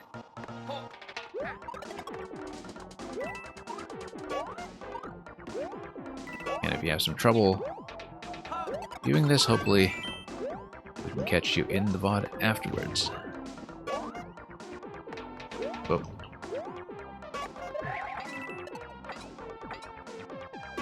Yeah, I just have to manually calibrate that timing there. Nope, missed the platform. So it's when you get on top of that blue platform that you trigger the launching of the red shell in that last segment there. So the only timing that matters there is how we approach the shell once we have started to lower that blue platform, where it is continuing to spin.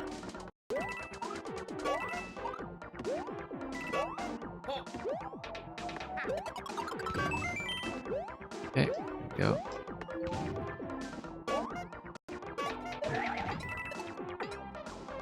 Nope, that was poorly timed.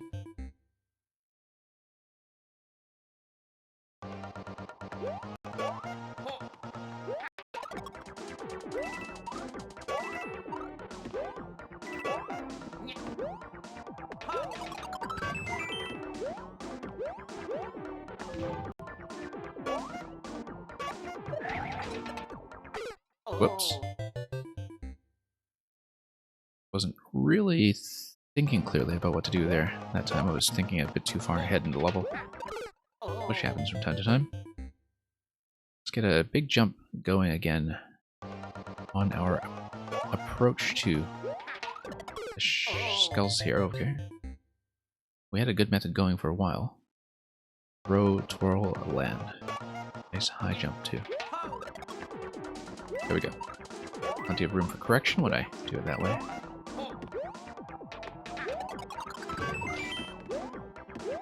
Then, pop this.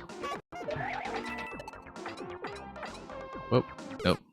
Third bounce kind of killed me there. I wasn't quite ready to do it in two, which is the way I should be approaching it.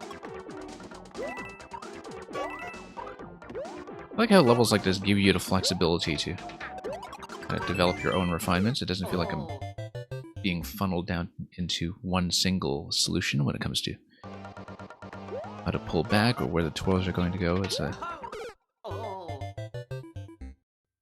kind of experience that's mostly about just narrowing down my own comfort zone for which adjustments I'll be making. I like that flexibility. It's kind of like a horizontal analog to having a lot of headroom in a platformer. Where you have a lot of flexibility for working momentum.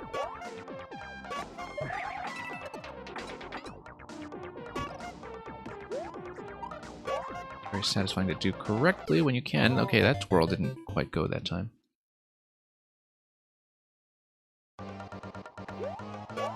I guess my jump height off of that bounce on the shell was not quite consistent with whatever I was doing before. So let's take a bit more refinement in its own right.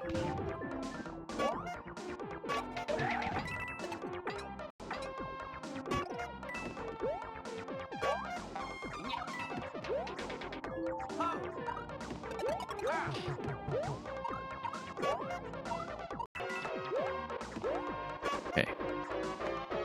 Drop this. We kill the Pokey and then what? We kill the Pokey and then... I think I just have to jump over it. Whoa! It popped out. Okay, I took too long to read that.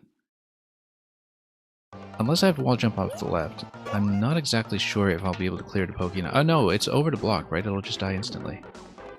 Too long to read that.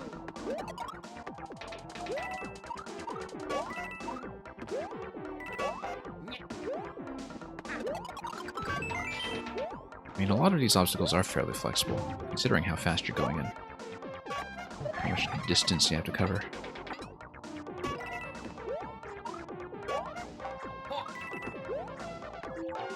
Nope, wrong way. Yeah, I have to remember that when we're holding the shell, we can't just stare at the obstacle all day. We need to get a move on it before to wake up. Okay, that's a nice falling angle that time.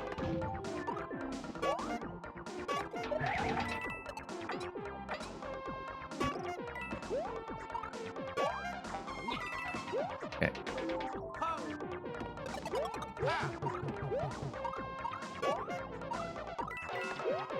Here we go. Now let's be decisive this time. Okay, it keeps on going. I didn't expect that. For some reason I thought that it would bounce back from the shell, but I forgot about the one-way panel. That's the main issue there. I didn't take the one-way panel into account.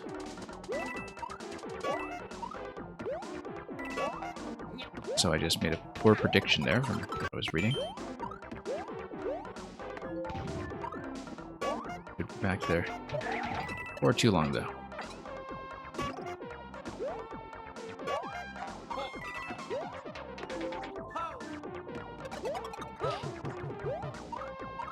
Nope. Bad landing on the platform.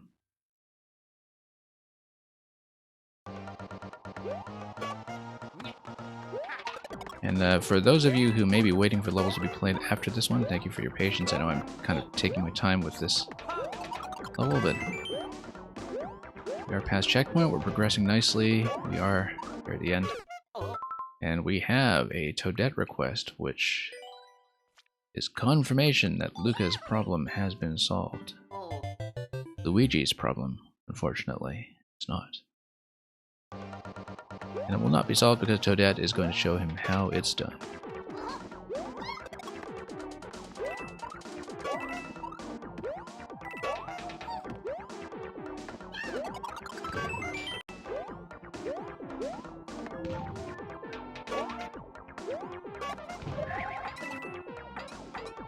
Okay.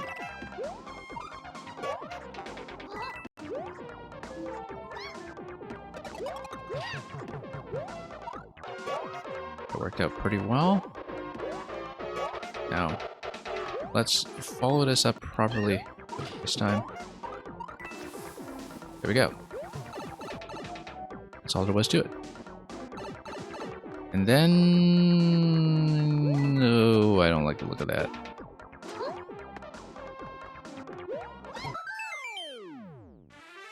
That did not deflect in my face, thankfully. We did manage to touch the flag just in time. I just needed Toadette, exactly. Toadette delivered, as promised. On the small red toys for big red boys. 20 minutes post-checkpoint. That's actually not as bad as I thought. I mean, I did take some time to get a checkpoint in the first place, but it did feel like I was stuck on the second half for much, much longer than that, so... We'll take it.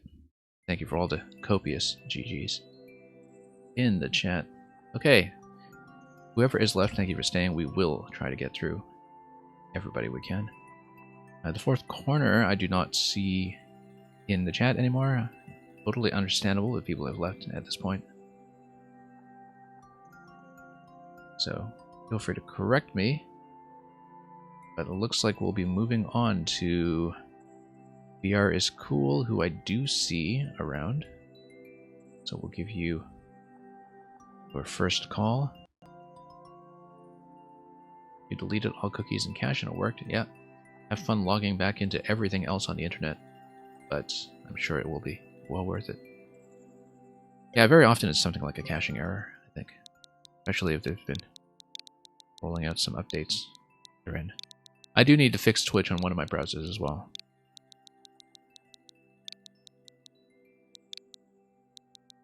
Yeah, VR is cool and I play it. Thank you so much for waiting very, very patiently. You've been here for hours. Try to die. Notice that the clear rate on this is 0%.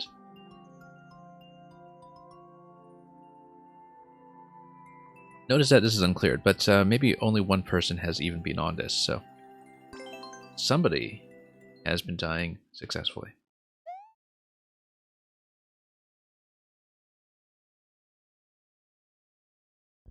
Yeah, but only one play, exactly. Okay, so Goomba gets stomped. Then, okay, so this is probably the blaster trick that doesn't let you die, right? Yeah. Or whichever offset tool you're using. I do see it with blasters quite often, but there are a couple of different approaches.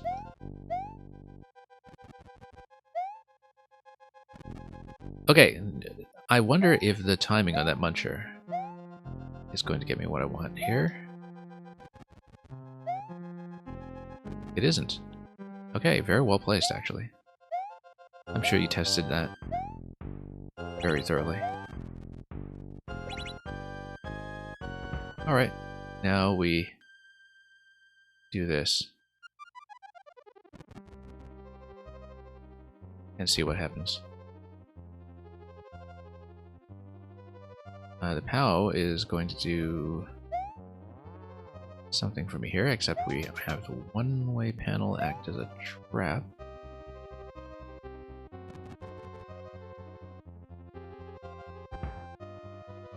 I feel like we want to... well, first of all, let's see what the POW block affected. Yeah, new level uploaded today, exactly.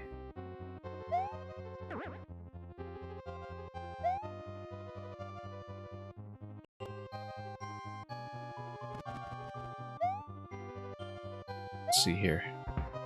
Now, if we get out of the way here and scroll back, perhaps the POW throw is going to intercept something for me. Nope.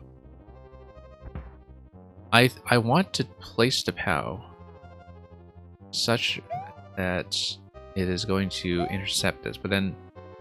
Oh, look at that. We have an on-off switch up there as well. On-off state block, rather.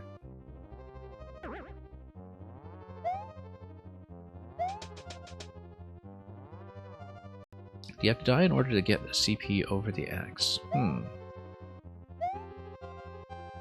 I don't know how I would have activated that, given that I haven't done so. But the thing is, if you do have some kind of remote... no, there are no checkpoints, but if there were, you would be thinking about that in terms of resetting the state switch. And then the clear check road would just be something different, which would be developer shenanigans of some sort. I feel like we need to use the POW to manipulate the blaster positioning, but what can we do with the bumper? What can we do with the bumper? The bumper strongly implies to me that we can drop POWs. We know that dropping the POW will kill it because we do get a refresh off of the blaster. The fact that this falls down towards me is going to be something relevant.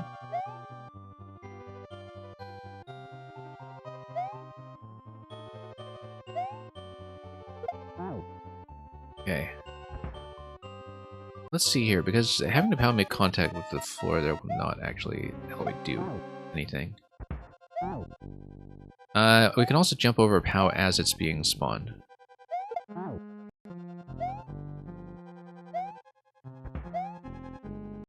I feel like that's not going to work. We just don't have the timing down for anything like that. Yeah, because if you could actually jump on top of the POW as it's coming down, you should be able to hop over, but...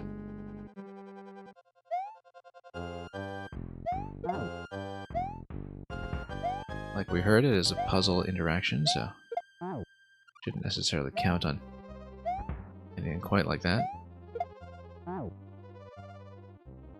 Just POW jump. like a shell jump?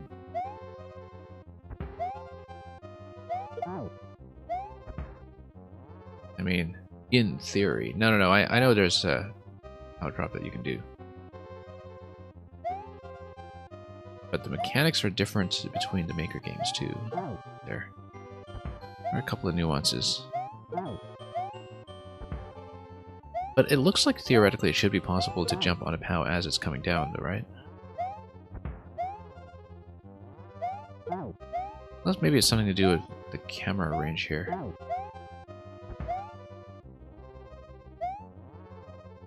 Anyway, let's see what this is all about.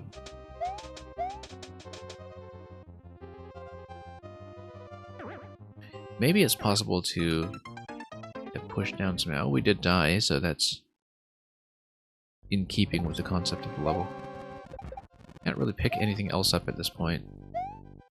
Yeah, it's Chomp Stumps, actually. He had a chomp that was killed here. So the question is it clearable past this point? Or do I need to restart if I was in this state? In the state I was in here, is it actually clearable? Or have I already missed some kind of interaction? I feel like it is clearable, but haven't discovered that properly yet.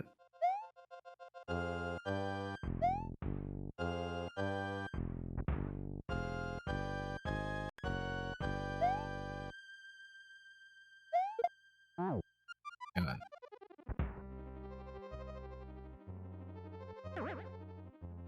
I feel like we can probably sneak this somehow. Let's think about this. Well, if it's not just jumping on top of this thing midair. Now, to jump on top of that midair, I'd probably have to let up on the run button to avoid something like an accidental pickup, which is something that I do very often. Also, notice the head bump on the POW might be something relevant. Possibly.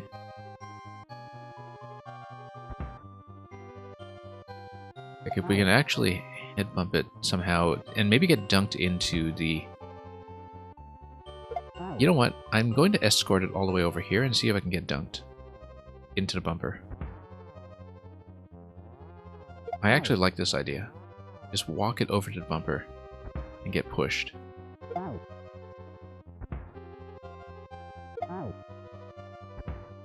That's in keeping with the level, and you can also see why that might trigger something. Now, you need to maintain speed pretty carefully to get this to activate properly.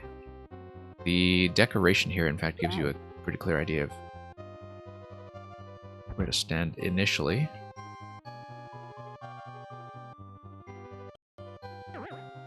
Nope.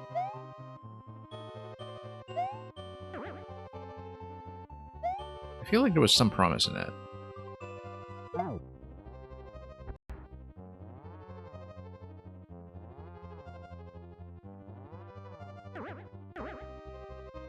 What am I trying to do?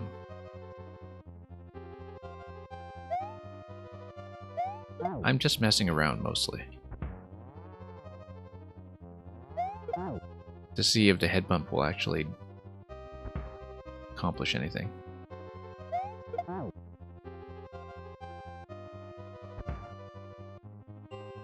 I mean, I probably should just jump on top of the POW, right? And I do overcomplicate this. Oops. Oops.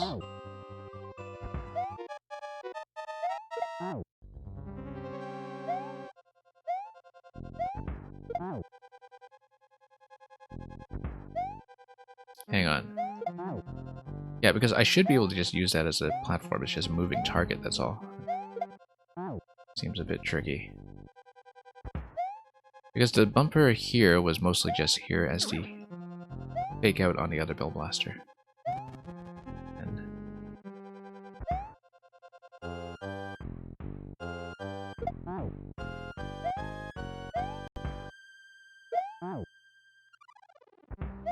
hang on.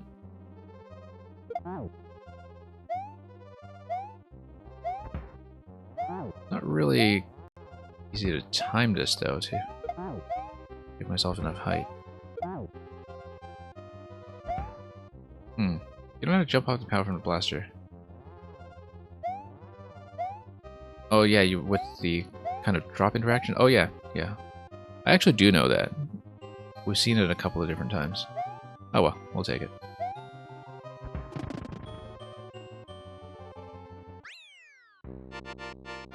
We actually have done that often enough in this game that I don't know why I wasn't even considering it.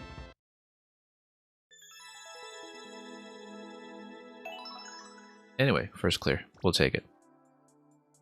I did make that much more difficult than I needed. Didn't die, but GG, yeah. We did, actually. We died to timeout once. We did manage to do it.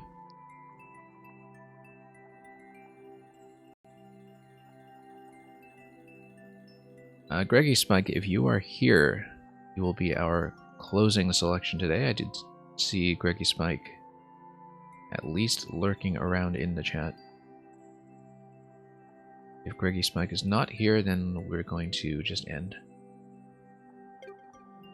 But, yeah, you see, VR School just kind of fooling around in the level did in fact pay off for meeting our objective. I'll see what Greggy Spike has done recently, actually. We used to play lots of his gigantic, sprawling Metroid levels. No, the output recently has been things like speedruns and the like, so... If it's something short, we can just look at one. Yeah, these Sonic levels that are meant to be ninjas. If I don't see Mr. Greggy Spike check in, what we'll do is we'll probably just run one of these quick things very quickly and call it. Like, I'm not going to push at one of the speedruns, perhaps, but 11 seconds, 2%. Yeah, we might as well just do it. Well, so we, you know, can just close on something.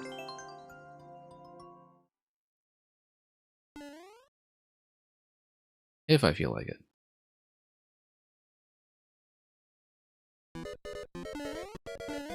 Okay. Oh, I see. Just a bunch of short jumps over here. We'll see if there are power-ups in the... Oh, bombs. Okay. Probably didn't want that. Poison mushroom. Oh, and it's 30 seconds, so we're probably not supposed to hit anything.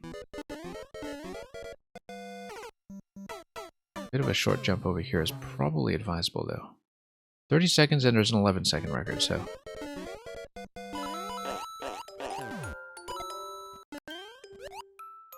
Okay. Nope, that's supposed to be a shell jump for sure. Looks like this will be pretty simple. Oops, as long as we maintain momentum.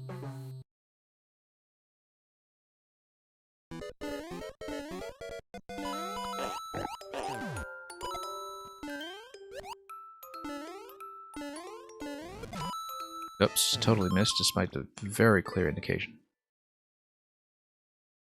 Here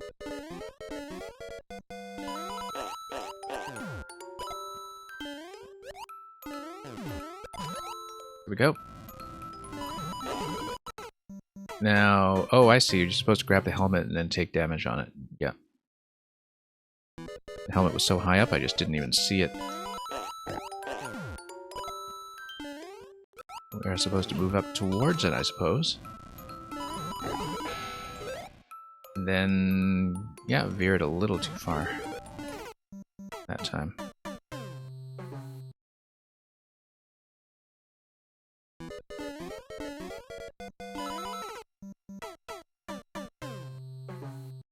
We probably don't need to take the high road. Particularly if the intention here is to have more of a ninja-like experience. Like I said, because I didn't see Greggy Spike check in, we won't necessarily stay on this for very long. I was just kind of curious. Whoops.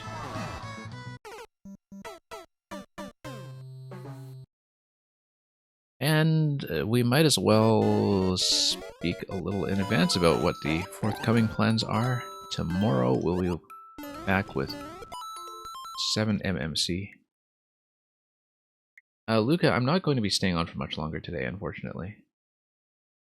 So, probably not a lengthy playtest. I was about to log off anyway, I'm just kind of curious about this one here. And we're not going to take too long with it. I thought I could do it quickly, I probably still can. So...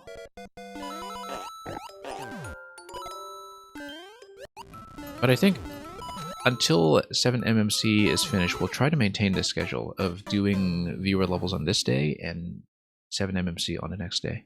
And I know 7MMC is currently only insured for another 3 weeks, so this and the next 2 weeks, unless they wind up with a wider supply of levels. So we'll see how that goes. It is kind of difficult to see the shell in that position. Let's see what we can do here. Nope. Yeah, we need to catch the shell and then follow that down. Not really sure that particular obstacle works as well as it would like to work. Yeah, because you're supposed to take damage frames and then run through the Bowser fire and everything.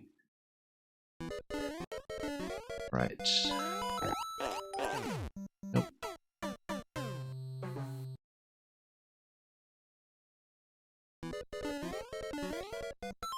Luca, your favorite one? No, you should pick a number. I'm not going to pick favorites right off the top of my head.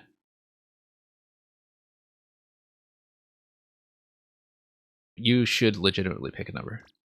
And, can't be that hard. I think Mang already has a suggestion.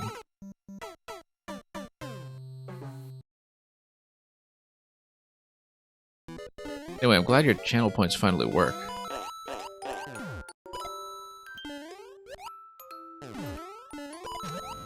Okay. Whoa, that was not where I expected to fall. Hey, there we go. And then we actually needed to jump and fall at the end here. Number 7, we'll do number 7. Let's do it.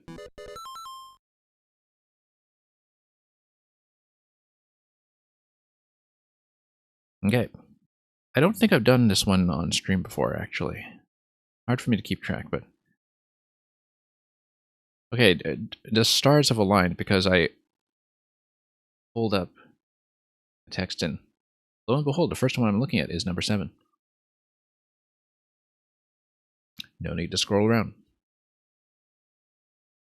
Okay, William Shakespeare, sonnet number 7. Lo in the Orient, when a gracious light lifts up his burning head, each under eye doth homage to his new appearing sight, serving with looks his sacred majesty. And having climbed a steep up heavenly hill, resembling strong youth in his middle age, yet mortal looks adore his beauty still, attending on his golden pilgrimage. But when from highmost pitch, with weary car, like feeble age he reeleth from the day, the eyes, for duteous, now converted are from his low tract, and look another way. So thou, thyself outgoing in thy noon, unlooked on diest unless thou get a sun.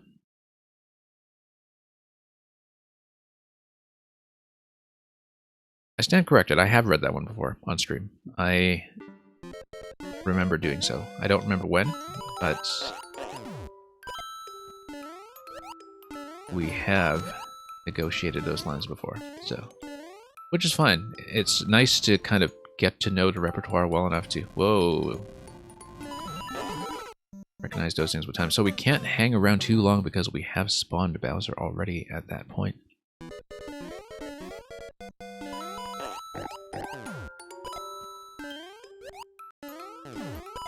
That was partly the point of putting in that channel reward to begin with, back when I was starting my stream.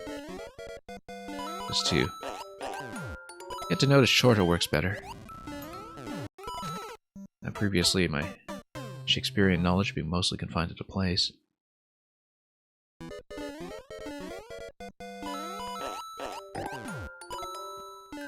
And okay.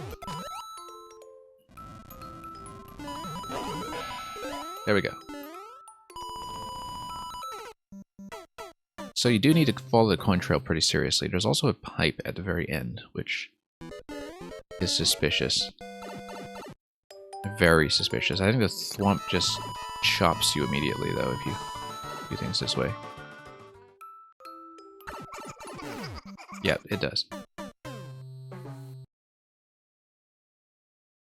But that 11-second record probably uses this route, doesn't it? And that there's a particular thwomp pattern that probably is survivable. Nope. Yeah, we do need to grab that shell. And we just need to aim a little bit better on that fall. So, bit of a semi-trollish comedy level in some ways. Not what I expected. Oh, hey, we actually got a bounce out of that shell, which is unusual. But we should actually wear this helmet. I feel like that is a perfectly survivable strategy.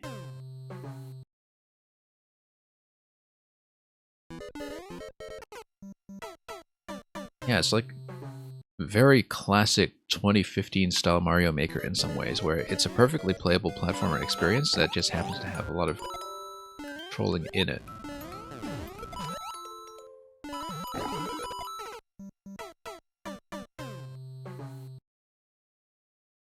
This was actually what a lot of really early Mario Maker felt like, I think.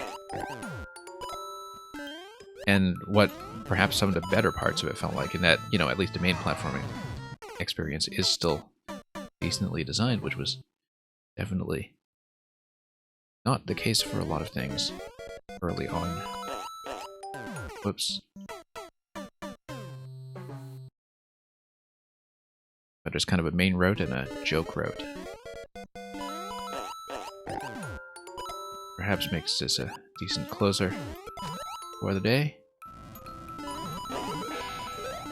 Okay.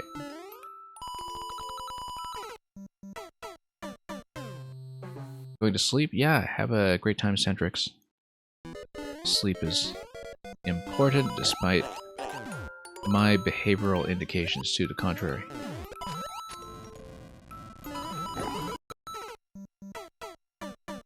Remember to sleep, everyone, or you'll end up like me. Okay. I've been on very little sleep lately. Actually, but this will probably be the first week. Tomorrow, hopefully, will be the first time I do 7MMC even remotely well-rested, because the previous weeks I was kind of doing those levels at the end of a marathon day, basically. Yeah, this level is all about catching that helmet. Pretty much the main thing that we need to interact with. And then all about doing the fall towards the goal, which I think we need to hang a bit further right.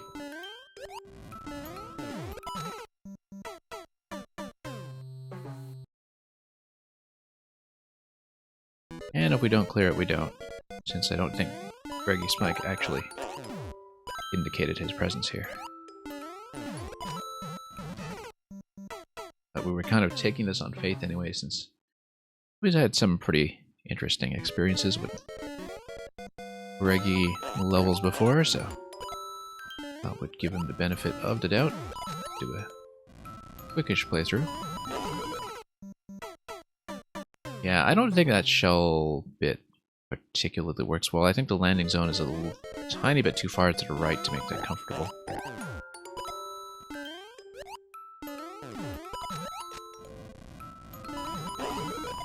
Also because there's a bit of variability with the Goomba floating around, where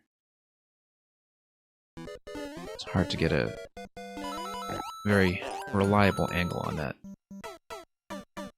Especially with it sailing off screen, basically.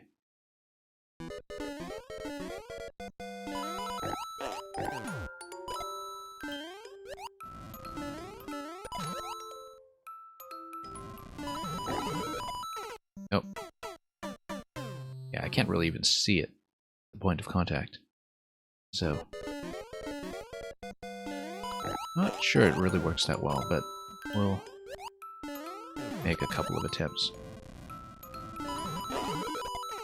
Nope. Because if you curve directly up to it, also need to fall accurately back down. At least the shell jump's going well lately.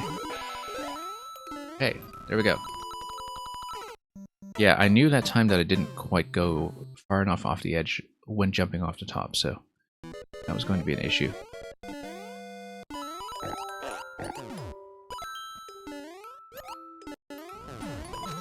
Nope.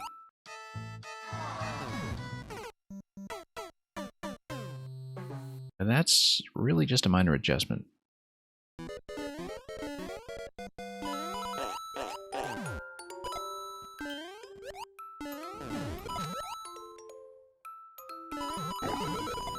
Nope. We'll give it a few more attempts. We'll probably call it. I feel like I understand the principle. How to do this, we just need to adjust the ending jump a little bit. And manage to capture the shell. There we go. So, like I said, only a few more attempts. In that case, one more attempt. And I'm satisfied, so. 4 seconds off the record, we don't care. Okay, thank you, Mr. Greggy Spike in absentia.